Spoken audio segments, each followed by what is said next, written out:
ਸਤਿ ਸ਼੍ਰੀ ਅਕਾਲ। ਤੁਸੀਂ ਜੁੜੇ ਹੋਏ ਹੋ ਪੰਜਾਬੀ ਰੇਡੀਓ ਯੂਐਸਏ ਦੇ ਨਾਲ ਤੇ ਮੈਂ ਹਾਂ ਪ੍ਰਵੀਨ ਸ਼ਰਮਾ ਲੈ ਕੇ ਹਾਜ਼ਰ ਹਾਂ ਪ੍ਰੋਗਰਾਮ। ਅੱਜ ਇਸ ਪ੍ਰੋਗਰਾਮ ਦੇ ਵਿੱਚ ਆਪਾਂ ਇੱਕ ਵੱਖਰੇ ਐਂਗਲ ਤੋਂ, ਵੱਖਰੇ ਪਹਿਲੂ ਤੋਂ ਭਾਰਤ ਦੀਆਂ ਲੋਕ ਸਭਾ ਚੋਣਾਂ ਦੇ ਮਿਜਾਜ਼ ਨੂੰ, ਵੋਟਰ ਦੇ ਮਿਜਾਜ਼ ਨੂੰ ਤੇ ਸਿਆਸੀ ਕਾਵਾਂ ਰੌਲੀ ਨੂੰ, ਸਿਆਸੀ ਰੌਲੇ ਰੱਪਿਆਂ ਨੂੰ ਸਮਝਣ ਦਾ ਯਤਨ ਕਰਾਂਗੇ।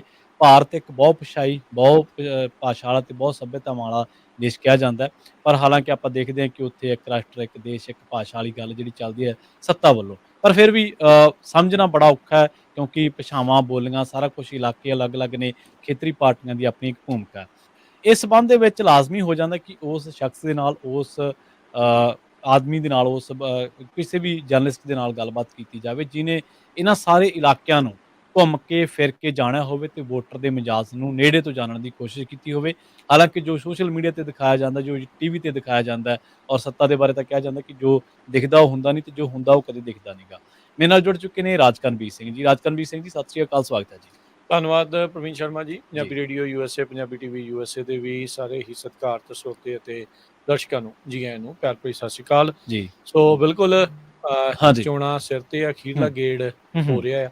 ਉਹ ਆਪਾਂ ਨੂੰ ਪਤਾ ਵੀ ਪੰਜਾਬ ਦੇ, ਹਰਿਆਣੇ ਦੇ ਇਲਾਕਿਆਂ ਦੇ ਵਿੱਚ, ਹਿਮਾਚਲ ਦੇ ਕੁਛ ਇਲਾਕੇ, ਜਿਹੜੇ ਉੱਥੇ ਯੂਪੀ ਦੇ ਕੁਛ ਜਿਹੜੀਆਂ ਰਹਿ ਗਈਆਂ ਸੀਟਾਂ, ਉੱਧਰ ਹੂੰ, ਇਹ ਸਾਰੀਆਂ ਚੋਣਾਂ ਹੋਣੀਆਂ ਆ। ਹੂੰ, ਦੱਸ ਦਈਏ, ਜਿੱਦਾਂ ਤੁਸੀਂ ਦੱਸ ਰਹੇ ਸੀ ਵੀ ਜਿਨ੍ਹਾਂ ਨੇ ਪੂਰੇ ਮੁਲਕ ਨੂੰ ਘੁੰਮ ਕੇ ਦੇਖਿਆ, ਹੂੰ। ਆਪਣੇ ਨਾਲ ਉਹ ਖਬਰਾਂ ਪਿਛਲੇ ਫਰਵਰੀ ਮਹੀਨੇ ਤੋਂ ਹਾਂਜੀ। ਇਹਨਾਂ ਨੇ ਰੀਸੈਂਟਲੀ ਆਪਣੇ ਨਾਲ ਸ਼ੁਰੂ ਕੀਤਾ ਹੂੰ।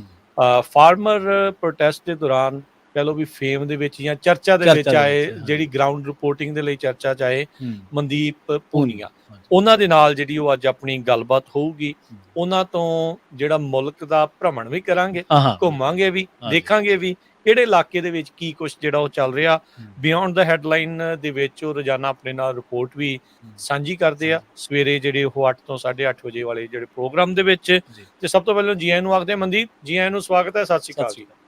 ਜੀ ਸਤਿ ਸ੍ਰੀ ਅਕਾਲ, ਸ਼ੁਕਰੀਆ ਬਾਈ ਜੀ। ਜੀ। ਸੋ ਮਨਦੀਪ, ਲੋਕ ਸਭਾ ਚੋਣਾਂ ਨੂੰ ਲੈ ਕੇ ਵਰਲਡ ਦੇ ਵਿੱਚ ਮੀਡੀਆ ਇਹਨਾਂ ਚੋਣਾਂ ਨੂੰ ਕਵਰ ਕਰ ਰਿਹਾ ਔਰ ਕਵਰ ਕਰਨ ਦਾ ਸਭ ਤੋਂ ਵੱਡਾ ਕਾਰਨ ਇਹ ਹੈ ਕਿ ਇੱਕ ਪਾਰਟੀ ਜਿਹੜੀ ਕਿ ਪਿਛਲੇ 10 ਸਾਲ ਤੋਂ ਸੱਤਾ ਦੇ ਵਿੱਚ ਹੈ, ਉਹਦਾ ਦਾਅਵਾ ਇਹ ਹੈ ਕਿ ਅਸੀਂ ਇੱਕ ਵਾਰੀ ਫਿਰ ਤੋਂ ਕਲੇਮ ਉਹਨਾਂ ਦਾ ਕਿ ਇੱਕ ਵਾਰੀ ਫਿਰ ਤੋਂ ਅਸੀਂ ਬਹੁਤ ਪ੍ਰਚੰਡ ਦੇ ਨਾਲ, ਬਹੁਤ ਵੱਡੇ ਬਹੁਮਤ ਦੇ ਨਾਲ ਅਸੀਂ ਸੱਤਾ ਦੇ ਵਿੱਚ 400 ਪਾਰ ਦੀ ਗੱਲ 400 ਪਾਰ ਦੀ ਗੱਲ ਉਹ ਕਰਦੇ ਨੇ। ਮਨਦੀਪ, ਤੁਸੀਂ ਸਾਰੇ ਇਲਾਕੇ ਨੂੰ ਘੁੰਮਿਆ, ਸਾਊਥ ਇੰਡੀਆ ਤੁਸੀਂ ਘੁੰਮੇ ਹੋ, ਸੈਂਟਰਲ ਇੰਡੀਆ ਤੁਸੀਂ ਘੁੰਮੇ ਹੋ ਤੇ ਸੈਂਟਰਲ ਇੰਡੀਆ ਦੇ ਵਿੱਚ ਕਾਓ ਬੈਲਟ ਵੀ ਆ ਜਾਂਦੀ ਤੇ ਨਾਰਥ ਇੰਡੀਆ ਦੇ ਵਿੱਚ ਤੁਸੀਂ ਇਸ ਟਾਈਮ ਹੈਗੇ ਹੋ। ਕਿਵੇਂ ਸਮਝ ਗਏ ਜੇਕਰ ਆਪਾਂ ਚੋਣ ਗਣਿਤ ਨੂੰ ਸਮਝਣਾ ਹੋਵੇ? ਭਾਜਪਾ ਕਈ ਥਾਈਂ ਬੀਫ ਦਾ ਵਿਰੋਧ ਕਰਦੀ ਹੈ, ਫਿਰ ਕਈ ਥਾਈਂ ਉਹਨਾਂ ਲੋਕਾਂ ਨਾਲ ਯਾਰੀਆਂ ਵੀ ਪਾਉਂਦੀ ਹੈ। ਸਾਊਥ ਦੇ ਵਿੱਚ ਪੋਲਿਟਿਕਸ ਹੋਰ ਹੈ, ਨਾਰਥ ਦੇ ਵਿੱਚ ਹੋਰ ਹੈ। ਜੇ ਆਪਾਂ ਸਾਊਥ ਤੋਂ ਸ਼ੁਰੂਆਤ ਕਰੀਏ, ਸਾਊਥ ਦੇ ਵਿੱਚ ਲੰਘੀਆਂ ਵਿਧਾਨ ਸਭਾ ਚੋਣਾਂ ਤੋਂ ਬਾਅਦ ਜਿਹੜੀਆਂ ਰਾਜਾਂ ਦੇ ਵਿੱਚ ਹੋਈਆਂ ਸੀਗੀਆਂ, ਇਹ ਮੰਨਿਆ ਜਾ ਰਿਹਾ ਸੀਗਾ ਕਿ ਥੋੜੀ ਜਿਹੀ ਡਗਰ ਔਖੀ ਆ। ਉੱਥੇ ਇੱਕ ਤਰੀਕੇ ਦੇ ਨਾਲ ਆਰਐਸਐਸ ਦਾ ਜੋ ਏਜੰਡਾ ਉਹਨੂੰ ਵੀ ਕਾਊਂਟਰ ਕੀਤਾ ਜਾਂਦਾ ਹੈ ਤੇ ਉੱਥੇ ਜਿਹੜੇ ਆਪਣਾ ਇੱਕ ਭਾਵਨਾ ਹੈ ਆਪਣੀ ਖੇਤਰਵਾਦ ਦੀ, ਪਾਰਟੀਆਂ ਦੀ, ਉਹ ਵੀ ਬੜੀ ਭਾਸ਼ਾ ਦੇ ਲਈ ਵੀ। ਤੁਸੀਂ ਉੱਥੇ ਜਾ ਕੇ ਕਿਵੇਂ ਦੇਖਿਆ ਕਿ ਕੀ ਮਹਿਸੂਸ ਕਰਦੇ ਹੋ ਕਿ ਭਾਜਪਾ ਜੋ ਕਹਿ ਰਹੀ ਹੈ ਕਿ ਉਹ ਵਾਕਈ ਗਰਾਊਂਡ ਤੇ ਸੱਚ ਵੀ ਦਿਖਦਾ ਜਾਂ ਕੁਝ ਹੋਰ ਹੈ ਤਸਵੀਰ? ਦੇਖੋ, ਜਿਹੜਾ 400 ਪਾਰ ਦਾ ਨਾਰਾ ਸੀਗਾ ਉਹਨਾਂ ਦਾ, ਇੱਕ ਤਾਂ ਉਹ ਸਾਈਕੋਲੋਜੀਕਲ ਬੜਕ ਬਣਾਉਣ ਦਾ ਇੱਕ ਇਸ਼ੂ ਸੀਗਾ। ਉਹਨਾਂ ਦੀ ਕੋਸ਼ਿਸ਼ ਸੀ ਕਿ ਜਿੰਨਾ ਵੀ ਆਪੋਜੀਸ਼ਨ ਪਾਰਟੀਆਂ ਹੈਗੀਆਂ, ਜਿੰਨੀ ਵੀ, ਉਹਨਾਂ ਤੇ ਇੱਕ ਸਾਈਕੋਲੋਜੀਕਲ ਬੜਕ ਬਣਾਈਏ। ਉਹਨਾਂ ਨੂੰ ਪਹਿਲਾਂ ਹੀ ਇੰਨਾ ਟ੍ਰੇਲ ਦਿਖਾ ਦਈਏ, ਇੰਨਾ ਪਿਛੜਾ ਹੋਇਆ ਦਿਖਾ ਦਈਏ ਲੋਕਾਂ ਨੂੰ ਕਿ ਲੋਕ ਉਹਨਾਂ ਤੇ ਭਰੋਸਾ ਹੀ ਨਾ ਕਰਨ। ਤੇ ਜਿਹੜੀ ਕਾਂਗਰਸ ਪਾਰਟੀ ਸੀਗੀ, ਉਹ ਮੰਨੀ ਵੀ ਬੈਠੀ ਸੀ ਕਿ ਸਾਡਾ ਕੁਝ ਬਣ ਨਹੀਂ ਰਿਹਾ। ਤੁਸੀਂ ਰਾਮ ਮੰਦਿਰ ਦੇ ਬਾਅਦ ਦਾ ਦੌਰ ਯਾਦ ਕਰੋ, ਜਦੋਂ 22 ਜਨਵਰੀ ਨੂੰ ਰਾਮ ਮੰਦਿਰ ਦੀ ਪ੍ਰਾਣ ਪ੍ਰਤਿਸ਼ਠਾ ਹੋ ਰਹੀ ਸੀ। ਮੈਂ ਉੱਥੋਂ ਰਿਪੋਰਟ ਵੀ ਕੀਤੀ ਹੈ, ਕਈ ਸਾਰੇ ਇੰਟਰਵਿਊ ਵੀ ਕੀਤੇ। ਉਸ ਤੁਰੰਤ ਬਾਅਦ ਮੁਲਕ ਦਾ ਮਾਹੌਲ ਏਦਾਂ ਦਾ ਸੀਗਾ ਕਿ ਇੱਥੇ ਤਾਂ ਜਿਹੜਾ ਇਹ ਸਾਰਾ ਚੋਣ ਹੈ ਰਾਮ ਮੰਦਿਰ ਤੇ ਲੜਿਆ ਜਾਊਗਾ ਤੇ ਆਰਾਮ ਨਾਲ ਸਾਰੀਆਂ ਸੀਟਾਂ ਬੀਜੇਪੀ ਦੇ ਜੂਗੀ, ਕੋਈ ਸੀਟ ਆਪੋਜੀਸ਼ਨ ਪਾਰਟੀਆਂ ਜਿੱਤਣਗੀਆਂ। ਇਸ ਕਿਸਮ ਦਾ ਮਾਹੌਲ ਸਿਰਜ ਦਿੱਤਾ ਗਿਆ ਸੀਗਾ। ਪਰ ਇਹ ਜਿਹੜਾ ਮਾਹੌਲ ਤੋੜਿਆ ਪੰਜਾਬ ਨੇ ਤੇ ਹਰਿਆਣੇ ਨੇ। ਕਿਸਾਨ ਅੰਦੋਲਨ ਚੱਲਦਾ ਹੈ ਫਰਵਰੀ ਦੇ ਵਿੱਚ, ਤੁਸੀਂ 13 ਫਰਵਰੀ ਨੂੰ ਯਾਦ ਕਰੋ, 21 ਫਰਵਰੀ ਨੂੰ ਯਾਦ ਕਰੋ। ਫਿਰ ਇੱਕਦਮ ਹੀ ਲੋਕਾਂ 'ਚ ਇਹ ਇੱਕ ਹਿਸਾਬ ਨਾਲ ਕਹੀਏ ਜਿਹੜੀ 10 ਸਾਲ, ਪਿਛਲੇ 10 ਸਾਲਾਂ 'ਚ ਬੀਜੇਪੀ ਨੇ ਜੋ ਕੁਛ ਕੀਤਾ ਹੈ, ਲੋਕਾਂ ਦੇ ਹਿਊਮਨ ਰਾਈਟ ਵਾਇਲੇਸ਼ਨ ਜਿੰਨੇ ਕੀਤੇ ਹੈਗੇ, ਉਹ ਸਾਰੀਆਂ ਚੀਜ਼ਾਂ, ਸਾਰੀਆਂ ਤਸਵੀਰਾਂ ਕਿਸਾਨਾਂ ਰਾਹੀਂ ਤਾਜ਼ਾ ਹੋ ਗਈਆਂ ਸੀਗੀਆਂ। ਉਹਨਾਂ 'ਚ ਜਿਹੜਾ ਘੱਟ ਗਿਣਤੀ ਦੇ ਲੋਕ ਹੈਗੇ ਮੁਸਲਮਾਨ, ਉਹਨਾਂ ਨੇ ਜਿਹੜਾ CNRC ਦਾ ਅੰਦੋਲਨ ਕੀਤਾ ਸੀ ਉਹ ਵੀ ਯਾਦ ਆ ਗਿਆ। ਜਿੰਨੇ ਯੂਨੀਵਰਸਿਟੀਆਂ ਦੇ ਸਟੂਡੈਂਟ ਮੂਵਮੈਂਟ ਹੋਏ ਉਹ ਵੀ ਯਾਦ ਆਏ। ਜਿਹੜੇ ਮਜ਼ਦੂਰਾਂ ਦੇ ਅੰਦੋਲਨ ਹੋਏ ਉਹ ਵੀ ਯਾਦ ਆਏ। ਤੇ ਪੰਜਾਬ 'ਚ ਕਈ ਕਿਸਮ ਦੇ ਕ੍ਰੈਕਡਾਊਨ ਆਪਾਂ ਨੂੰ ਦੇਖਣ ਨੂੰ ਮਿਲੇ ਸੀਗੇ ਤੇ ਉਹ ਵੀ ਜਿਹੜੇ ਬੰਦਿਆਂ ਨੂੰ ਯਾਦ ਆਏ। ਤਾਂ ਇਸ ਕਰਕੇ ਜਿਹੜਾ ਇੱਕ ਮਾਹੌਲ ਸੀਗਾ ਉਹ ਫਰਵਰੀ ਮਹੀਨੇ ਦੇ ਐਂਡ 'ਚ ਆ ਕੇ ਟੁੱਟਣ ਲੱਗ ਪਿਆ ਸੀਗਾ। ਉਹਦੀ ਪਹਿਲੀ ਨਿਸ਼ਾਨੀ ਹਰਿਆਣੇ 'ਚ ਦੇਖਣ ਨੂੰ ਮਿਲੀ। ਹਰਿਆਣੇ 'ਚ 20 ਫਰਵਰੀ ਨੂੰ RSS ਇੱਕ ਸਰਵੇ ਕਰਵਾਉਂਦੀ ਹੈ ਲੋਕ ਸਭਾ ਚੋਣਾਂ ਵਾਸਤੇ, ਤੇ ਉਸ 'ਚ ਉਹ 6 ਸੀਟਾਂ ਹਾਰ ਰਹੇ ਸੀ, 10 ਸੀਟਾਂ 'ਚ। ਤੇ ਉਹਨਾਂ ਨੂੰ ਫਿਰ ਉਹਦਾ ਸਿੱਟਾ ਕੀ ਕੱਢਿਆ ਸੀ, ਇਹਦਾ ਜਿਹੜਾ ਪੂਰਾ ਕਿਵੇਂ ਕਰੀਏ ਭਰਪਾਈ, ਤੇ ਉਹਨਾਂ ਨੇ CM ਹਟਾਤਾ। ਤੇ ਉਹ CM ਹਟਾਉਣ 'ਚ ਮਨੋਹਰ ਲਾਲ ਖੱਟੜ ਨੂੰ ਕੁਰਸੀ ਤੋਂ ਲਾਤਾ ਤੇ ਉਹਨਾਂ ਦੀ ਥਾਂ ਤੇ ਨਾਇਬ ਸਿੰਘ ਸੈਣੀ ਨੂੰ ਕੁਰਸੀ ਤੇ ਬਿਠਾਤਾ। ਤੇ ਉਹਦਾ ਕ੍ਰੈਡਿਟ ਆਪਾਂ ਨੂੰ ਪਤਾ ਹੈ ਕਿ ਸਾਰਾ ਪੰਜਾਬ ਦੇ ਕਿਸਾਨਾਂ ਨੂੰ, ਹਰਿਆਣੇ ਦੇ ਕਿਸਾਨਾਂ ਨੂੰ ਜਾਂਦਾ ਹੈ ਕਿ ਉਹਨਾਂ ਨੇ ਇੰਨਾ ਜ਼ਿਆਦਾ ਸਟਰਗਲ ਕੀਤਾ ਖੱਟੜ ਦੇ ਖਿਲਾਫ, ਤੇ ਖੱਟੜ ਨੂੰ ਜਮਾ ਡਿਸਕ੍ਰੈਡਿਟ ਕਰਦਾ। ਈਵਨ ਪ੍ਰਧਾਨ ਮੰਤਰੀ ਨਰਿੰਦਰ ਮੋਦੀ ਦੀ ਜਿਹੜੀ ਇੱਕ ਇਮੇਜ ਹੈਗੀ ਆ, ਜਿਹੜੇ ਜਿਸ ਇਮੇਜ ਦੇ ਸਿਰ ਤੇ ਉਹ 400 ਪਾਰ ਦਾ ਦਾਅਵਾ ਕਰ ਰਹੇ ਸੀਗੇ, ਉਹਦੇ 'ਚ ਜਿਹੜਾ ਡੈਂਟ ਪਾਇਆ ਉਹ ਹਰਿਆਣਾ ਤੇ ਪੰਜਾਬ ਦੇ ਲੋਕਾਂ ਨੇ ਪਾਇਆ। ਹੁਣ ਤੁਸੀਂ ਜਿਹੜਾ ਦੂਜੀ ਗੱਲ ਕੀਤੀ ਹੈ ਸਾਊਥ ਇੰਡੀਆ ਤੋਂ ਆਪਾਂ ਸ਼ੁਰੂਆਤ ਕਰ ਲੈਂਦੇ ਹਾਂ। ਸਾਊਥ ਇੰਡੀਆ ਜਮਾ ਏਦਾਂ ਦਾ ਸੂਬਾ ਜਿਵੇਂ ਪੰਜਾਬ ਦੂਜਾ ਪੰਜਾਬ ਹੋਵੇ, ਪਰ ਉਹਦਾ ਇੱਕ ਰੀਜ਼ਨ ਇਹ ਹੈ ਕਿ ਨੋਨ ਹਿੰਦੀ ਸਪੀਕਿੰਗ ਸਟੇਟਸ ਦੀ ਜਿਹੜੀ ਰਾਜਨੀਤੀ ਰਹੀ ਹੈ, ਜਾਂ ਫਿਰ ਆਪਾਂ ਕਹੀਏ ਉੱਥੇ ਬਹੁਤ ਸਾਰੇ ਸੂਬੇ ਏਦਾਂ ਦੇ ਹੈਗੇ ਜਿਨ੍ਹਾਂ ਦੀ ਹੋਂਦ ਭਾਸ਼ਾਈ ਆਧਾਰ ਤੇ ਆਈ। ਜਦੋਂ 47 ਦਾ ਪਾਰਟੀਸ਼ਨ ਹੁੰਦਾ, ਉੱਥੇ ਵੀ ਜਿਵੇਂ ਪੰਜਾਬੀ ਸੂਬੇ ਵਾਸਤੇ ਇੱਥੇ ਲੜਾਈ ਚੱਲ ਰਹੀ ਸੀ, ਉੱਥੇ ਵੀ ਆਪਣੀ ਆਪਣੀ ਭਾਸ਼ਾਵਾਂ ਤੇ ਸਟੇਟਾਂ ਮੰਗੀਆਂ ਜਾ ਰਹੀਆਂ ਸੀ। ਉੱਥੇ ਵੱਡੇ ਪ੍ਰੋਟੈਸਟ ਵੀ ਹੋਏ, ਕਈ ਬੰਦਿਆਂ ਦੀ ਉੱਥੇ ਜਾਨਾਂ ਵੀ ਗਈਆਂ, ਤੇ ਇਸ ਕਰਕੇ ਉੱਥੇ ਵੀ ਭਾਸ਼ਾ ਨੂੰ ਲੈ ਕੇ ਖਾਸਾ ਆਪਾਂ ਕਹੀਏ ਕਿ ਇੱਕ ਚੀਜ਼ ਹੈਗੀ। ਦੂਜਾ, ਉੱਥੇ ਫੈਡਰਲ ਇਸ਼ੂਜ਼ ਨੂੰ ਲੈ ਕੇ ਵੀ ਇੱਕ ਸਮਝ ਹੈਗੀ ਆ। ਜਿਵੇਂ ਪੰਜਾਬ 'ਚ ਤੁਹਾਨੂੰ ਵੱਧ ਅਧਿਕਾਰਾਂ ਵਾਸਤੇ ਗੱਲ ਕਰਨ ਵਾਲੇ ਲੋਕ ਮਿਲ ਜਾਣਗੇ, ਉਦਾਂ ਹੀ ਜਿਹੜਾ ਸਾਊਥ ਹੈ ਉੱਥੇ ਵੀ ਤੁਹਾਨੂੰ ਉਸ ਕਿਸਮ ਦੀਆਂ ਗੱਲਾਂ ਕਰਨ ਵਾਲੇ ਲੋਕ ਮਿਲ ਜਾਣਗੇ। ਫੈਡਰਲਿਜ਼ਮ ਦੇ ਢਾਂਚੇ ਦੀ ਗੱਲ ਕਰਦੇ ਆ। ਫੈਡਰਲਿਜ਼ਮ ਦੇ ਜੀ ਹਾਂ, ਇੱਥੇ ਪੰਜਾਬ 'ਚ ਤਾਂ ਹਾਲਾਂਕਿ ਡਿਬੇਟ ਇੱਕ ਐਡਵਾਂਸ ਲੈਵਲ ਤੇ ਪਹੁੰਚ ਗਈ। ਉੱਥੇ ਵੀ ਤਾਮਿਲਾਂ ਦੀ ਇੱਕ ਜਿਹੜੀ ਡਿਬੇਟ ਹੈਗੀ ਹੈ ਨੈਸ਼ਨਲਿਟੀ ਦੇ ਕੁਐਸਚਨ ਤੇ, ਉਹ ਐਡਵਾਂਸ ਲੈਵਲ ਤੇ ਪਹੁੰਚੀ ਹੋਈ ਹੈ, ਏਦਾਂ ਦੀ ਗੱਲ ਨਹੀਂ ਹੈ। ਤੇ ਉੱਥੇ ਲਗਾਤਾਰ ਆਪਾਂ ਦੇਖਾਂਗੇ ਤਾਂ ਜਿਹੜੇ ਤਾਮਿਲਨਾਡੂ ਦੇ CM ਸਟਾਲਿਨ ਹੋਰੀ, ਤੇ ਸਟਾਲਿਨ ਹੋਰੀ ਤਾਂ ਲਗਾਤਾਰ ਅੰਦੋਲਨ ਵੀ ਕਰਦੇ ਰਹੇ। ਉਹ ਕੇਰਲਾ ਦੇ ਚੀਫ ਮਿਨਿਸਟਰ, ਤਾਮਿਲਨਾਡੂ ਦੇ ਚੀਫ ਮਿਨਿਸਟਰ, ਉਹ ਦਿੱਲੀ ਵੀ ਆ ਕੇ, ਕਰਨਾਟਕਾ ਦੇ ਚੀਫ ਮਿਨਿਸਟਰ, ਉਹ ਦਿੱਲੀ ਆ ਕੇ ਧਰਨਾ ਵੀ ਲਾ ਕੇ ਗਏ ਮੋਦੀ ਦੇ ਖਿਲਾਫ। ਈਵਨ ਭਗਵੰਤ ਮਾਨ ਦਾ ਵੀ RDF ਰੂਰਲ ਡਿਵੈਲਪਮੈਂਟ ਫੰਡ ਰੋਕਿਆ ਹੋਇਆ ਸੀ, ਪਰ ਉਹਨਾਂ ਨੂੰ ਇੰਨੀ ਉਹਨਾਂ ਕੋਲ ਇੰਨੀ ਹਿੰਮਤ ਨਹੀਂ ਸੀ ਕਿ ਉਹ ਜਾ ਕੇ ਦਿੱਲੀ ਭੁੱਖ ਹੜਤਾਲ ਤੇ ਬਹਿ ਜਾਣ। ਉਹਨਾਂ ਨੇ ਹਿੰਮਤ ਨਹੀਂ ਦਿਖਾਈ। ਤੇ ਆਪਾਂ ਹੁਣ ਉਹ ਗਣਿਤ ਦੀ ਗੱਲ ਕਰਦੇ ਹਾਂ, ਕਿਉਂਕਿ ਐਕਚੁਅਲੀ ਤਾਂ ਜਿਹੜਾ ਇੰਡੀਅਨ ਡੈਮੋਕ੍ਰੈਟਿਕ ਸਿਸਟਮ ਹੈ ਇਲੈਕਟੋਰਲ ਪੋਲਿਟਿਕਸ ਦੇ ਵਿੱਚ, ਉਹ ਨੰਬਰ ਗੇਮ ਤੇ ਖੜਿਆ। ਜਿਹਦੇ ਕੋਲ 272 ਨੰਬਰ ਹੋਣਗੇ ਉਹ ਸਰਕਾਰ ਬਣਾਊਗਾ। ਤੇ ਨੰਬਰ ਗੇਮ ਦੀ ਗੱਲ ਕਰਦੇ ਆ ਤਾਂ ਤਮਿਲਨਾਡੂ ਇੱਕ ਵੱਡਾ ਸੂਬਾ ਹੈਗਾ, ਉੱਥੇ 39 ਸੀਟਾਂ ਹੈਗੀਆਂ, ਤੇ ਉੱਥੇ ਕੋਈ ਵੀ ਸੀਟ ਮੈਨੂੰ ਲੱਗ ਰਿਹਾ ਕਿ BJP ਜਿੱਤ ਪਾਊਗੀ, ਇੱਕ ਵੀ ਸੀਟ ਨਹੀਂ ਜਿੱਤ ਪਾਊਗੀ। ਉੱਥੇ 47 ਤੇ AIDMK ਬਹੁਤ ਸਟਰੋਂਗ ਹੈ। ਉੱਥੇ BJP ਨੇ ਅੰਨਾਮਲਾਈ ਨਾਂ ਦੇ ਇੱਕ ਸਾਬਕਾ IPS ਨਾਲ ਟਰਾਈ ਕੀਤੀ ਸੀਗੀ ਕਿ ਅੰਨਾਮਲਾਈ ਦੇ ਰਾਹੀਂ ਅਸੀਂ ਐਂਟਰ ਕਰੀਏ ਤੇ ਉੱਥੇ ਚੋਣ ਲੜੀਏ, ਪਰ ਅੰਨਾਮਲਾਈ ਖੁਦ ਆਪਣੀ ਸੀਟ ਨਹੀਂ ਜਿੱਤ ਪਾਊਗਾ ਮੈਨੂੰ ਲੱਗ ਰਿਹਾ। ਤੇ ਦੂਜਾ ਸੂਬਾ ਪੈਂਦਾ ਉਹਦੇ ਨੇੜੇ ਹੀ ਕੇਰਲਾ ਦੇ ਵਿੱਚ ਲੈਫਟ ਅਤੇ ਕਾਂਗਰਸ ਦਾ ਇੱਕ ਸਟਰੋਂਗ ਗੜ ਹੈ। ਹਾਲਾਂਕਿ ਉੱਥੇ ਮੁਸਲਮਾਨ ਭਾਈਚਾਰੇ ਦੀ ਸ਼ਿਕਾਇਤ ਰਹੀ ਹੈ ਕਿ ਜਿਹੜਾ ਉੱਥੋਂ ਦਾ ਲੈਫਟ ਹੈ ਉਹਨੇ ਮੁਸਲਮਾਨ ਭਾਈਚਾਰੇ ਨਾਲ ਇੱਕ ਆਪਾਂ ਕਹੀਏ ਤੇ ਧੱਕਾ ਕੀਤਾ ਹੈ। ਉੱਥੇ ਬਹੁਤ ਸਾਰੇ ਨੌਜਵਾਨਾਂ ਦੀ ਗ੍ਰਿਫਤਾਰੀਆਂ ਵੀ ਹੋਈਆਂ ਨੇ। ਤੇ ਲੈਫਟ ਮਤਲਬ ਕਹਿਣ ਦਾ ਹੀ ਲੈਫਟ, ਉਹਨੂੰ ਬਹੁਤ ਸਾਰੇ ਲੈਫਟ ਦੀ ਪੋਲਿਟਿਕਸ ਉੱਤੇ ਕੁਐਸਚਨ ਮਾਰਕ ਵੀ ਖੜੇ ਹੁੰਦੇ ਨੇ ਤੇ ਐਗਜ਼ਾਮਪਲ ਵੀ ਦਿੱਤੇ ਜਾਂਦੇ ਨੇ। ਐਗਜ਼ਾਮਪਲ ਜਿਵੇਂ ਰੂਰਲ ਡਿਵੈਲਪਮੈਂਟ ਤੇ ਐਜੂਕੇਸ਼ਨ ਤੇ ਕਿ 100% ਲਿਟਰੇਸੀ ਹੈ ਕੇਰਲਾ ਦੇ ਵਿੱਚ, ਤਾਂ ਇਸ ਕਿਸਮ ਦੇ ਐਗਜ਼ਾਮਪਲ ਵੀ ਆਉਂਦੇ ਨੇ। ਤੇ ਜਿਹੜਾ ਉਹਨਾਂ ਤੇ ਕੁਐਸਚਨ ਮਾਰਕ ਖੜੇ ਹੁੰਦੇ ਨੇ, ਉਹ ਜਿਹੜਾ ਮਾਈਨੋਰਿਟੀਜ਼ ਨਾਲ ਉੱਥੇ ਜੋ ਕੁਝ ਕਰਦੇ ਹੈਗੇ ਲੈਫਟ ਵਾਲੇ, ਉਹ ਉਸ ਕਰਕੇ ਉੱਥੇ ਮਤਲਬ ਕੁਐਸਚਨ ਵੀ ਖੜੇ ਹੁੰਦੇ ਆ। ਤੇ ਕੇਰਲਾ ਦੇ ਵਿੱਚ BJP ਦਾ ਨਹੀਂ ਲੱਗ ਰਿਹਾ ਕਿ ਮੈਨੂੰ ਕੋਈ ਕੁਝ 39 ਜੋ ਤੁਹਾਨੂੰ ਲੱਗਦਾ ਵੀ ਤਮਿਲ ਚ ਤੁਸੀਂ ਕਹਿ ਰਹੇ ਵੀ 39 ਚ ਕੋਈ ਸੀਟ ਆਉਣ ਦੀ ਸੰਭਾਵਨਾ ਨਹੀਂ? ਕੋਈ ਸੀਟ BJP ਦੀ ਨਹੀਂ ਆਊਗੀ। ਹੁਣ ਕੇਰਲਾ 'ਚ ਵੀ ਕੋਈ ਸੀਟ ਨਹੀਂ ਆਊਗੀ। ਕੇਰਲਾ ਦੀ ਵਾਇਨਾਡ ਸੀਟ ਤੋਂ ਰਾਹੁਲ ਗਾਂਧੀ ਚੋਣ ਦਾਅਵੇਦਾਰੀ ਕਰ ਰਹੇ ਹਨ। ਹਾਲਾਂਕਿ ਲੈਫਟ ਵਾਲਿਆਂ ਦਾ ਅਲਾਇੰਸ ਸੀਗਾ, ਇੰਡੀਆ ਅਲਾਇੰਸ, ਪਰ ਕੇਰਲਾ ਦੇ ਵਿੱਚ ਉਹਨਾਂ ਨੇ ਸੀਟ ਸ਼ੇਅਰਿੰਗ ਨਹੀਂ ਕੀਤੀ। ਕਾਂਗਰਸ ਅੱਡ ਲੜ ਰਹੀ, ਲੈਫਟ ਪਾਰਟੀਆਂ ਅੱਡ ਲੜ ਰਹੀਆਂ ਹਨ। ਤੇ ਮੈਨੂੰ ਲੱਗਦਾ ਕਿ ਉੱਥੇ ਵਾਇਨਾਡ ਤੋਂ 5-6 ਲੱਖ ਦੀ ਲੀਡ ਤੋਂ ਦੁਬਾਰਾ ਰਾਹੁਲ ਗਾਂਧੀ ਜਿੱਤੂਗਾ, ਤੇ ਉੱਥੇ ਲੈਫਟ ਤੇ ਕਾਂਗਰਸ ਦਾ ਹੀ ਮੋਟਾ ਰਹੂਗਾ। KC ਵੇਣੂਗੋਪਾਲ ਤੋਂ ਲੈ ਕੇ ਸ਼ਸ਼ੀ ਥਰੂਰ, ਵੱਡੇ ਨਾਂ ਉੱਥੇ ਕਾਂਗਰਸ ਦੇ ਚੋਣ ਲੜ ਰਹੇ ਹਨ। ਉਸ ਤੋਂ ਜੇ ਆਪਾਂ ਉੱਪਰ ਵੱਲ ਵੱਧਦੇ ਹੈਗੇ ਆ, ਕਰਨਾਟਕਾ ਦੇ ਵਿੱਚ ਇੱਕ ਵੱਡੀ ਗਿਣਤੀ, ਆਪਾਂ ਨੂੰ ਪਤਾ ਹੈ ਕਿ 27 ਸੀਟਾਂ ਸੀਗੀਆਂ BJP ਕੋਲ, ਪਰ ਉੱਥੇ ਜਿਹੜਾ ਵਿਧਾਨ ਸਭਾ ਚੋਣ ਹੋਇਆ, ਉੱਥੇ ਆਪਾਂ ਨੂੰ ਪਤਾ ਕਿ 2022 ਦੇ ਵਿੱਚ ਉੱਥੇ BJP ਨੂੰ ਝਟਕਾ ਲੱਗਿਆ। ਉਸ ਤੋਂ ਬਾਅਦ ਜਿਹੜਾ ਫਸਟ ਫੇਜ਼ ਸੀਗਾ, ਉਸ ਟਾਈਮ ਉਹਨਾਂ ਦਾ ਅਲਾਇੰਸ ਸੀਗਾ JDS ਨਾਲ। ਜੇ ਤੁਸੀਂ ਇੱਕ ਨਾਂ ਸੁਣਿਆ ਹੋਊਗਾ ਦੇਵਗੌੜਾ ਦਾ, ਦੇਵਗੌੜਾ ਇੰਡੀਆ ਦੇ ਪ੍ਰਾਈਮ ਮਿਨਿਸਟਰ ਰਹੇ ਹਨ। HD ਤੇ ਦੇਵੇ ਉਹਨਾਂ ਪ੍ਰਜਵਲ ਰਵੰਨਾ ਹਾਂ ਵਾਲਾ ਮਾਮਲਾ। ਹਾਂ ਤੇ ਉਹਨਾਂ ਦੇ ਪੋਤੇ ਰਵੰਨਾ ਪ੍ਰਜਲਾ ਰਵੰਨਾ ਦਾ ਮਾਮਲਾ ਤੁਸੀਂ ਸੁਣਿਆ ਹੋਊਗਾ, ਪਰ ਹਾਂਜੀ ਫਸਟ ਫੇਜ਼ 'ਚ ਉਹ ਮਤਲਬ ਲੋਕਾਂ 'ਚ ਆਇਆ ਨਹੀਂ ਸੀ। ਤੇ ਫਸਟ ਫੇਜ਼ 'ਚ ਉਹ ਸਾਰੀਆਂ ਸੀਟਾਂ ਸੀਗੀਆਂ ਜਿੱਥੇ JDS ਅਤੇ BJP ਦਾ ਅਲਾਇੰਸ ਸੀਗਾ, ਤੇ ਮੈਨੂੰ ਲੱਗ ਰਿਹਾ ਕਿ ਉੱਥੇ ਮਾੜਾ ਮੋਟਾ ਉਹਨਾਂ ਨੇ ਠੀਕ ਕੀਤਾ ਹੋਊਗਾ। ਪਰ ਜਦੋਂ ਹੀ ਸੈਕਿੰਡ ਫੇਜ਼ ਦੇ ਦੌਰਾਨ ਪ੍ਰਜਲਾ ਰਵੰਨਾ ਵਾਲਾ ਕਾਂਡ ਸਾਹਮਣੇ ਆਉਂਦਾ ਹੈ, ਕਰਨਾਟਕਾ ਦੇ ਵਿੱਚ BJP ਨੂੰ ਬਹੁਤ ਵੱਡੀ ਸੈਟਬੈਕ ਲੱਗਦੀ ਹੈ। ਮੈਨੂੰ ਲੱਗ ਰਿਹਾ ਹੈ ਕਿ ਕਰਨਾਟਕਾ ਦੇ ਵਿੱਚ ਘੱਟੋ ਘੱਟ 15 ਸੀਟਾਂ ਦਾ ਨੁਕਸਾਨ BJP ਆਪਣਾ ਕਰਵਾਊਗੀ। ਤੇ ਤੁਸੀਂ ਇਹ ਜੀ ਲਿਖ ਲਓ, ਕਿਉਂਕਿ ਆਪਾਂ ਨਾ ਨੁਕਸਾਨ ਲਿਖਦੇ ਚੱਲਦੇ ਹਾਂ। 15 ਸੀਟਾਂ ਦਾ ਆਪਾਂ ਕਰਨਾਟਕਾ 'ਚ BJP ਦਾ ਨੁਕਸਾਨ ਕਰ ਰਹੇ ਹਾਂ। ਉਸ ਠੀਕ ਹੈ। ਤੋਂ ਜਿਹੜਾ ਅਗਲਾ ਸੂਬਾ ਆਉਂਦਾ ਹੈ ਉਹ ਹੈ ਮਹਾਰਾਸ਼ਟਰ। ਮਹਾਰਾਸ਼ਟਰ ਦੇ ਵਿੱਚ 48 ਸੀਟਾਂ ਹੈਗੀਆਂ। ਉੱਥੇ ਕਿਤੇ ਨਾ ਕਿਤੇ BJP ਕੋਲ ਮੈਕਸਿਮਮ ਸੀਟਾਂ ਸੀਗੀਆਂ। ਉਹਦਾ ਇੱਕ ਰੀਜ਼ਨ ਇਹ ਸੀਗਾ ਕਿ ਉਹਨਾਂ ਦਾ ਅਲਾਇੰਸ ਮਤਲਬ ਇੱਕ ਲਾ ਲਓ ਕਿ ਇੱਕ ਹਿੰਦੂਤਵ ਦਾ ਗੜ ਹੈ। ਨਾਗਪੁਰ ਜਿਹੜਾ ਜਿੱਥੋਂ RSS ਸ਼ਿਵ ਚੱਲਦਾ ਸੈਨਾ।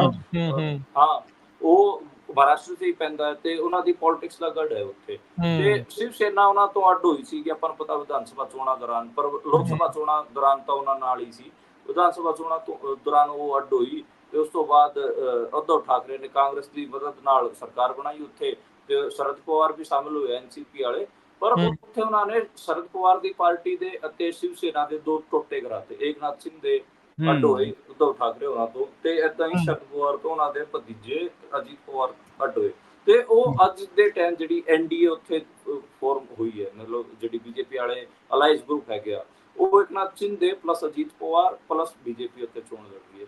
ਉੱਥੇ ਏਕਨਾਥ ਸਿੰਘ ਦੇ ਅਤੇ ਅਜੀਤ ਪਵਾਰ ਮਸਾਂ ਕੋਈ ਇੱਕ ਅੱਧੀ ਸੀਟ ਜਿੱਤਣਗੇ। ਉਹਦਾ ਰੀਜ਼ਨ ਇਹ ਹੈ ਕਿ ਉੱਥੇ ਲੋਕਾਂ ਨੂੰ ਅਸਲੀ ਸ਼ਿਵ ਸੈਨਾ ਉद्धਵ ਠਾਕਰੇ ਵਾਲੀ ਲੱਗਦੀ ਹੈ, ਸ਼ਰਦ ਪਵਾਰ ਵਾਲੀ NCP ਅਸਲੀ ਲੱਗਦੀ ਹੈ। ਇਸ ਕਰਕੇ ਉੱਥੇ ਜਿਹੜਾ BJP ਅਲਾਇੰਸ ਉਹਦਾ ਬੜਾ ਬੁਰਾ ਹਾਲ ਰਹੂਗਾ। ਹਾਲਾਂਕਿ BJP ਵੱਧ ਸੀਟਾਂ ਤੇ ਚੋਣ ਲੜ ਰਹੀ ਹੈ, ਪਰ BJP ਵੀ ਘੱਟੋ ਘੱਟ ਉੱਥੇ 10 ਸੀਟਾਂ ਦਾ ਲੋਸ ਉਹਨੂੰ ਹੋਊਗਾ। ਉਹਦਾ ਰੀਜ਼ਨ ਇੱਕ ਇਹ ਹੈ ਕਿ ਲੋਕਾਂ 'ਚ ਉੱਥੇ ਗੁੱਸਾ ਹੈਗਾ ਕਿ ਉੱਥੇ ਉਹਨਾਂ ਨੇ ਇੱਕ ਆਪਾਂ ਕਹੀਏ ਕਿ ਉਹਨਾਂ ਦੀ ਪਾਰਟੀਆਂ 'ਚ ਤੋੜ ਭੰਨ ਕੀਤੀ, ਜਿਹੜੀ ਖੇਤਰੀ ਪਾਰਟੀਆਂ ਹੈ। ਇੱਕ ਦੂਜਾ ਉੱਥੋਂ ਦੇ ਦਲਿਤਾਂ 'ਚ ਚੇਤਨਾ ਬਹੁਤ ਹੈ। ਬਾਬਾ ਸਾਹਿਬ ਅੰਬੇਡਕਰ ਜਿਨ੍ਹਾਂ ਨੇ ਸੰਵਿਧਾਨ ਲਿਖਿਆ ਉਹ ਉੱਥੋਂ ਹੀ ਆਉਂਦੇ ਸੀਗੇ, ਤੇ ਉੱਥੇ ਜਿਹੜਾ ਦਲਿਤ ਪੋਲਿਟਿਕਸ ਹੈਗੀ ਉਹ ਸਾਰੀ ਬਾਬਾ ਸਾਹਿਬ ਅੰਬੇਡਕਰ ਤੇ ਉੱਥੇ ਬਾਬਾ ਸਾਹਿਬ ਅੰਬੇਡਕਰ ਨੇ ਬੁੱਧ ਧਰਮ ਅਪਣਾ ਲਿਆ ਸੀਗਾ। ਤੇ ਇਸ ਕਰਕੇ ਉੱਥੋਂ ਦੇ ਦਲਿਤਾਂ 'ਚ ਸਭ ਤੋਂ ਜ਼ਿਆਦਾ ਜੇ ਕੋਈ ਧਰਮ ਪ੍ਰਚਲਿਤ ਹੈਗਾ ਉਹ ਤਾਂ ਬੁੱਧ ਧਰਮ ਹੈਗਾ। ਉੱਥੇ ਜਿਹੜੇ ਦਲਿਤ ਹੈਗੇ ਉਹ ਬੁੱਧਿਸਟ ਹੈਗੇ ਆ। ਤੇ ਉੱਥੇ ਸਭ ਤੋਂ ਪਹਿਲਾਂ ਦਲਿਤਾਂ 'ਚ ਇਹ ਸੰਵਿਧਾਨ ਬਚਾਉਣ ਵਾਲਾ ਨੁਕਤਾ ਚੱਲਿਆ। ਹਾਲਾਂਕਿ ਇਹਦੇ ਤੋਂ ਬਹੁਤ ਸਾਰੀ ਡਿਬੇਟਾਂ ਹੈਗੀਆਂ, ਕਿਉਂਕਿ ਪੰਜਾਬ 'ਚ ਉਸ ਕਿਸਮ ਨਾਲ ਨਹੀਂ ਦਿਖਦਾ, ਕਿਉਂਕਿ ਪੰਜਾਬ 'ਚ ਉਸੇ ਸੰਵਿਧਾਨ ਦੇ ਰਾਹੀਂ ਇਹ 80 ਦੇ ਦਸ਼ਕ 'ਚ 90 ਦੇ ਦਹਾਕੇ 'ਚ ਜੋ ਕੁਝ ਹੋਇਆ ਉਹ ਆਪਾਂ ਨੂੰ ਪਤਾ ਹੈ।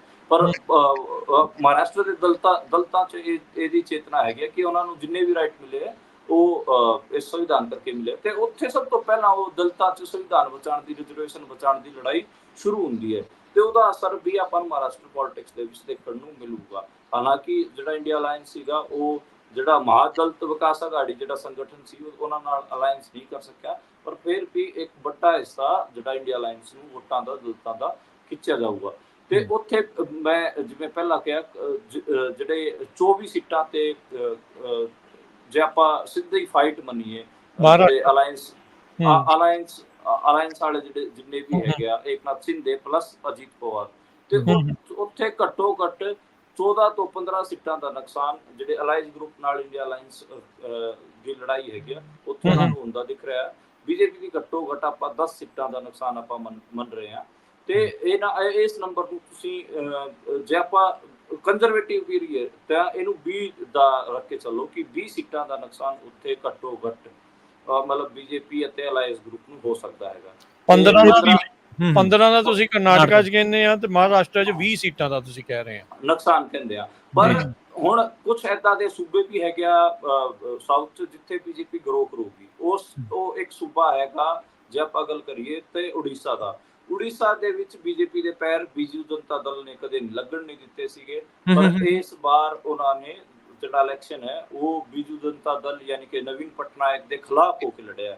ਇਸ ਕਰਕੇ ਉੱਥੇ ਇਸ ਵਾਰ ਉਹਨਾਂ ਨੂੰ 5 ਤੋਂ 6 ਸੀਟਾਂ ਦਾ ਵਾਧਾ ਹੋ ਸਕਦਾ ਹੈ। ਤੇ ਇਸ ਹਿਸਾਬ ਨਾਲ ਤੁਸੀਂ ਜਿਹੜਾ ਘਾਟਾ ਹੈਗਾ ਉਹਦੇ ਚੋਂ ਆਂਧਰਾ ਪ੍ਰਦੇਸ਼ ਦੇ ਕੀ ਹਾਲਾਤ ਆ ਬੰਦੀਪ? ਆਂਧਰਾ ਪ੍ਰਦੇਸ਼ ਦੇ ਤੇ ਤੇਲੰਗਾਨਾ ਦੇ ਆਪਾਂ ਹੁਣ ਗੱਲ ਕਰਾਂਗੇ। ਆਂਧਰਾ ਪ੍ਰਦੇਸ਼ ਆਂਧਰਾ ਪ੍ਰਦੇਸ਼ 'ਚ TDP ਹੁੰਦੀ ਹੈ, ਤੇਲਗੂ ਦੇਸ਼ਮ ਪਾਰਟੀ, ਚੰਦਰਬਾਬੂ ਨਾਇਡੂ। ਉਹਨਾਂ ਦਾ ਅਲਾਈਅੰਸ ਹੋਇਆ ਨਰਿੰਦਰ ਮੋਦੀ ਨਾਲ, ਮਤਲਬ ਬੀਜੇਪੀ ਨਾਲ, ਪਰ ਉਹ ਨਰਿੰਦਰ ਮੋਦੀ ਦੀ ਛਵੀ ਨੂੰ ਲੈ ਕੇ ਸਹਿਜ ਨਹੀਂ ਹਨ। ਤੇ ਉੱਥੇ ਜਿਹੜਾ ਆਂਧਰ ਪ੍ਰਦੇਸ਼ ਇਹਦਾ ਦਾ ਸੂਬਾ ਹੈ ਜਿੱਥੇ ਫੈਡਰਲ ਇਸ਼ੂਜ਼ ਤੇ ਵੀ ਗੱਲ ਹੁੰਦੀ ਹੈ ਤੇ ਮਾਈਨੋਰਟੀਜ਼ ਤੇ ਬਹੁਤ ਤੁਹਾਨੂੰ ਮਤਲਬ ਆਪਾਂ ਕਹੀਏ ਕਿ ਬਹੁਤ ਬਰੀਕ ਲਾਈਨ ਉੱਥੇ ਮਾਈਨੋਰਟੀਜ਼ ਦਾ। ਉਹਦਾ ਰੀਜ਼ਨ ਇੱਕ ਇਹ ਹੈ ਕਿ ਉੱਥੇ ਗਰੀਬ ਜਨਤਾ ਦੇ ਵਿੱਚ ਕ੍ਰਿਸਚਨ ਜਿਹੜਾ ਰਿਲੀਜਨ ਹੈ ਉਹਦਾ ਪ੍ਰਚਾਰ ਬਹੁਤ ਜ਼ਿਆਦਾ ਹੈ। ਉੱਥੇ ਬਹੁਤ ਸਾਰੇ ਲੋਕ ਕ੍ਰਿਸਚਨ ਹੈਗੇ, ਮੁਸਲਮਾਨ ਵੀ ਵਧੀਆ ਗਿਣਤੀ 'ਚ ਹੈਗੇ, ਆਦਿਵਾਸੀ ਉੱਥੇ ਬਹੁਤ ਸਾਰੇ ਹੈਗੇ ਆ। ਤੇ ਇਸ ਕਰਕੇ ਕਿਤੇ ਨਾ ਕਿਤੇ ਆਂਧਰਾ ਪ੍ਰਦੇਸ਼ ਚੰਦਰ ਬਾਬੂ ਨਾਇਡੂ ਨੂੰ ਅੱਡ ਤੋਂ ਪ੍ਰੈਸ ਕਾਨਫਰੰਸਾਂ ਕਰਨੀਆਂ ਪਈਆਂ ਤੇ ਸਫਾਈ ਵੀ ਦੇਣੀ ਪਈ। ਜਿਹੜੀ ਬੀਜੇਪੀ ਸੈਂਟਰ 'ਚ ਬੋਲ ਰਹੀ ਸੀ ਉਹ ਤਾਂ ਆਂਧਰਾ ਪ੍ਰਦੇਸ਼ 'ਚ ਸੂਟ ਨਹੀਂ ਕਰਦਾ। ਮੇਰੇ ਕੋਲ ਸਾਡੀ ਹੈਗੇ ਉੱਥੇ ਚੰਦਰ ਬਾਬੂ ਨਾਇਡੂ ਦੀ ਟੀਮ 'ਚ, ਜਿਹੜੇ ਮੇਰੇ ਨਾਲ ਜਰਨਲਿਜ਼ਮ ਸਕੂਲ 'ਚ ਹੁੰਦੇ ਸੀ, ਉਹਦਾ ਪੀਆਰ ਸਾਹਮਣੇ ਹੈਗਾ। ਤੇ ਉਹਨਾਂ ਨਾਲ ਗੱਲ ਹੋ ਰਹੀ ਸੀ, ਕਹਿੰਦੇ ਯਾਰ ਇਹ ਤਾਂ ਅਸੀਂ ਤਾਂ ਇਹਨਾਂ ਨਾਲ ਅਲਾਈਅੰਸ ਕਰਕੇ ਨਾ ਫਸ ਗਏ, ਸਾਨੂੰ ਹਰ ਚੀਜ਼ 'ਚ ਸਫਾਈ ਦੇਣੀ ਪੈ ਰਹੀ ਹੈ। ਤੇ ਉੱਥੇ ਜਿਹੜਾ ਜਗਨ ਰੈੱਡੀ ਹੈ YSR ਕਾਂਗਰਸ, ਉਹ ਵੀ ਠੀਕ ਚੋਣ ਲੜ ਰਿਹਾ। ਮੈਨੂੰ ਲੱਗ ਰਿਹਾ ਕਿ ਚੰਦਰ ਬਾਬੂ ਨਾਇਡੂ ਤੇ YSR ਕਾਂਗਰਸ ਹੀ ਮਾੜੀਆਂ ਮੋਟੀਆਂ ਸੀਟਾਂ ਜਿੱਤੂਗੀ, ਬੀਜੇਪੀ ਉੱਥੇ ਆਪਣੇ ਪੈਰ ਨਹੀਂ ਲਾ ਪਾਊਗੀ। ਹਾਲਾਂਕਿ 6 ਸੀਟਾਂ ਤੇ ਉੱਥੇ ਚੋਣ ਲੜ ਰਹੀ ਹੈ, 25 ਟੋਟਲ ਸੀਟਾਂ ਹੈਗੀਆਂ, 6 ਸੀਟਾਂ ਤੇ ਬੀਜੇਪੀ ਲੜ ਰਹੀ ਹੈ, ਬਾਕੀ 19 ਸੀਟਾਂ ਤੇ TDP ਲੜ ਰਹੀ ਹੈ ਚੰਦਰ ਬਾਬੂ ਨਾਇਡੂ। YSR ਕਾਂਗਰਸ ਜਗਨ ਨਾਲ ਹੀ ਜਿਹੜੀ ਪਾਰਟੀ ਹੈ, ਉੱਥੋਂ ਦੇ ਜਿਹੜੇ ਚੀਫ ਮਿਨਿਸਟਰ ਵੀ ਹੈਗੇ ਜਗਨ ਰੈੱਡੀ, ਉਹਨਾਂ ਦੀ ਪਾਰਟੀ 25 ਦੀ 25 ਸੀਟਾਂ ਦੀ ਚੋਣ ਲੜ ਰਹੀ ਹੈ। ਪਰ ਮੈਨੂੰ ਲੱਗ ਰਿਹਾ ਕਿ ਉੱਥੇ ਬੀਜੇਪੀ 6 ਸੀਟਾਂ ਚੋਂ ਇੱਕ ਵੀ ਸੀਟ ਨਹੀਂ ਜਿੱਤੂਗੀ। ਤੇ ਤੁਸੀਂ ਚੰਦਰ ਬਾਬੂ ਨਾਇਡੂ ਨੂੰ ਐਨਡੀਏ ਦਾ ਹਿੱਸਾ ਨਾ ਮੰਨ ਕੇ ਚੱਲੋ, 4 ਜੂਨ ਨੂੰ ਤੁਹਾਨੂੰ ਉਹ ਅਹਿਸਾਸ ਵੀ ਹੋ ਜਾਊਗਾ ਚੰਦਰ ਬਾਬੂ ਨਾਇਡੂ ਤੋਂ ਧੱਕੇ ਨਾਲ ਉਹਨਾਂ ਨੇ ਜੋੜ ਰੱਖਿਆ। ਤੇਲੰਗਾਨਾ 'ਚ ਦੋ ਵੱਡੀਆਂ ਫੋਰਸਾਂ ਆਪਾਂ ਕਈ ਇਸ ਟਾਈਮ 'ਚ ਉੱਭਰ ਕੇ ਆਈਆਂ। ਪਹਿਲਾਂ ਤਾਂ ਜਿਹੜੇ ਸਾਬਕਾ ਚੀਫ ਮਿਨਿਸਟਰ KCR ਤੇ ਉਹਨਾਂ ਦੀ, ਹਾਲਾਂਕਿ ਉਹਨਾਂ ਦੀ ਕੁੜੀ ਕੇ ਕਵਿਤਾ ਨੂੰ ਨਰਿੰਦਰ ਮੋਦੀ ਹੋਰਾਂ ਨੇ ਜੇਲ੍ਹ 'ਚ ਵੀ ਪਾ ਰੱਖਿਆ, ਅਰਵਿੰਦ ਕੇਜਰੀਵਾਲ ਵਾਲੇ ਕੇਸ 'ਚ। ਤੇ KCR ਬੀਜੇਪੀ ਨਾਲ ਸਹਿਜ ਨਹੀਂ। ਉਹਦਾ ਰੀਜ਼ਨ ਇੱਕ ਇਹ ਹੈ ਕਿ ਉਹਦੀ ਕੁੜੀ ਨੂੰ ਜੇਲ੍ਹ 'ਚ ਪਾਤਾ ਅਗਲਿਆਂ ਨੇ।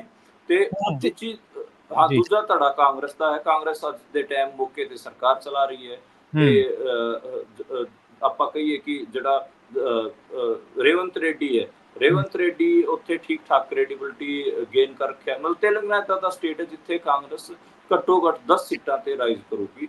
ਤੇ ਉੱਥੇ ਮਤਲਬ ਇੱਕ ਕਾਂਗਰਸ ਨੂੰ ਵੀ ਤਾਂ ਇੱਕ ਨੰਬਰ ਗੇਮ ਚਾਹੀਦਾ ਨਾ ਕਿ ਉਹ ਮਤਲਬ ਇੰਡੀਆ ਅਲਾਈਅੰਸ 'ਚ ਵੱਡੀ ਪਾਰਟੀ ਬਣੇ। ਤੇ ਉਹਨੂੰ ਜਿਹੜੀਆਂ ਸੀਟਾਂ ਆਉਣਗੀਆਂ ਉਹ ਕਰਨਾਟਕਾ ਅਤੇ ਉਹਦੀ ਜਿਹੜੀਆਂ ਸੀਟਾਂ ਦੀ ਗਿਣਤੀ ਵਧੂਗੀ ਤੇ ਕਰਨਾਟਕਾ ਤੇ ਤੇਲੰਗਾਨਾ 'ਚ ਜ਼ਿਆਦਾ ਵਧੂਗੀ। ਜਿਹੜੇ ਹੋਰ ਸੂਬੇ ਮੈਂ ਦੱਸੇ ਤਮਿਲਨਾਡੂ, ਕੇਰਲ ਤੇ ਉੜੀਸਾ ਜਾਂ ਫਿਰ ਆਂਧਰ ਪ੍ਰਦੇਸ਼, ਉੱਥੇ ਜਿਹੜੀਆਂ ਹੋਰ ਪਾਰਟੀਆਂ ਹੈਗੀਆਂ, ਖੇਤਰੀ ਪਾਰਟੀਆਂ ਹੈਗੀਆਂ, ਲੋਕਲ ਜਿਹੜੀਆਂ ਰੀਜਨਲ, ਹਾਂ, ਨੰਬਰ ਵਧਣਗੇ।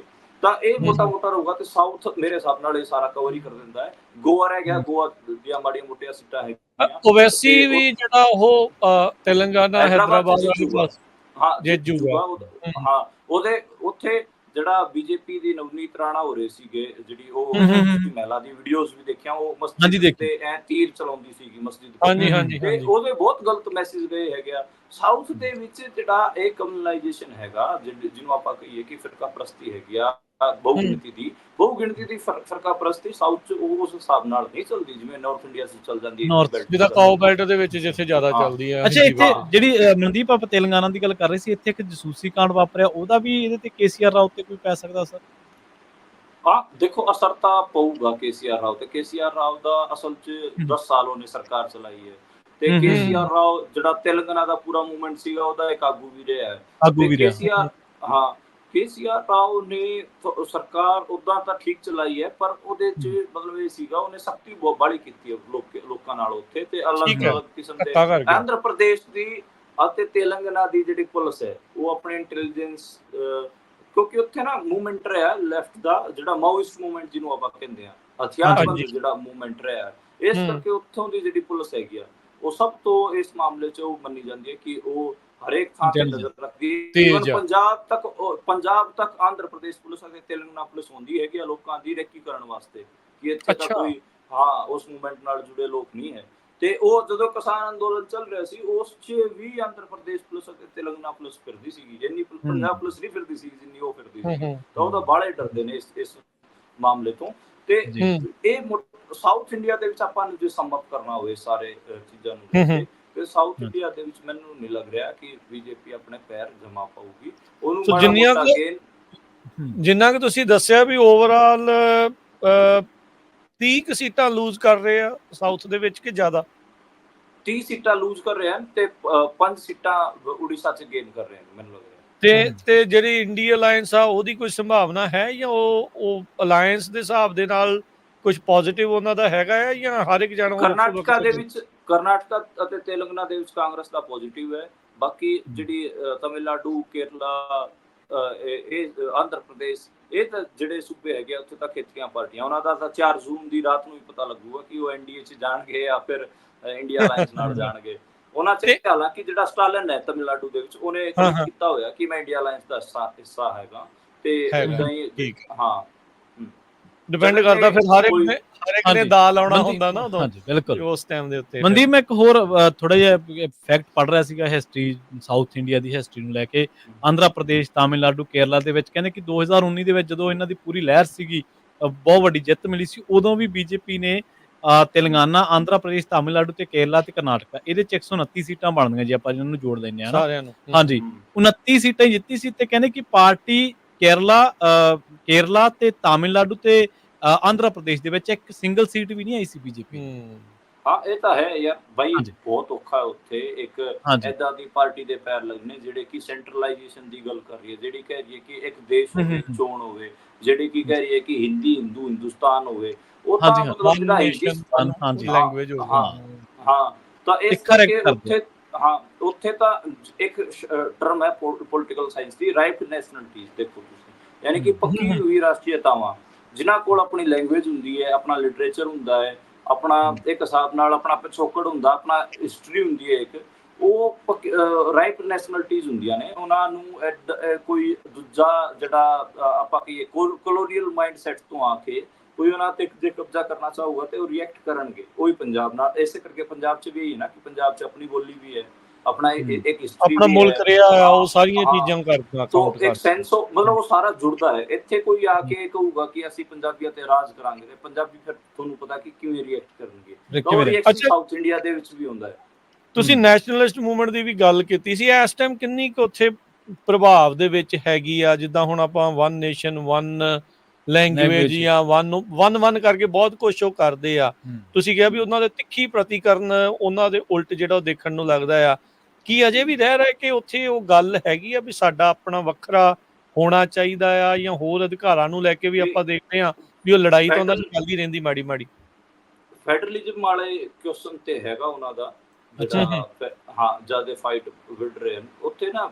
ਜਿਵੇਂ ਜਿਸ ਕਿਸਮ ਦੀਆਂ ਮੂਵਮੈਂਟਾਂ ਸੀਗੀਆਂ ਪਿਛਲੇ 20-30 ਸਾਲ ਪਹਿਲਾਂ, ਤੇ ਉਸ ਟਾਈਮ ਮਾੜਾ ਜਿਹਾ ਲੱਗਦਾ ਸੀਗਾ ਕਿ ਤਮਿਲਨਾਡੂ 'ਚ ਹੈਗਾ ਉਹ ਇੱਕ ਆਪਾਂ ਕੀ ਖੁਦ ਮੁਖਤਿਆਰੀ ਵਾਲੀ ਗੱਲਬਾਤ, ਪਰ ਉਹ ਵੀ ਬਾਅਦ 'ਚ ਹੁਣ ਤਾਂ ਮਤਲਬ ਉੱਥੇ ਫੋਰਸਿਸ ਰਹਿ ਨਹੀਂ ਗਈਆਂ।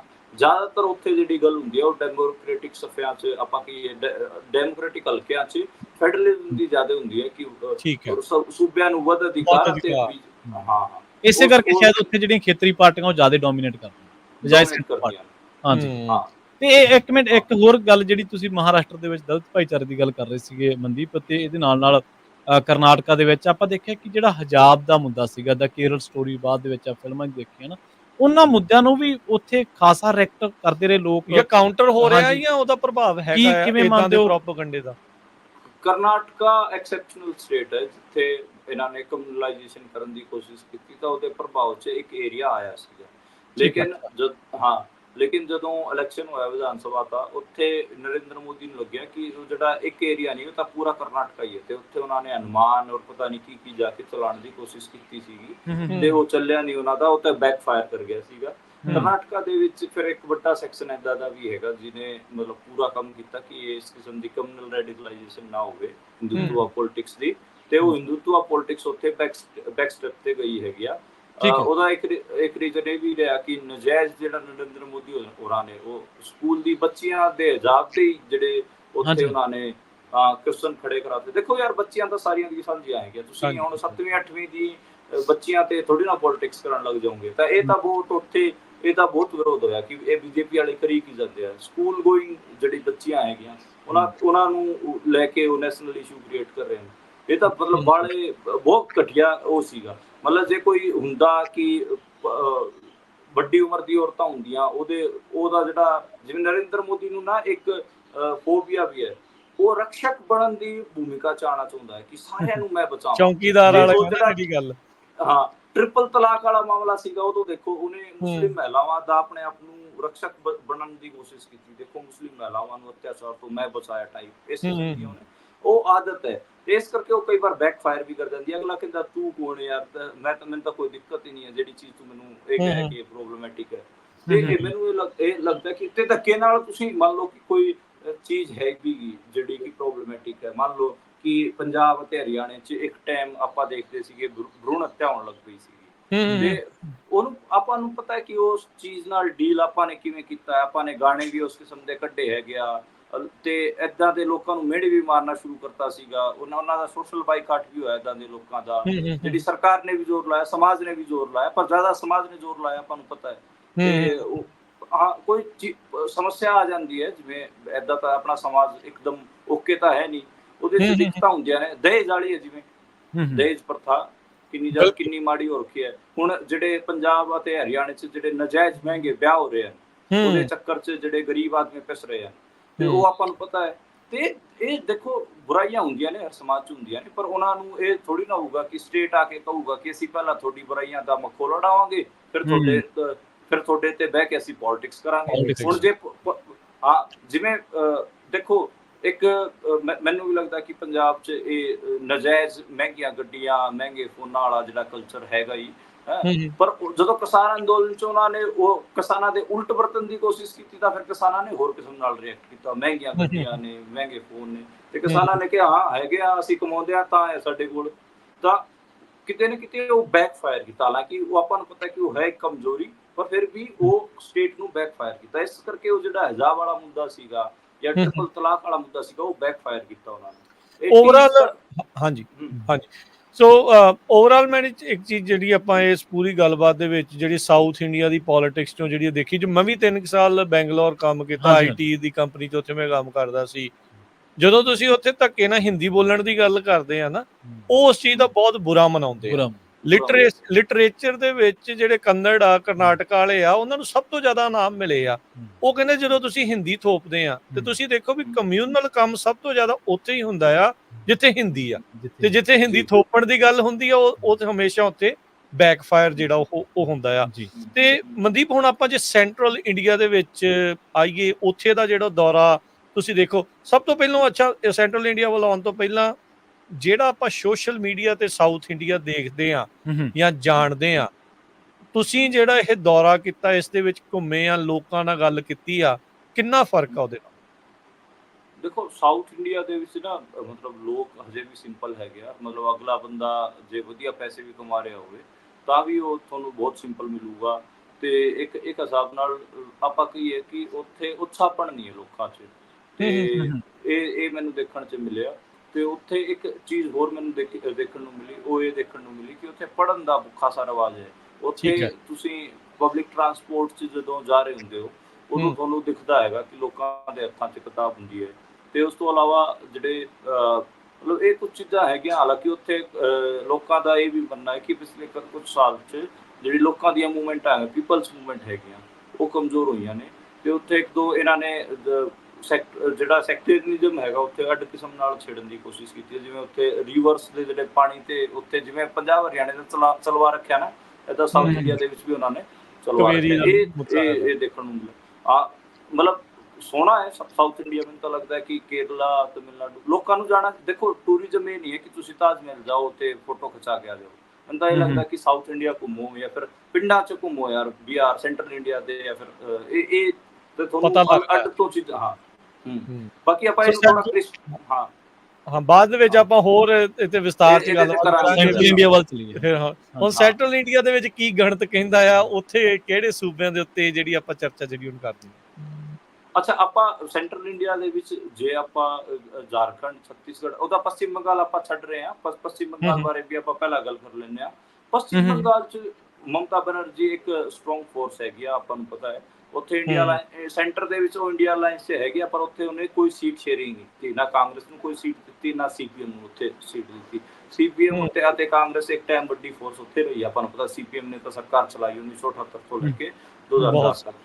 ਹਾਂ, ਤੇ ਸੀਪੀਐਮ ਦਾ ਮੈਨੂੰ ਲੱਗ ਰਿਹਾ ਕਿ ਉੱਥੇ ਪੈਰ ਸੀਪੀਐਮ ਦੇ ਪੈਰ ਅਜੇ ਨਹੀਂ ਲੱਗ ਰਹੇ ਦੁਬਾਰੇ ਤੋਂ। ਤੇ ਮਮਤਾ ਬੈਨਰਜੀ ਨੇ ਚੰਗਾ ਕੀਤਾ ਹੈ ਕਿ ਸੀਪੀਐਮ ਅਤੇ ਕਾਂਗਰਸ ਨਾਲ ਅਲਾਈਅੰਸ ਨਹੀਂ ਕੀਤਾ, ਕਿਉਂਕਿ ਸੀਪੀਐਮ ਦਾ ਵੋਟ ਟ੍ਰਾਂਸਫਰ ਨਹੀਂ ਹੁੰਦਾ। ਜੇ ਸੀਪੀਐਮ ਨਾਲ ਮਮਤਾ ਬੈਨਰਜੀ ਦਾ ਤ੍ਰਿਣਮੂਲ ਕਾਂਗਰਸ ਦਾ ਅਲਾਈਅੰਸ ਹੁੰਦਾ ਤੇ ਸੀਪੀਐਮ ਦਾ ਵੋਟ ਟ੍ਰਾਂਸਫਰ ਬੀਜੇਪੀ ਨੂੰ ਹੋ ਜਾਂਦਾ। ਤੁਹਾਨੂੰ ਇਹ ਮਤਲਬ ਕਿਸੇ ਵੀ ਦੂਜੇ ਬੰਦੇ ਨੂੰ, ਲੈਫਟ ਵਾਲੇ ਬੰਦੇ ਨੂੰ ਜਦੋਂ ਇਹ ਸੁਣੂਗਾ ਮੇਰੇ ਮੂੰਹੋਂ ਤਾਂ ਉਹਨੂੰ ਬੁਰਾ ਲੱਗੂਗਾ, ਪਰ ਇਹ ਸੱਚਾਈ ਹੈ ਉੱਥੋਂ ਦੀ ਕਿ ਉੱਥੇ ਜੇ ਮਮਤਾ ਬੈਨਰਜੀ ਨਾਲ ਸੀਪੀਐਮ ਦਾ ਅਲਾਈਅੰਸ ਹੁੰਦਾ ਤਾਂ ਉਹ ਵੋਟ ਟ੍ਰਾਂਸਫਰ ਬੀਜੇਪੀ ਨੂੰ ਹੋ ਜਾਂਦਾ। ਉਹਨਾਂ ਨੇ ਮਤਲਬ ਬੈਨਰਜੀ ਦੇ ਉਲਟ ਵੋਟ ਪਾਉਣੀ ਆ। ਹਾਂ, ਬਹੁਤ ਜ਼ਿਆਦਾ ਉੱਥੇ ਟਸਲ। ਇਸੇ ਕਰਕੇ ਤੁਸੀਂ ਦੇਖੋ ਅਧੀਰ ਰੰਜਨ ਚੌਧਰੀ ਜਿਹੜਾ ਕਾਂਗਰਸ ਦਾ ਹੈਗਾ ਕਿੰਨਾ ਉਲਟਾ ਬੋਲ ਰਿਹਾ ਮਮਤਾ ਬੈਨਰਜੀ ਦੇ। ਸੀਪੀਐਮ ਵਾਲੀ ਮਮਤਾ ਬੈਨਰਜੀ ਦੇ ਕਿੰਨਾ ਉਲਟਾ ਬੋਲੇ, ਤਾਂ ਕਿ ਉਹਨਾਂ ਦਾ ਇੱਕ ਇਹ ਹੈ ਕਿ ਉੱਥੇ ਘੱਟੋ ਘੱਟ ਜਿਹੜਾ ਸੀਪੀਐਮ ਅਤੇ ਕਾਂਗਰਸ ਵਾਲਾ ਵੋਟ ਹੈ ਉਹ ਘੱਟੋ ਘੱਟ ਬੀਜੇਪੀ ਨੂੰ ਤਾਂ ਜਾ ਕੇ ਨਾ ਪਵੇ। ਤਾਂ ਬਾਕੀ ਮਮਤਾ ਬੈਨਰਜੀ ਦੀ ਮੁਸਲਮਾਨਾਂ ਦੇ ਵਿੱਚ ਕ੍ਰੈਡੀਬਿਲਿਟੀ ਹੈਗੀ, ਉਹਨੇ ਸੀਐਨਆਰਸੀ ਦਾ ਅਪੋਜ਼ ਕੀਤਾ ਸੀਗਾ ਤੇ ਉਹਦਾ ਇੱਕ ਸਟਾਰਟਿੰਗ ਪੁਆਇੰਟ ਵੀ ਆਪਾਂ ਮੰਨੀਏ ਵੋਟਿੰਗ ਪਰਸੈਂਟ 'ਚ 25% ਤੋਂ ਮਮਤਾ ਬੈਨਰਜੀ ਸ਼ੁਰੂਆਤ ਕਰਦੀ ਹੈਗੀ ਆ। ਉੱਥੇ ਹਾਲਾਂਕਿ ਅਮਿਤ ਸ਼ਾਹ ਕਈ ਦਿਨ ਉਹਨਾਂ ਨੇ ਉੱਥੇ ਕੈਂਪ ਕੀਤੇ ਤੇ ਉੱਥੇ ਰੈਲੀਆਂ ਕਰਦੇ ਰਹੇ। ਅਮਿਤ ਸ਼ਾਹ ਦਾ ਇਹ ਕਹਿਣਾ ਸੀਗਾ ਕਿ ਤੁਸੀਂ ਬੰਗਾਲ ਵਾਲਿਓ ਸਾਨੂੰ 35 ਸੀਟਾਂ ਦਿਓ, ਅਸੀਂ ਇੱਥੇ ਜਿਹੜੇ ਘੁਸਪੈਠੀਆਂ ਦੀ ਪੋਲਿਟਿਕਸ ਆ ਉਹਨੂੰ ਖਤਮ ਕਰ ਦਾਂਗੇ, ਘੁਸਪੈਠੀਆਂ ਨੂੰ ਖਤਮ ਕਰ ਦਾਂਗੇ। ਉਹਨਾਂ ਦਾ ਇਹ ਭਾਵ ਸੀਗਾ ਕਿ ਬੰਗਲਾਦੇਸ਼ ਤੋਂ ਜਿਹੜੇ ਮੁਸਲਮਾਨ ਹੁੰਦੇ ਹੈਗੇ ਆ ਜਾਂ ਫਿਰ ਮੁਸਲਮਾਨ ਆਬਾਦੀ ਜਿਹੜੀ ਇੱਥੇ ਹੈਗੀ ਆ ਪੱਛਮੀ ਬੰਗਾਲ 'ਚ, ਅਸੀਂ ਉਹਦੀ ਮੰਜੀ ਠੋਕ ਦੇਵਾਂਗੇ। ਇੰਨੀ ਮਤਲਬ ਮਾੜੀ ਲੈਂਗੁਏਜ ਉੱਥੇ ਉਹਨਾਂ ਨੇ ਵਰਤੀ ਹੈਗੀ। ਹਾਂ, ਤੇ ਮਤਲਬ ਲਿਟਰਲੀ ਮਤਲਬ ਮੈਂ ਪੰਜਾਬੀ 'ਚ ਤਰਜੁਮਾ ਕਰਕੇ ਦੱਸ ਰਿਹਾ, ਲਿਟਰਲੀ ਇਹੀ ਸ਼ਬਦ ਸੀਗੇ ਮਤਲਬ ਜਿਹੜੇ ਮੈਂ ਤੁਹਾਨੂੰ ਦੱਸ ਰਿਹਾ ਤਰਜੁਮਾ 'ਚ। ਜੇ ਤੁਸੀਂ ਹਿੰਦੀ 'ਚ ਕਰਕੇ ਦੇਖੋਗੇ, ਚਲਾ ਕੇ ਦੇਖੋਗੇ, ਏਡੀ ਹੀ ਮਾੜੀ ਲੈਂਗੁਏਜ ਉਹਨਾਂ ਨੇ ਵਰਤੀ ਹੈਗੀ ਆ। ਤੇ ਮਨਦੀਪ ਉੱਥੇ ਜਿਹੜੀ ਇੱਕ ਬੀਬੀ ਮੋਹ ਮਿੱਤਰਾ ਹੈ ਉਹਨੂੰ ਜਦੋਂ ਸਸਪੈਂਡ ਕੀਤਾ ਗਿਆ ਸੀ ਉਦੋਂ ਉੱਥੋਂ ਦੀ ਜਨਤਾ ਦੇ ਵਿੱਚ ਦੇਖਣ ਨੂੰ ਮਿਲਿਆ ਸੀਗਾ। ਉਹ ਹੈ ਹਲੇ ਮਤਲਬ ਉਹ ਗੱਲਾਂ ਯਾਦ ਨੇ? ਦੇਖੋ ਮਹੁਆ ਮੋਇਤਰਾ ਦਾ ਜਦੋਂ ਇਸ਼ੂ ਚੱਲਿਆ ਸੀਗਾ ਉਹ ਟੈਕਨੀਕਲੀ ਦੇਖਣ 'ਚ ਤਾਂ ਆਪਾਂ ਨੂੰ ਲੱਗਦਾ ਕਿ ਦੇਖੋ ਇੱਕ ਸਵਾਲ ਪੁੱਛਵਾ ਰਿਹਾ ਹੈ ਕਾਰਪੋਰੇਟ ਪਲੇਅਰ। ਹਾਲਾਂਕਿ ਮਹੁਆ ਮੋਇਤਰਾ ਦੀ ਵੀ ਮੈਂ ਉਹਦੇ 'ਚ ਇੱਕ ਨਲਾਇਕੀ ਤਾਂ ਮੰਨਦਾ ਹੀ ਹਾਂ ਕਿ ਉਹ ਆਪਣੇ ਪਾਸਵਰਡ ਅਤੇ ਆਈਡੀ ਨੂੰ ਸ਼ੇਅਰ ਕਰ ਰਹੀ ਹੈ, ਪਰ ਨੈਰੇਟਿਵ ਦੀ ਗੇਮ 'ਚ ਉਹ ਉੱਥੇ ਵਿਨ ਵਿਨ ਸਿਚੁਏਸ਼ਨ 'ਚ ਹੈਗਾ। ਬੰਗਾਲ 'ਚ ਨੈਰੇਟਿਵ ਉਹਦੇ ਹੱਕ 'ਚ ਹੈਗਾ। ਬੰਗਾਲ 'ਚ ਨੈਰੇਟਿਵ ਇਹ ਹੈ ਕਿ ਇੱਕ ਸਾਡੇ ਆਗੂ ਨੂੰ ਉੱਥੋਂ ਜਾਣ ਕੇ ਬੀਜੇਪੀ ਵਾਲਿਆਂ ਨੇ ਕੱਢਿਆ ਗਿਆ ਤੇ ਉਹ ਨੈਰੇਟਿਵ ਉਹਨਾਂ ਦੇ ਹੱਕ 'ਚ ਭੁਗਤ ਰਿਹਾ ਹੈ। ਤੇ ਜਿਹੜਾ ਅਮਿਤ ਸ਼ਾਹ ਦਾ ਜਿਹੜੀ ਦਾਅਵੇਦਾਰੀ ਹੈ ਕਿ 35 ਸੀਟਾਂ ਅਸੀਂ ਜਿੱਤਾਂਗੇ ਬੰਗਾਲ 'ਚ, ਉਹ ਮੈਨੂੰ ਨਹੀਂ ਲੱਗ ਰਿਹਾ। ਹਾਲਾਂਕਿ ਬੰਗਾਲ 'ਚ ਬੀਜੇਪੀ ਗੇਨ ਕਰੂਗੀ। ਅੱਜ ਦੇ ਟਾਈਮ ਉਹ 17 'ਚ ਹੈ, 17 ਸੀਟਾਂ ਤੇ ਉਹ ਅਗਲੇ ਖੜੇ ਹੈਗੇ ਆ। ਮੈਨੂੰ ਲੱਗ ਰਿਹਾ ਕਿ ਉਹ 25 ਸੀਟਾਂ ਤੱਕ ਮਤਲਬ 30 ਸੀਟਾਂ ਤੱਕ ਵੀ ਜਾ ਸਕਦੀ ਹੈਗੀ ਬੀਜੇਪੀ ਉੱਥੇ, ਜਿਹੜੀ ਭਾਜਪਾ ਬੰਗਾਲ 'ਚ ਗੇਨ ਕਰੇਗੀ। ਹਾਂਜੀ, ਤੇ ਜਿਹੜਾ ਬੰਗਾਲ 'ਚ ਗੇਨ ਕਰੇਗੀ। ਜੀ ਜਿਹੜਾ ਸਾਊਥ ਦਾ ਵੋਟਰ ਹੈ ਮਨਦੀਪ, ਸਾਊਥ ਦਾ ਤੇ ਪੱਛਮੀ ਬੰਗਾਲ ਦਾ ਵੋਟਰ ਕੀ ਰਾਮ ਮੰਦਿਰ ਨੂੰ ਐਡਰੈਸ ਕਰ ਰਿਹਾ ਆਪਣੇ ਚੋਣ ਇਸ਼ੂਜ਼ ਦੇ ਵਿੱਚ, ਜਾਂ ਉਸ ਭਾਵਨਾ ਵੱਲ ਨੂੰ ਜਾ ਰਿਹਾ? ਤੁਹਾਨੂੰ ਲੱਗਦਾ ਹਿੰਦੂ ਵੋਟਰ ਉਧਰ ਨੂੰ ਜਾ ਰਿਹਾ ਜਾਂ ਖਿੱਚਿਆ ਜਾਂਦਾ ਜਾਂ ਧਰੂਵੀਕਰਨ ਹੋਇਆ ਉੱਥੇ ਤਾਂ ਬਲਕਿ ਮਤਲਬ ਇਹ ਡਿਬੇਟ ਹੈਗਾ ਕਿ ਇੰਡੀਆ ਸੈਕੂਲਰ ਮੁਲਕ ਬਚੂਗਾ ਜਾਂ ਨਹੀਂ ਬਚੂਗਾ। ਈਵਨ ਉੱਥੋਂ ਦੇ ਜਿਹੜੇ ਹਿੰਦੂ ਮੈਜੋਰਿਟੀ ਜਿਹੜੇ ਲੋਕ ਹੈਗੇ ਆ ਉਹ ਤਾਂ ਇਹ ਗੱਲ ਕਰ ਰਹੇ ਨੇ ਕਿ ਜਿਹੜਾ ਸਾਡਾ ਮੁਲਕ ਹੈ ਉਹਨੇ ਚੂਜ਼ ਕੀਤਾ ਸੀਗਾ ਕਿ ਅਸੀਂ ਸਾਰੇ ਧਰਮਾਂ ਦੇ ਲੋਕ ਇਕੱਠੇ ਰਵਾਂਗੇ। ਅਸੀਂ ਦੂਜੇ ਜਿਹੜੀ ਘੱਟ ਗਿਣਤੀ ਦੇ ਲੋਕ ਹੈ ਉਹਨਾਂ ਨੂੰ ਸੈਕਿੰਡ ਗ੍ਰੇਡ ਦਾ ਸਿਟੀਜ਼ਨ ਬਣਾਤਾ। ਤੇ ਕੀ ਇਹ ਜਾਇਜ਼ ਹੈ? ਤੇ ਉੱਥੇ ਤਾਂ ਜਿਹੜਾ ਡਿਬੇਟ ਸਾਰਾ ਉਹ ਸੈਕੂਲਰਿਜ਼ਮ ਦੇ ਆਲੇ ਦੁਆਲੇ ਹੈਗਾ। ਇਸੇ ਕਰਕੇ ਤੁਸੀਂ ਦੇਖੋ ਉੱਥੇ ਜਿੰਨੀਆਂ ਵੀ ਖੇਤਰੀਆ ਪਾਰਟੀਆਂ ਹੈਗੀਆਂ ਉਹ ਇੱਕ ਵੀ ਪਾਰਟੀ ਕਮਿਊਨਲ ਨਹੀਂ ਹੈਗੀਆਂ, ਇੱਕ ਵੀ ਪਾਰਟੀ ਕਮਿਊਨਲ ਨਹੀਂ ਹੈ। ਅਤੇ ਇਸੇ ਕਰਕੇ ਬੀਜੇਪੀ ਕਮਿਊਨਲ ਪਾਰਟੀ ਹੈ, ਉਹਦੇ ਪੈਰ ਵੀ ਇਸੇ ਕਰਕੇ ਨਹੀਂ ਲੱਗ ਰਹੇ ਕਿ ਉਹ ਪਾਰਟੀ ਹੈ। ਤੇ ਜਿਹੜਾ ਪੱਛਮੀ ਬੰਗਾਲ ਦੇ ਵਿੱਚ ਵਿਕਟਮ ਬਣਦੇ ਆ ਕਿ ਸਾਡੇ ਨਾਲ ਵਾਇਲੈਂਸ ਹੁੰਦੀ ਹੈ, ਸੰਦੇਸ਼ ਖਲੀ ਜਾਂ ਜਿਵੇਂ ਤੁਸੀਂ ਰਿਪੋਰਟਿੰਗ ਦੇ ਵਿੱਚ ਵੀ ਦੱਸਿਆ ਸੀਗਾ ਕਿ ਹਾਂਜੀ ਉਹ ਚੀਜ਼ਾਂ ਕਿੱਧਰ ਨੂੰ ਜਾਂਦੀਆਂ ਤਾਂ ਉਹ ਉਹਨਾਂ ਦਾ ਐਕਸਪੋਜ਼ ਹੋ ਗਿਆ, ਉਹਨਾਂ ਦੇ ਬੀਜੇਪੀ ਨੇ ਕਰਾਇਆ ਸੀਗਾ ਉਹ। ਤੇ ਚਲੋ ਠੀਕ ਹੈ, ਸੰਦੇਸ਼ ਖਾਲੀ ਟਾਈਮ ਨਾਲ ਐਕਸਪੋਜ਼ ਹੋ ਗਿਆ। ਮੈਨੂੰ ਤਾਂ ਲੱਗ ਰਿਹਾ ਸੀਗਾ ਇਹ ਐਕਸਪੋਜ਼ ਸ਼ਾਇਦ ਜਾ ਕੇ ਨਵੰਬਰ ਦਸੰਬਰ 'ਚ ਹੋਊ, ਪਰ ਉਹ ਤਾਂ ਟਾਈਮ ਨਾਲ ਹੀ ਐਕਸਪੋਜ਼ ਹੋ ਗਿਆ। ਉਹ ਜਿਹੜੀ ਮਹਿਲਾਵਾਂ ਸੀਗੀਆਂ ਜਿਨ੍ਹਾਂ ਨੇ FIR ਕਰਾਈਆਂ ਸੀਗੀਆਂ ਉਹਨਾਂ ਨੇ ਉਹ ਕੈਮਰਾ ਹੀ ਆ ਕੇ ਕਹਿਤਾ ਕਿ ਸਾਨੂੰ ਤਾਂ ਪੈਸੇ ਦੇ ਕੇ ਇਹਨਾਂ ਨੇ ਕਿਹਾ ਸੀਗਾ ਕਿ ਤੁਸੀਂ ਰੌਲਾ ਪਾਓ। ਤਾਂ ਚਲੋ ਜੇ ਹੁਣ ਆਪਾਂ ਝਾਰਖੰਡ ਛੱਤੀਸਗੜ੍ਹ ਵੱਲ ਵਧੀਏ ਤਾਂ ਉਧਰ ਕੀ ਸਥਿਤੀ ਹੈ ਇਹਨਾਂ ਦੀ? ਛੱਤੀਸਗੜ੍ਹ ਦੇ ਵਿੱਚ ਜਿਵੇਂ ਮੱਧ ਪ੍ਰਦੇਸ਼ ਦਾ ਅਤੇ ਉੱਤਰ ਪ੍ਰਦੇਸ਼ ਦਾ ਬਹੁਤ ਅਸਰ ਹੈ। ਛੱਤੀਸਗੜ੍ਹ 'ਚ ਮਤਲਬ ਕਾਂਗਰਸ ਪਾਰਟੀ ਨੂੰ ਬਾਹਲੀ ਹੋਪ ਨਹੀਂ ਕਰਨੀ ਚਾਹੀਦੀ। 2 ਸੀਟਾਂ ਹੀ ਮਸਾਂ ਉਹ ਜਿੱਤ ਸਕਦੇ ਨੇ, ਬਾਕੀ ਦੀਆਂ ਸਾਰੀ ਦੀਆਂ 9 ਦੀ 9 ਸੀਟਾਂ ਬੀਜੇਪੀ ਹੀ ਜਿੱਤੂਗੀ। ਉੱਥੇ ਇੱਕ ਕਾਰਨ ਇਹ ਵੀ ਆਦੀਵਾਸੀ ਇਲਾਕਾ ਵੀ ਪੈਂਦਾ ਉੱਧਰ ਦਾ, ਪਰ ਉੱਥੇ ਦਿੱਕਤ ਇਹ ਕਿ ਆਦੀਵਾਸੀਆਂ 'ਚ ਜਿਹੜੀ ਇਹ ਸਿਕਿਉਰਿਟੀ ਫੋਰਸਿਸ ਹੈਗੀਆਂ, ਸਿਕਿਉਰਿਟੀ ਫੋਰਸਿਸ ਆਦੀਵਾਸੀਆਂ ਦੇ ਪਿੰਡਾਂ ਨੂੰ ਵੋਟ ਨਹੀਂ ਕਰਨ ਦਿੰਦੀਆਂ। ਇੱਕ ਫਿਲਮ ਵੀ ਸ਼ਾਇਦ ਰਾਜਕੁਮਾਰ ਰਾਓ ਜੀ ਦੇ ਤੇ ਆਈ ਸੀਗੀ ਸ਼ਾਇਦ, ਨਾਮ ਹੈ ਉਹਦਾ ਭੁੱਲ ਰਿਹਾ, ਉਹ ਇਸੇ ਚੀਜ਼ ਤੇ ਸੀਗੇ ਕਿ ਆਦੀਵਾਸੀਆਂ ਨੂੰ ਕਿਵੇਂ ਵੋਟਿੰਗ ਨਹੀਂ ਕਰਨ ਦਿੱਤੀ ਜਾਂਦੀ, ਆਦੀਵਾਸੀਆਂ ਨੂੰ ਕਿਵੇਂ ਸਿਕਿਉਰਿਟੀ ਫੋਰਸਿਸ ਦਬਾਉਂਦੀਆਂ ਨੇ। ਤੇ ਉਹ ਮੈਂ ਖੁਦ ਵੀ ਦੇਖਿਆ ਆਦੀਵਾਸੀਆਂ ਦੇ ਪਿੰਡਾਂ 'ਚ ਤਾਂ ਮੈਂ ਰਿਹਾ ਉੱਥੇ ਆਰਾਮ ਨਾਲ। ਮੈਂ ਮਤਲਬ ਜ਼ਿਆਦਾ ਟਾਈਮ ਤਾਂ ਮੈਂ ਆਦੀਵਾਸੀਆਂ ਦੇ ਪਿੰਡਾਂ 'ਚ ਹੀ ਕੱਟਿਆ। ਮੈਂ ਛੱਤੀਸਗੜ੍ਹ ਦੇ, ਝਾਰਖੰਡ ਜਾਂ ਫਿਰ ਆਪਾਂ ਕਹੀਏ ਮੱਧ ਪ੍ਰਦੇਸ਼, ਰਾਜਸਥਾਨ ਦੇ ਆਦੀਵਾਸੀਆਂ ਦੇ ਮੈਂ ਖਾਸਾ ਟਾਈਮ ਲਾ ਕੇ ਆਇਆ। ਝਾਰਖੰਡ ਦੀ ਗੱਲ ਕਰੀਏ, ਉੱਥੇ ਹੇਮੰਤ ਸੋਰੇਨ ਦੀ ਗ੍ਰਿਫਤਾਰੀ ਇਸ਼ੂ ਬਣੀ ਹੋਈ ਹੈ ਤੇ ਉੱਥੇ ਮੈਨੂੰ ਲੱਗ ਰਿਹਾ ਕਿ ਬੀਜੇਪੀ ਨੂੰ 2-3 ਸੀਟਾਂ ਦਾ ਨੁਕਸਾਨ ਹੋ ਜਾਊਗਾ। ਉੱਥੇ ਜਿਹੜਾ ਅਲਾਇੰਸ ਹੈਗਾ JMM ਝਾਰਖੰਡ ਮੁਕਤੀ ਮੋਰਚਾ, ਜਿਹੜੀ ਹੇਮੰਤ ਸੋਰੇਨ ਹੋਰਾਂ ਦੀ ਪਾਰਟੀ ਹੈਗੀ ਆ, ਉਹ ਕਾਂਗਰਸ ਦਾ ਅਤੇ ਲਾਲੂ ਪ੍ਰਸਾਦ ਯਾਦਵ ਦੀ ਵੀ ਉੱਥੇ ਪ੍ਰੈਜ਼ੈਂਸ ਹੈਗੀ। RJD ਵੀ ਇੱਕ ਸੀਟ ਤੇ ਚੋਣ ਲੜਦੀ ਹੈਗੀ ਆ। ਤੇ ਮੈਨੂੰ ਲੱਗਦਾ ਕਿ ਉਹ ਸਟਰੋਂਗ ਅਲਾਇੰਸ ਹੈ। ਉੱਥੇ ਘੱਟੋ ਘੱਟ ਅੱਧਾ ਆਪਾਂ ਨੂੰ ਦੇਖਣ ਨੂੰ ਮਿਲ ਸਕਦੀ ਹੈਗੀ। 14 ਸੀਟਾਂ ਹੈਗੀਆਂ, 7 ਸੀਟਾਂ ਤੇ ਕਿਤੇ ਨਾ ਕਿਤੇ ਮਿਲ। ਹਾਂ ਜੀ ਮਨਦੀਪ, ਜਿਹੜੀ ਸੁਰੇਨ ਦੀ ਗ੍ਰਿਫਤਾਰੀ ਹੈ, ਉਹ ਤਾਂ ਲੱਗਦਾ ਕਿ ਉਹ ਸ਼ਾਇਦ ਸਹਿਮਤੀ ਕਰਕੇ ਲੋਕ ਬੀਜੇਪੀ ਨਾਲ ਧੱਕਾ ਕਰਨ ਆਦੀਵਾਸੀ ਆਈਡੈਂਟੀਟੀ ਤਾਂ ਇਹਨੂੰ ਇਹੀ ਦੇਖ ਰਹੀ ਹੈ। ਆਦੀਵਾਸੀ ਆਈਡੈਂਟੀਟੀ ਉਹਨੂੰ ਦੇਖ ਰਹੀ ਹੈ ਕਿ ਸਾਡਾ ਇੱਕੋ ਇੱਕ ਮੁੱਖ ਮੰਤਰੀ ਸੀਗਾ ਆਦੀਵਾਸੀਆਂ ਦਾ, ਤੇ ਉਹਨੂੰ ਹੀ ਚੱਕ ਕੇ ਜੇਲ੍ਹ 'ਚ ਪਾਤਾ ਇਹਨਾਂ ਨੇ। ਤੇ ਉਹ ਆਈਡੈਂਟੀਟੀ ਤਾਂ ਆਫੈਂਡਡ ਫੀਲ ਕਰੀ। ਉਹਨਾਂ ਦੀ ਜਿਹੜੀ ਪਤਨੀ ਹੈਗੀਆਂ, ਉਹ ਜਦੋਂ ਰੈਲੀਆਂ ਕਰਨ ਜਾਂਦੇ ਨੇ ਉਹਨਾਂ ਨੂੰ ਖਾਸਾ ਰਿਸਪੌਂਸ ਮਿਲ ਰਿਹਾ। ਤੇ ਦਿੱਕਤ ਇਹ ਹੈ ਕਿ ਉਹ ਜਿਹੜਾ ਮਾਮਲਾ ਹੈ ਨਾ, ਜਿਹਦੇ 'ਚ CM ਨੂੰ ਜੇਲ੍ਹ 'ਚ ਪਾਇਆ ਗਿਆ, ਉਹ 36 ਲੱਖ ਰੁਪਏ ਦਾ ਹੈ। ਸਿਰਫ 36 ਲੱਖ ਰੁਪਏ ਦੀ ਜ਼ਮੀਨ ਹੈ, ਜਿਹੜੀ ਕਿ ਹੇਮੰਤ ਸੋਰੇਨ ਹੋਰਾਂ ਦੇ ਨਾਂ ਵੀ ਨਹੀਂ ਹੈ। ਤੇ ED ਕਹਿ ਰਹੀ ਹੈ ਕਿ 36 ਲੱਖ ਦੀ ਜ਼ਮੀਨ ਹੇਮੰਤ ਸੋਰੇਨ ਹੋਰਾਂ ਨੇ ਖਰੀਦਵਾਈ ਹੈਗੀ ਹੈ। ਇਹਨਾਂ ਦੀ ਜ਼ਮੀਨ ਹੈ 7 ਏਕੜ ਜ਼ਮੀਨ ਹੈ, ਸਿਰਫ 7 ਏਕੜ ਆਫ ਜ਼ਮੀਨ, 36 ਲੱਖ ਰੁਪੀਜ਼ ਦੀ ਗੱਲ ਹੈ। ਤੇ 36 ਲੱਖ ਰੁਪਏ 'ਚ ਤਾਂ ਪੰਜਾਬ ਤੇ ਹਰਿਆਣੇ 'ਚ 100 ਗਜ਼ ਦਾ ਪਲਾਟ ਵੀ ਨਹੀਂ ਹੁੰਦਾ। ਤੇ ਮਾੜੇ ਤੋਂ ਮਾੜਾ ਕਲਰਕ ਵੀ ਇੱਥੇ ਕਰਪਸ਼ਨ ਕਰਕੇ 35-36 ਲੱਖ ਕਮਾ ਲੈਂਦਾ ਹੈ। ਉਹ ਤਾਂ ਇੱਕ ਸੂਬੇ ਦਾ CM ਹੈ। 36 ਲੱਖ ਰੁਪਏ ਪਿੱਛੇ ਉਹਨੂੰ ਤੁਸੀਂ ਮਤਲਬ ਜੇਲ੍ਹ 'ਚ ਪਾਤਾ। ਅੰਦਰ ਕਰਨਾ ਹੋਵੇ ਤਾਂ ਬਹਾਨਾ ਬਣਾਉਣਾ। ਹਾਂ, ਬਹਾਨਾ ਬਣਾਉਣਾ ਹੁੰਦਾ ਹੈ। 36 ਲੱਖ ਰੁਪਏ ਦਾ ਤਾਂ ਜਿਹੜਾ ਹੈਲੀਕਾਪਟਰ ਹੈ, ਜਦੋਂ ਇੱਕ ਥਾਂ ਤੇ ਜਿਹੜੀ CM ਹੈਲੀਕਾਪਟਰ ਅਤੇ ਪ੍ਰਾਈਵੇਟ ਪਲੇਨ ਵਰਤਦਾ ਹੈਗਾ, ਉਹਦੇ ਇੱਕ ਟ੍ਰਿਪ ਦਾ ਖਰਚਾ ਆ ਜਾਂਦਾ ਹੈ 36 ਲੱਖ ਰੁਪਏ ਦਾ। ਇਹ ਮਤਲਬ ਮੈਨੂੰ ਤਾਂ ਇਹ ਸੈਂਸ ਹੀ ਨਹੀਂ ਲੱਗੀ ਕਿ ਇੰਡੀਅਨ ਡੈਮੋਕ੍ਰੇਸੀ ਕਿਵੇਂ ਚੀਜ਼ਾਂ ਨੂੰ ਡੀਲ ਕਰ ਰਹੀ ਹੈ। ਤੇ ਉਹ ਸੈਂਸ ਆਫ ਇਨਜਸਟਿਸਨੈਸ ਉੱਥੇ ਬਹੁਤ ਜ਼ਿਆਦਾ ਆਦੀਵਾਸੀਆਂ ਦੇ ਵਿੱਚ ਹੈਗੀ ਆ। ਤੇ ਹਾਲਾਂਕਿ ਬੀਜੇਪੀ ਉੱਥੇ ਜਿਹੜਾ ਸਿਕਿਉਰਿਟੀ ਫੋਰਸਿਸ ਦਾ ਇਸਤੇਮਾਲ ਕਰਦੀ ਹੈ, ਉਹਦੇ ਬਾਵਜੂਦ ਉੱਥੇ ਅੱਧ 'ਚ ਜਿਹੜੇ ਝਾਰਖੰਡ ਮੁਕਤੀ ਮੋਰਚਾ, ਕਾਂਗਰਸ ਅਤੇ RJD ਖੜੀ ਹੈਗੀ ਆ। ਉਸ ਤੋਂ ਜਿਹੜਾ ਅਗਲਾ ਸੂਬਾ ਜੀ ਮਨਦੀਪ, ਪਹਿਲਾਂ ਜਿਹੜੇ ਭੁਪੇਸ਼ ਬਘੇਲ ਹੈ, ਚੰਗੇ ਤਾਕਤਵਰ ਉੱਥੇ ਨੇਤਾ ਮੰਨੇ ਜਾਂਦੇ ਸੀ ਕਾਂਗਰਸ ਦੇ, ਉਹਨਾਂ ਦੇ ਪਤਨ ਦਾ ਕੀ ਕਾਰਨ ਹੋ ਗਿਆ? ਛੱਤੀਸਗੜ੍ਹ ਦੇ ਵਿੱਚ ਤੁਸੀਂ ਜਿਵੇਂ ਭਾਜਪਾ ਉਹਨਾਂ ਨੂੰ ਸੈਂਟਰਲ ਇੰਡੀਆ ਦਾ ਫਾਰਮਰ ਲੀਡਰ ਵੀ ਪ੍ਰੋਜੈਕਟ ਕਰਨ ਦੀ ਕੋਸ਼ਿਸ਼ ਕੀਤੀ ਕਾਂਗਰਸ ਨੇ।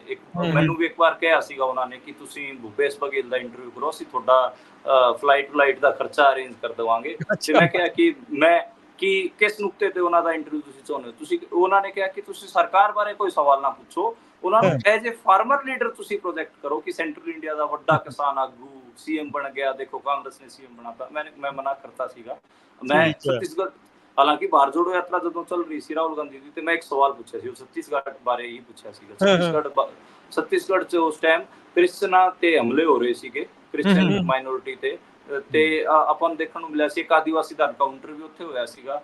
ਤੇ ਜਿਹੜੀ ਇੱਕ ਉੱਥੇ ਇੰਟਰਨੈਸ਼ਨਲ ਐਕਟਿਵਿਸਟ ਹੈ, ਵੂਮਨ ਐਕਟਿਵਿਸਟ, ਉਹਦੇ ਘਰ ਦੀ ਬਿਜਲੀ ਵੀ ਕੱਟੀ ਹੋਈ ਸੀ। ਤੇ ਮੈਂ ਬਾਹਰ ਜੋੜੋ ਯਾਤਰਾ ਦੇ ਵਿੱਚ ਰਾਹੁਲ ਗਾਂਧੀ ਨੂੰ ਕਿਹਾ ਸੀ, ਰਾਹੁਲ ਗਾਂਧੀ ਕਹਿ ਰਿਹਾ ਸੀ ਅਸੀਂ 2 ਚੀਜ਼ਾਂ ਖਿਲਾਫ ਲੜ ਰਹੇ ਹਾਂ, ਇੱਕ ਤਾਂ ਨਫ਼ਰਤ ਦੇ ਮਾਹੌਲ ਦੇ ਖਿਲਾਫ, ਇੱਕ ਡਰ ਦੇ ਮਾਹੌਲ ਦੇ ਖਿਲਾਫ। ਨਫ਼ਰਤ ਦਾ ਮਾਹੌਲ ਯਾਨੀ ਕਿ ਜਿਹੜਾ ਕਮਿਊਨਲਿਜ਼ਮ ਫੈਲ ਰਿਹਾ, ਜਿਹੜੀ ਸਰਕਾਪ੍ਰਸਤੀ ਫੈਲ ਰਹੀ, ਉਹਦੇ ਖਿਲਾਫ। ਤੇ ਮੈਂ ਕਿਹਾ ਕਿ ਤੁਹਾਡੇ ਤਾਂ ਤੁਸੀਂ ਛੱਤੀਸਗੜ੍ਹ 'ਚ ਰਾਜ ਕਰ ਰਹੇ ਹੋ, ਭੁਪੇਸ਼ ਬਘੇਲ ਤੁਹਾਡਾ CM, ਉੱਥੇ ਮੁਸਲਿਮ ਮਾਈਨੋਰਿਟੀ ਤੇ ਹਮਲੇ ਹੋ ਰਹੇ ਹਨ, ਇਹਨੂੰ ਕਿਸ ਖਾਤੇ ਪਾਉਂਗੀ? ਕੀ ਇਹ ਨਫ਼ਰਤ ਦੇ ਮਾਹੌਲ ਨੂੰ ਜਿੱਥੇ ਤੁਹਾਡੀ ਸਰਕਾਰ, ਉੱਥੇ ਜਾ ਕੇ ਪਹਿਲਾਂ ਤੁਸੀਂ ਦੂਰ ਕਰੋ।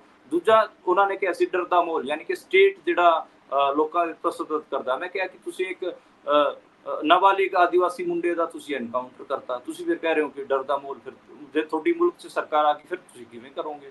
ਏਦਾਂ ਹੀ ਮੈਂ ਜਿਹੜਾ ਵੂਮਨ ਐਕਟਿਵਿਸਟ ਸੀਗੀ, ਉਹਦੇ ਘਰ ਦੀ ਬਿਜਲੀ ਕੱਟੀ ਗਈ ਸੀ, ਉਹਦੇ ਬਾਰੇ ਵੀ ਮੈਂ ਸਵਾਲ ਕੀਤਾ ਸੀਗਾ।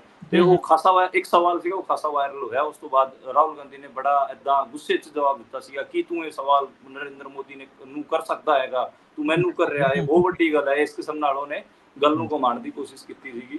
ਤੇ ਮੈਂ ਕਿਹਾ ਕਿ ਮੇਰੇ ਸਾਹਮਣੇ ਕਿਹੜਾ ਸਵਾਲ ਲੈਂਦਾ ਆ।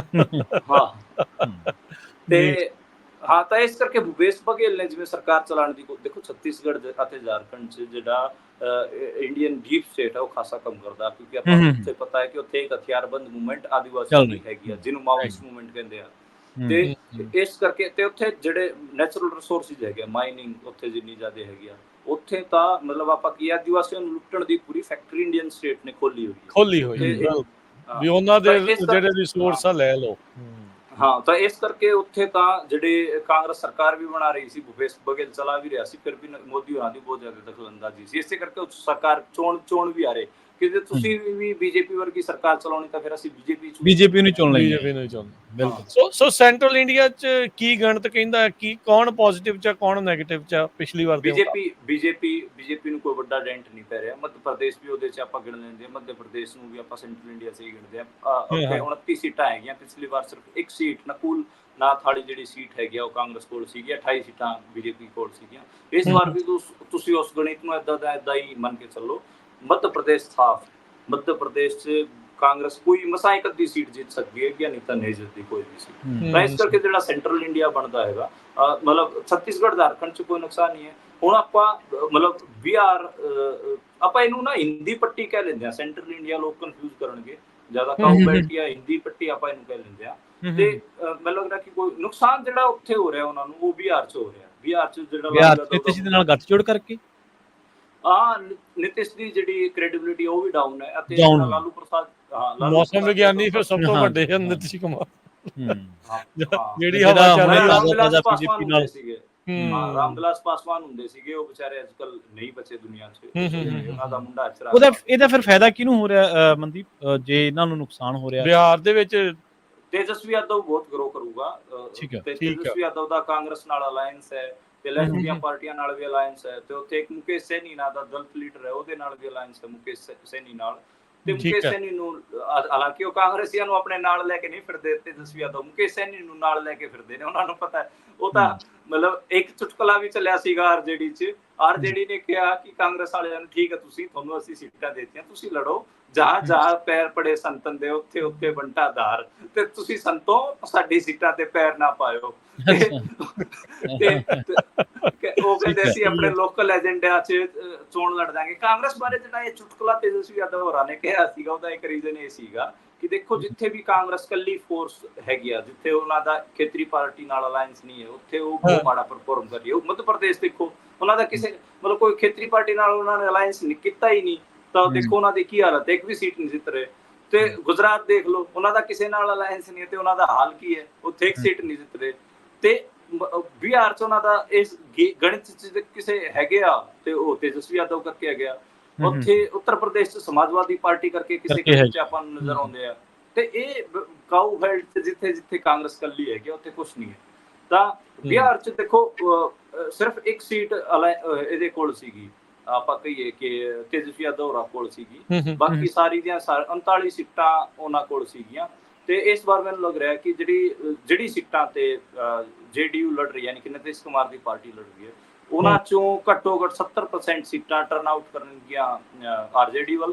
ਤੇ ਇਸ ਤੋਂ ਇਲਾਵਾ ਵੀ ਬੀਜੇਪੀ ਵੀ ਘੱਟੋ ਘੱਟ 5 ਸੀਟ ਲੂਜ਼ ਕਰ ਸਕਦੀ ਹੈ। ਇੱਥੇ ਤੁਸੀਂ ਮੰਨ ਕੇ ਚੱਲੋ ਕਿ ਜਿਹੜੀ ਆਪੋਜੀਸ਼ਨ ਪਾਰਟੀਆਂ ਹੈਗੀਆਂ, ਉਹ 15 ਸੀਟਾਂ ਜਿੱਤਣਗੀਆਂ, ਯਾਨੀ ਕਿ ਬੀਜੇਪੀ ਨੂੰ ਬਿਹਾਰ ਤੋਂ 15 ਸੀਟਾਂ ਦਾ ਨੁਕਸਾਨ ਹੋ ਰਿਹਾ।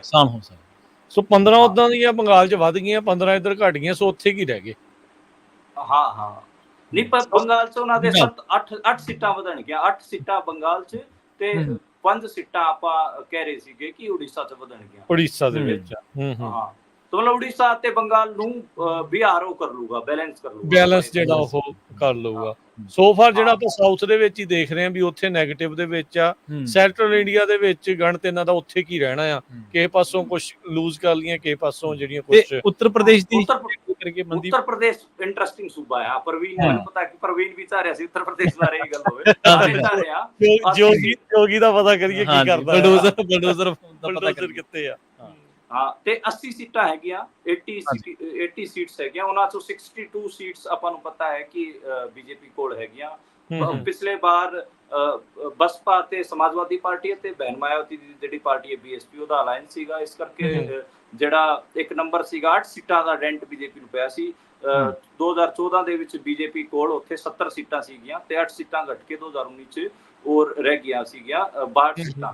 ਤੇ ਇਸ ਵਾਰ ਮੈਨੂੰ ਲੱਗ ਰਿਹਾ ਕਿ BSP ਦਾ ਹਾਲਾਂਕਿ ਅਲਾਇੰਸ ਨਹੀਂ ਹੈ, ਇਸ ਕਰਕੇ ਜਿਹੜਾ ਸ਼ੁਰੂਆਤ ਹੈ VOTING% ਦੀ, ਉਹ ਸਮਾਜਵਾਦੀ ਪਾਰਟੀ ਅਤੇ ਕਾਂਗਰਸ ਦੀ ਥੋੜੀ ਹੇਠਾਂ ਹੈਗੀਆਂ, ਪਰ ਉਹਨਾਂ ਨੇ ਇਲੈਕਸ਼ਨ ਦੀ ਵੇਵ ਬਣਾਈ ਹੈਗੀ ਤੇ ਕਈ ਇਲਾਕੇ ਏਦਾਂ ਦੇ ਹਨ ਜਿੱਥੇ ਕਿਸੇ ਕਿਸਮ ਦਾ ਅਸਰ ਸੀਗਾ। ਤੇ ਮੈਨੂੰ ਲੱਗ ਰਿਹਾ ਕਿ ਇਸ ਵਾਰ ਬੀਜੇਪੀ ਨੂੰ ਉੱਤਰ ਪ੍ਰਦੇਸ਼ 'ਚ ਘਾਟਾ ਹੋ ਰਿਹਾ ਹੈ, ਬਾਵਜੂਦ ਇਸਕੇ ਕਿ ਰਾਮ ਮੰਦਿਰ ਉੱਥੇ ਹੀ ਬਣਾਇਆ ਗਿਆ ਹੈ। ਉੱਥੇ ਬੀਜੇਪੀ ਨੇ ਇੱਕ ਹੋਰ ਜਿਹੜਾ ਕਮਨਲ ਗੱਲ ਕਰਨ ਦੀ ਕੋਸ਼ਿਸ਼ ਕੀਤੀ ਸੀਗੀ, ਉਹ ਸੀਗੀ ਆਪਾਂ ਨੂੰ ਪਤਾ ਹੈ ਕਿ ਅਯੋਧਿਆ ਇੱਕ ਝਾਕੀ ਹੈ, ਕਾਸ਼ੀ ਮਥੁਰਾ ਬਾਕੀ ਹੈ। ਕਾਸ਼ੀ ਵਿਸ਼ਵਨਾਥ ਮੰਦਿਰ ਮੈਂ ਆਪਣੇ ਬੁਲੇਟਿਨਾਂ 'ਚ ਕਵਰ ਕਰਦਾ ਰਿਹਾ ਕਿ ਜਿਹੜੀ ਗਿਆਨ ਵਿਆਪੀ ਮਸਜਿਦ ਹੈ ਉੱਥੇ ਉਹਨਾਂ ਨੇ ਜਾ ਕੇ ਮੂਰਤੀਆਂ ਰੱਖਦੀਆਂ ਹੈਗੀਆਂ।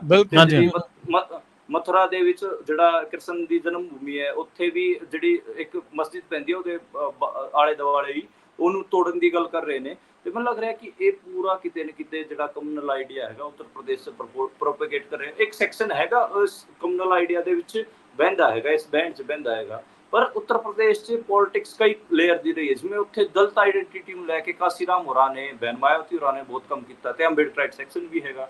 ਓਬੀਸੀ ਪੋਲਿਟਿਕਸ 'ਚ ਮੁਲਾਇਮ ਯਾਦਵ ਹੋਰਾਂ ਨੇ ਖਾਸਾ ਕੰਮ ਕੀਤਾ ਤੇ ਉੱਥੇ ਓਬੀਸੀ ਦੀ ਪੋਲਿਟਿਕਸ ਵੀ ਹੈਗਾ। ਉੱਥੇ ਜਿਹੜਾ ਬ੍ਰਾਹਮਣ ਹੈਗਾ, ਬ੍ਰਾਹਮਣ ਜਿਹੜਾ ਇੱਕ ਵਿਦਵਾਨ ਬ੍ਰਾਹਮਣ ਵੀ ਮੰਨਿਆ ਜਾਂਦਾ ਉੱਥੇ। ਤੇ ਤੁਸੀਂ ਦੇਖੋ ਜਿਹੜੇ ਸ਼ੰਕਰਾਚਾਰੀਆ ਸੀ ਉਹਨਾਂ ਨੇ ਨਰਿੰਦਰ ਮੋਦੀ ਕਰਦੀ ਸੀ ਤੇ ਉੱਥੇ ਜਿਹੜਾ ਵਿਦਵਾਨ ਬ੍ਰਾਹਮਣ ਹੈ ਉਹਨੂੰ ਇੱਕ ਹਿਸਾਬ ਨਾਲ ਆਪਾਂ ਕਹੀਏ ਕਿ ਹਿੰਦੂ ਧਰਮ ਦੀ ਜਿਹੜੀ ਉਹ ਵਿਆਖਿਆ ਕਰਦਾ ਹੈਗਾ, ਉਹ ਇਸੇ ਕਿਸਮ ਦੀ ਕਰਦਾ ਹੈ ਕਿ ਅਸੀਂ ਅਸੀਂ ਤਾਂ ਵਿਸ਼ਵ ਨੂੰ ਇੱਕ ਕੁਟੁੰਬ ਮੰਨਦੇ ਹਾਂ, ਪੂਰਾ ਇੱਕ ਕੁੜਬਾ ਮੰਨਦੇ ਹਾਂ। ਅਸੀਂ ਜਿਹੜਾ ਦੂਜੇ ਧਰਮਾਂ ਵਾਲਿਆਂ ਨਾਲ ਕੋਈ ਵਿਤਕਰਾ ਨਹੀਂ ਕਰਦੇ। ਤੇ ਜਿਹੜੀ ਬੀਜੇਪੀ ਪਾਰਟੀ ਹੈ ਉਹ ਹਿੰਦੂ ਧਰਮ ਨੂੰ ਹੋਰ ਕਿਸੇ ਤਰੀਕੇ ਨਾਲ ਵਿਆਖਿਆ ਕਰ ਰਹੀ ਉਹਦੀ, ਤੇ ਹਿੰਦੂ ਧਰਮ ਨੂੰ ਡੋਬ ਰਹੀ ਹੈ। ਇਸ ਕਿਸਮ ਦੀ ਉੱਥੇ ਇੱਕ ਸੈਕਸ਼ਨ ਬੀਜੇਪੀ ਦੀ ਡੈਫੀਨੇਸ਼ਨ ਨਾਲ ਸਹਿਮਤ ਨਹੀਂ ਹੈਗੇ। ਹਾਂ, ਨਹੀਂ ਸਹਿਮਤ ਹੈ। ਉੱਥੇ ਜਿਹੜਾ ਆਪਾਂ ਗੱਲ ਕਰੀਏ ਉਹ ਸੈਕਸ਼ਨ ਜਿਹੜਾ ਹੈਗਾ ਉਹ ਆਪਾਂ ਨੂੰ ਪਤਾ ਕਿ ਕਾਂਗਰਸ ਪਾਰਟੀ ਮਾੜੀ ਮੋਟੀ ਜਿੰਦਾ ਵੀ ਹੈਗੀ ਤੇ ਉਸੇ ਬ੍ਰਾਹਮਣ ਸੈਕਸ਼ਨ ਕਰਕੇ ਹੀ ਹੈਗੀ ਆ ਕਿ ਉਹ ਬ੍ਰਾਹਮਣ ਸੈਕਸ਼ਨ ਕਾਂਗਰਸ ਨਾਲ ਮੂਵ ਕਰਦਾ ਹੈ। ਨਾਲ ਕਿਤੇ ਨਾ ਕਿਤੇ ਮੋਦੀ ਆਪਣੇ ਆਪ ਨੂੰ ਲਾਰਜਰ ਦੈਨ ਲਾਈਫ ਰੱਬ ਹੀ ਆਪਣੇ ਆਪ ਨੂੰ ਸ਼ੋਅ ਕਰਦਾ ਤੇ ਉਹ ਵੀ ਪਚਦਾ ਨਹੀਂ ਉੱਥੇ। ਤੇ ਇਹ ਸੈਕਸ਼ਨ ਹੈ। ਤੇ ਰਾਜਪੂਤਾਂ ਦੀ ਵੀ ਬਹੁਤ ਸਾਰੀਆਂ, ਈਵਨ ਜਿਹੜਾ ਬ੍ਰਾਹਮਣਾਂ ਨਾਲ ਟ੍ਰੀਟਮੈਂਟ ਵੀ ਹੋਇਆ ਉੱਥੇ ਉਹ ਮਾੜਾ ਸੀਗਾ। ਆਪਾਂ ਨੂੰ ਪਤਾ ਹੈ ਕਿ ਉੱਥੇ ਇੱਕ ਉੱਥੋਂ ਦੀ ਸੋਸ਼ਲ ਲਾਈਫ 'ਚ ਬ੍ਰਾਹਮਣਾਂ ਦੀ ਇੱਕ ਇੰਪੋਰਟੈਂਸ ਹੈਗੀ, ਕਿਉਂਕਿ ਉੱਥੇ ਰਿਲੀਜੀਅਸ ਪਲੇਸ ਬਹੁਤ ਹੈਗੇ ਆ। ਉੱਥੇ ਇਹਨਾਂ ਨੇ ਨਰਿੰਦਰ ਮੋਦੀ ਹੋਰਾਂ ਨੇ, ਜਿਵੇਂ ਗਰੀਬ ਬ੍ਰਾਹਮਣ ਹੈ ਯਾਰ, ਉਹਦੀ ਕੀ ਗਲਤੀ ਹੈ ਜੇ ਉਹ ਆਪਣਾ ਮਾੜਾ ਮੋਟਾ ਮੰਤਰਾਂ ਨਾਲ ਜਾਂ ਫਿਰ ਮਾੜਾ ਮੋਟਾ ਆਪਣੀ ਚੀਜ਼ਾਂ ਨਾਲ ਜੇ ਆਪਣੇ ਪਰਿਵਾਰ ਦਾ ਪੇਟ ਪਾਲਣ ਕਰ ਰਿਹਾ ਹੈ। ਉੱਥੇ ਤਾਂ ਇਹਨਾਂ ਨੇ ਕੀ ਕੀਤਾ, ਸਾਰੇ ਕਿਤੇ ਟਰਸਟ ਸਿਸਟਮ ਲਾਗੂ ਕਰਤਾ। ਰਾਮ ਮੰਦਿਰ ਦਾ ਟਰਸਟ ਵੀ ਬਣਾਇਆ ਹੈਗਾ, ਸਾਰੇ ਘਾਟਾਂ ਦਾ ਉੱਥੇ ਸਾਰੇ ਕਿਤੇ। ਤੇ ਜਿਹੜੇ ਬ੍ਰਾਹਮਣ ਸੀਗੇ ਉੱਥੇ ਵਿਚਾਰੇ ਲੋਕਲ, ਉਹ ਸਾਰੇ ਚੱਕ ਕੇ ਮਾਰੇ। ਮਤਲਬ ਈਵਨ ਗਾਲੀ ਦੇ ਕੇ, ਪੰਡਾ ਇੱਕ ਗਾਲੀ ਵਾਂਗ ਵਰਤਿਆ ਗਿਆ ਬ੍ਰਾਹਮਣਾਂ ਉੱਥੇ। ਜਿਹੜੇ ਗਰੀਬ, ਮਤਲਬ ਤੁਸੀਂ ਕੀ ਕਰ ਰਹੇ ਹੋ, ਤੁਸੀਂ ਜਿਹੜੇ ਗਰੀਬ ਬ੍ਰਾਹਮਣ ਵਿਚਾਰੇ ਮਾੜਾ ਮੋਟਾ ਕਮਾ ਰਹੇ ਹਨ ਉਹਨਾਂ ਨੂੰ ਤੁਸੀਂ ਪਾਸੇ ਮਾਰ ਰਹੇ ਹੋ। ਤੁਸੀਂ ਇੱਕ ਟਰਸਟ ਬਣਾਉਂਦੇ ਹੋ, ਉਹ ਟਰਸਟ ਤੁਸੀਂ IAS IPS ਪ੍ਰਸ਼ਾਸਨ ਦਾ ਅਮਲਾ ਜਮਲਾ ਉਹ ਸਾਰਾ ਲਾ ਕੇ ਬਿਠਾ ਦਿੰਦੇ ਹੋ। ਆਪਣੇ ਬੰਦੇ ਫਿੱਟ ਕਰ ਦੇਣੇ ਆ। ਹਜੇ ਹਿੰਦੂਆਂ ਨੂੰ ਫਿਰ ਹਿੰਦੂ ਰਾਸ਼ਟਰ ਦੀ ਝਾਕੀ ਹਜੇ ਨਜ਼ਰ ਨਹੀਂ ਆਈ। ਫਿਰ ਇਹਦਾ ਮਤਲਬ ਹਜੇ ਤਾਂ ਵਰਗੀਕਰਨ ਨਹੀਂ ਹੋਣਾ ਸੀ। ਤਾਂ ਮੈਨੂੰ ਲੱਗਦਾ ਕਿ ਉਹ ਬਹੁਤ ਉੱਥੇ ਜਿਹੜਾ ਸੈਂਸ ਆਫ ਇਨਜਸਟਿਸਨੈਸ ਹੈ ਉਹ ਬ੍ਰਾਹਮਣਾਂ ਦੇ ਵਿੱਚ ਹੈਗੀ ਆ। ਤੇ ਕਿਤੇ ਨਾ ਕਿਤੇ ਉਹਦਾ ਇੱਕ ਅਸਰ ਆਪਾਂ ਨੂੰ ਦੇਖਣ ਨੂੰ ਕਿੰਨੇ ਕੁ ਨੰਬਰ ਤੇ ਕਿੰਨਾ ਫਰਕ ਪੈ ਸਕਦਾ। ਦੇਖੋ ਮੇਰਾ ਹਿਸਾਬ ਇਹ ਹੈ ਕਿ ਜਿਹੜਾ 62 ਦਾ ਨੰਬਰ ਹੈ ਉਹ ਘਟੂਗਾ ਤੇ 55 ਤੱਕ ਜਾ ਸਕਦਾ ਹੈ। ਕਿਉਂਕਿ ਬਟ ਮੈਨੂੰ ਮਤਲਬ ਪੱਤਰਕਾਰਾਂ ਦੇ ਵਿੱਚ ਕੰਜ਼ਰਵੇਟਿਵ ਮੰਨਿਆ ਜਾਂਦਾ ਆંકੜਿਆਂ ਦੇ ਮਾਮਲੇ 'ਚ। ਜਿਹੜੇ ਹੋਰ ਪੱਤਰਕਾਰ ਸਾਥੀ ਹੈਗੇ ਉਹ ਇਹ ਕਹਿ ਰਹੇ ਨੇ ਕਿ ਜੋ ਜ਼ਿਆਦਾ ਕੰਜ਼ਰਵੇਟਿਵ ਹੈਗਾ ਇਹ ਆંકੜਾ 45 ਤੋਂ 50 ਤੱਕ ਵੀ ਰਹਿ ਸਕਦਾ ਹੈ। 30 ਸੀਟਾਂ ਦਾ ਨੁਕਸਾਨ ਉਹ ਮੋਟਾ ਦੇਖ ਰਹੇ ਨੇ ਦਾ, ਯਾਨੀ ਕਿ ਪਿਛਲੀ ਵਾਰੋਂ 12 ਸੀਟਾਂ ਦਾ ਨੁਕਸਾਨ। ਤੁਸੀਂ 7-8 ਦਾ ਸੋਚਦੇ ਆ ਵੀ ਇੱਥੇ ਤੱਕ ਇਹਨਾਂ ਨੂੰ ਹੋ ਸਕਦਾ। ਨਹੀਂ ਫਿਰ ਉਹ ਗਰਾਊਂਡ ਦੀ ਛੇਤੀ ਛੱਡਦੇ ਵੀ ਨਹੀਂ ਨਾ ਉਹ ਬੀਜੇਪੀ ਵਾਲੇ, ਬਹੁਤ ਹਿੰਦੀ ਬੰਦੇ। ਤਾਂ ਇੱਕ ਉਹ ਵੀ ਹੁੰਦਾ ਕਿ ਨਾ ਮਾਇਆਵਤੀ ਨੇ ਜਿਹੜੇ ਫਸਟ 2 ਰਾਉਂਡਸ ਜਿਹੜੀਆਂ ਟਿਕਟਾਂ ਅਨਾਉਂਸ ਕੀਤੀਆਂ ਸੀਗੀਆਂ ਉਹਦੇ ਨਾਲ ਇੰਡੀਆ ਅਲਾਈਅੰਸ ਨੂੰ ਫਾਇਦਾ ਹੋ ਰਿਹਾ ਸੀ।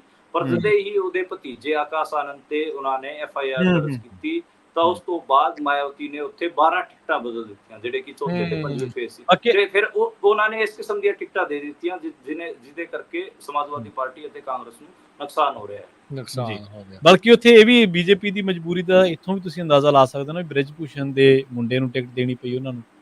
ਤੇ ਜਿਹੜਾ ਲਖੀਮਪੁਰ ਖੀਰੀ ਦੇ ਦੋਸ਼ੀ ਅਜੇ ਮਿਸ਼ਰਾ ਟੈਨੀ, ਮਤਲਬ ਉੱਥੇ ਜੇ ਆਹ ਸਿਸਟਮ ਫਿੱਟ ਬੈਠਦਾ ਆਮ, ਜੇ ਆਪਾਂ ਸੋਸ਼ਲ ਇੰਜੀਨੀਅਰਿੰਗ ਦੇ ਹਿਸਾਬ ਨਾਲ ਦੇਖੀਏ ਤਾਂ ਮਤਲਬ ਹਾਵੀ ਨੇ ਚੀਜ਼ਾਂ ਹਾਲੇ ਵੀ ਬੀਜੇਪੀ ਦੇ ਉੱਤੇ।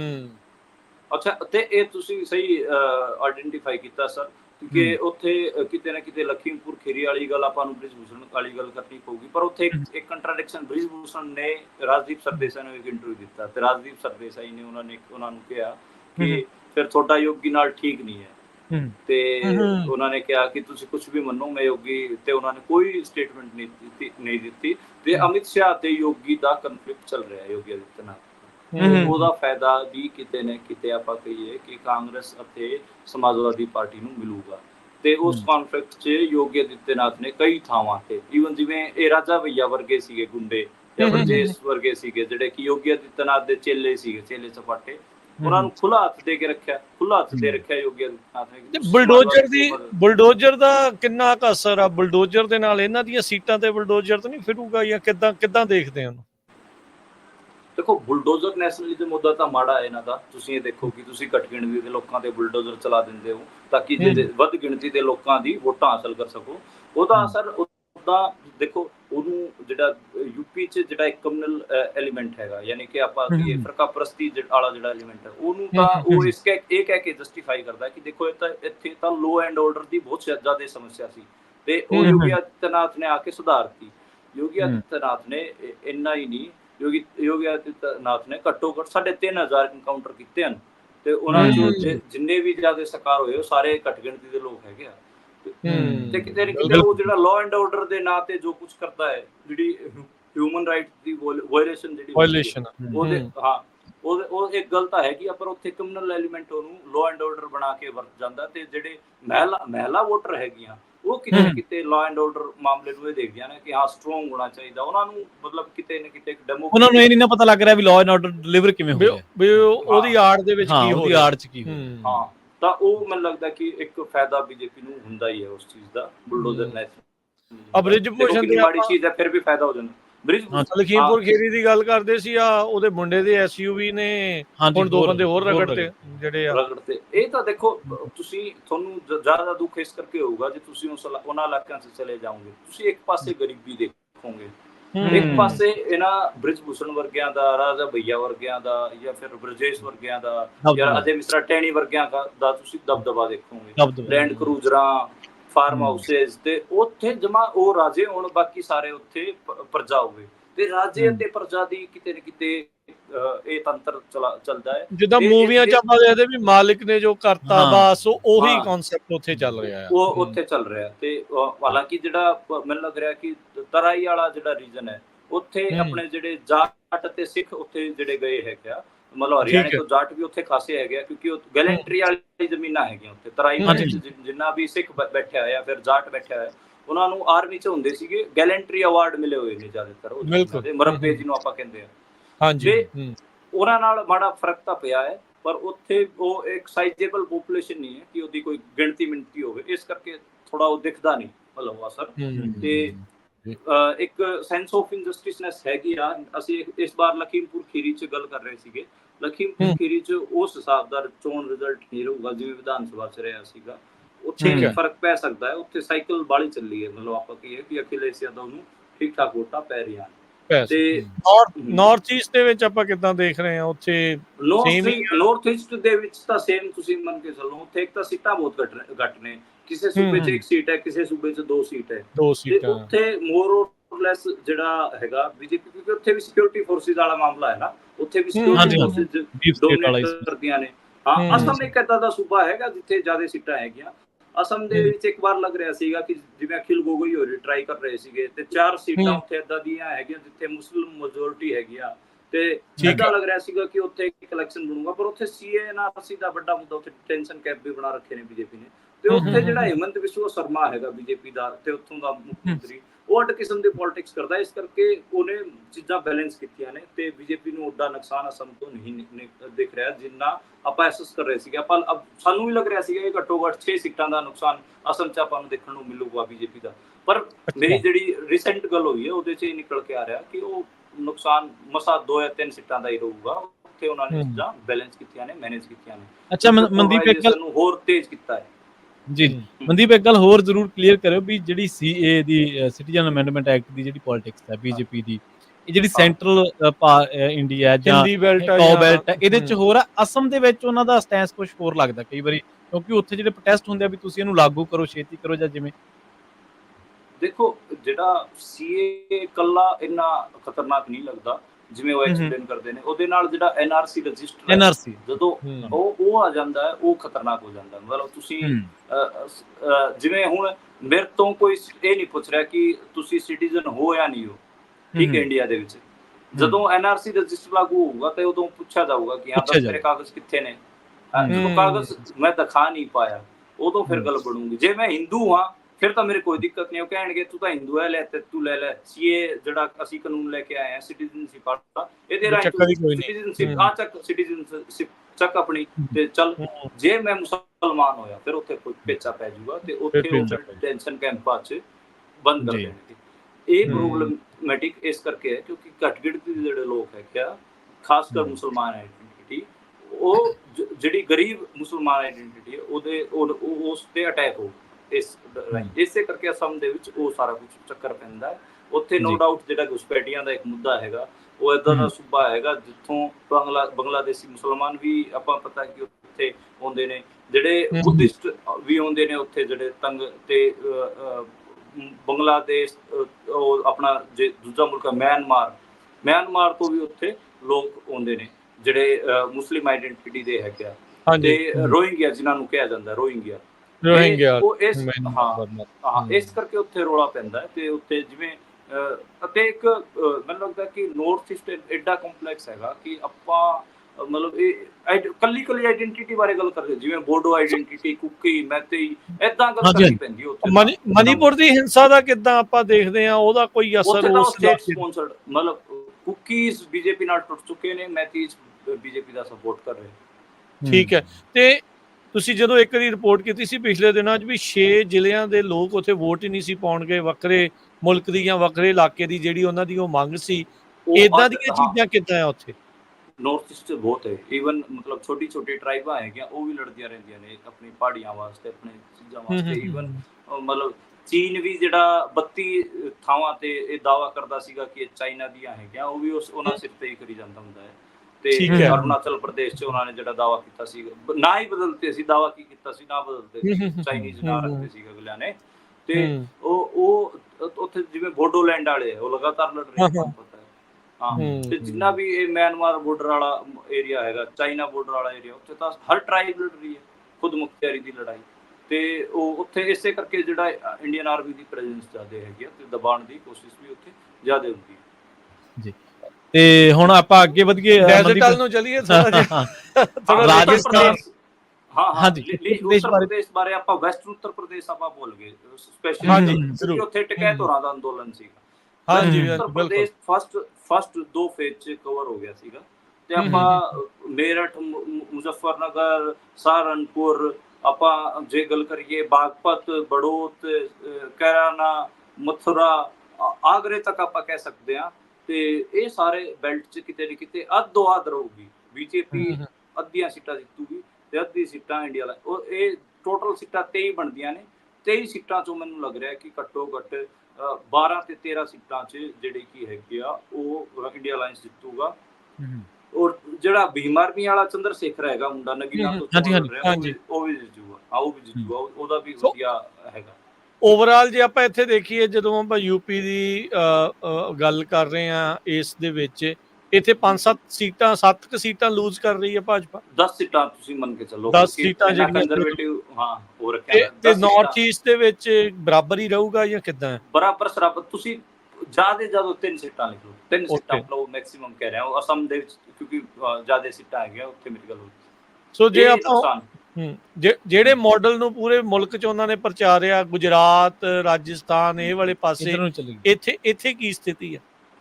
ਗੁਜਰਾਤ ਦੇ ਵਿੱਚ ਸਿਰਫ 1 ਸੀਟ ਤੇ ਮੈਨੂੰ 2 ਸੀਟਾਂ ਤੇ ਲੱਗ ਰਿਹਾ। ਇੱਕ ਤਾਂ ਪਰਸੋਤਮ ਰੁਪਾਲਾ ਵਾਲੀ, ਜਿਹਨੇ ਰਾਸ਼ਟਰਪਤੀ ਦੇ ਖਿਲਾਫ ਬਿਆਨ ਦਿੱਤਾ ਸੀਗਾ BJP ਦਾ ਆਗੂ, ਉਹ ਸੀਟ ਮਾੜੀ ਮੋਟੀ ਹਾਰ ਸਕਦੀ ਹੈ BJP।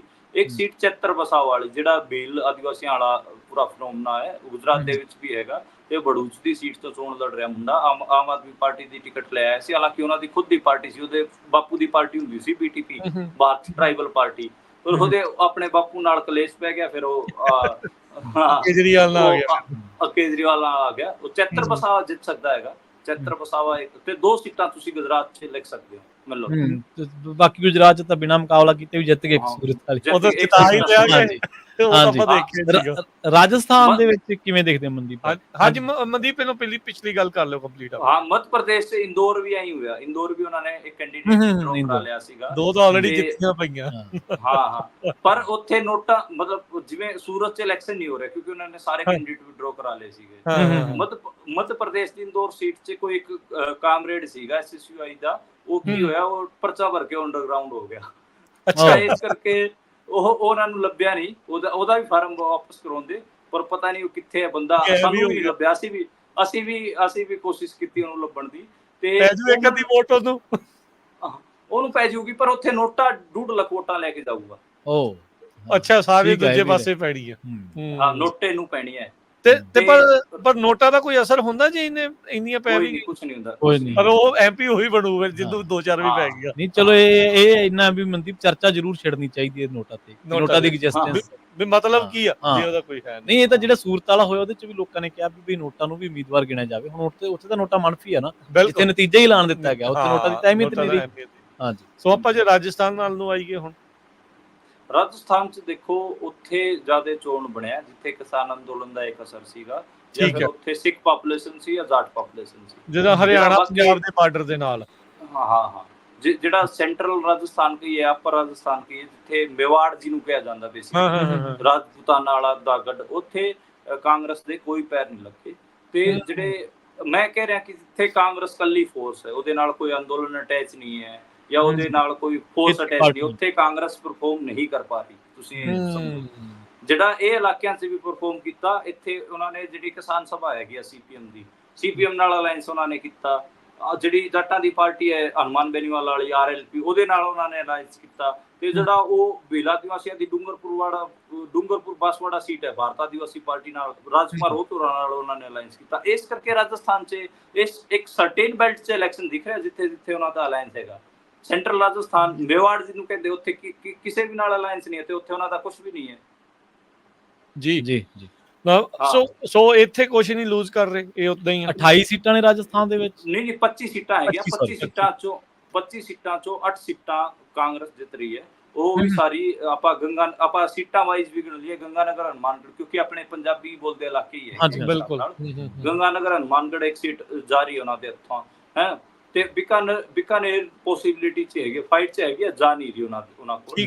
ਜੇ ਆਪਾਂ ਚੂਰੂ ਉਹਨਾਂ ਦੇ ਹੱਥੋਂ ਜਾ ਰਹੀ ਹੈ, ਸਿੱਕਰ ਉਹਨਾਂ ਦੇ ਹੱਥੋਂ ਜਾ ਰਹੀ ਹੈ, ਝੁੰਝੁਨੂ ਉਹਨਾਂ ਦੇ ਹੱਥੋਂ ਜਾ ਰਹੀ ਹੈ, ਭਰਤਪੁਰ ਜਿਹੜੀ ਕਿ ਜਾਟ ਰਿਆਸਤ ਵੀ ਰਹੀ ਹੈ ਉਹ ਉਹਨਾਂ ਦੇ ਹੱਥੋਂ ਜਾ ਰਹੀ ਹੈ, अलवर ਤੇ फाइट है। जयपुर ग्रामीण ਉਹਨਾਂ ਦੇ ਹੱਥੋਂ ਜਾ ਰਹੀ ਹੈ ਕਿਉਂਕਿ ਉੱਥੇ ਕਿਸਾਨ ਅੰਦੋਲਨ ਸੀਗਾ।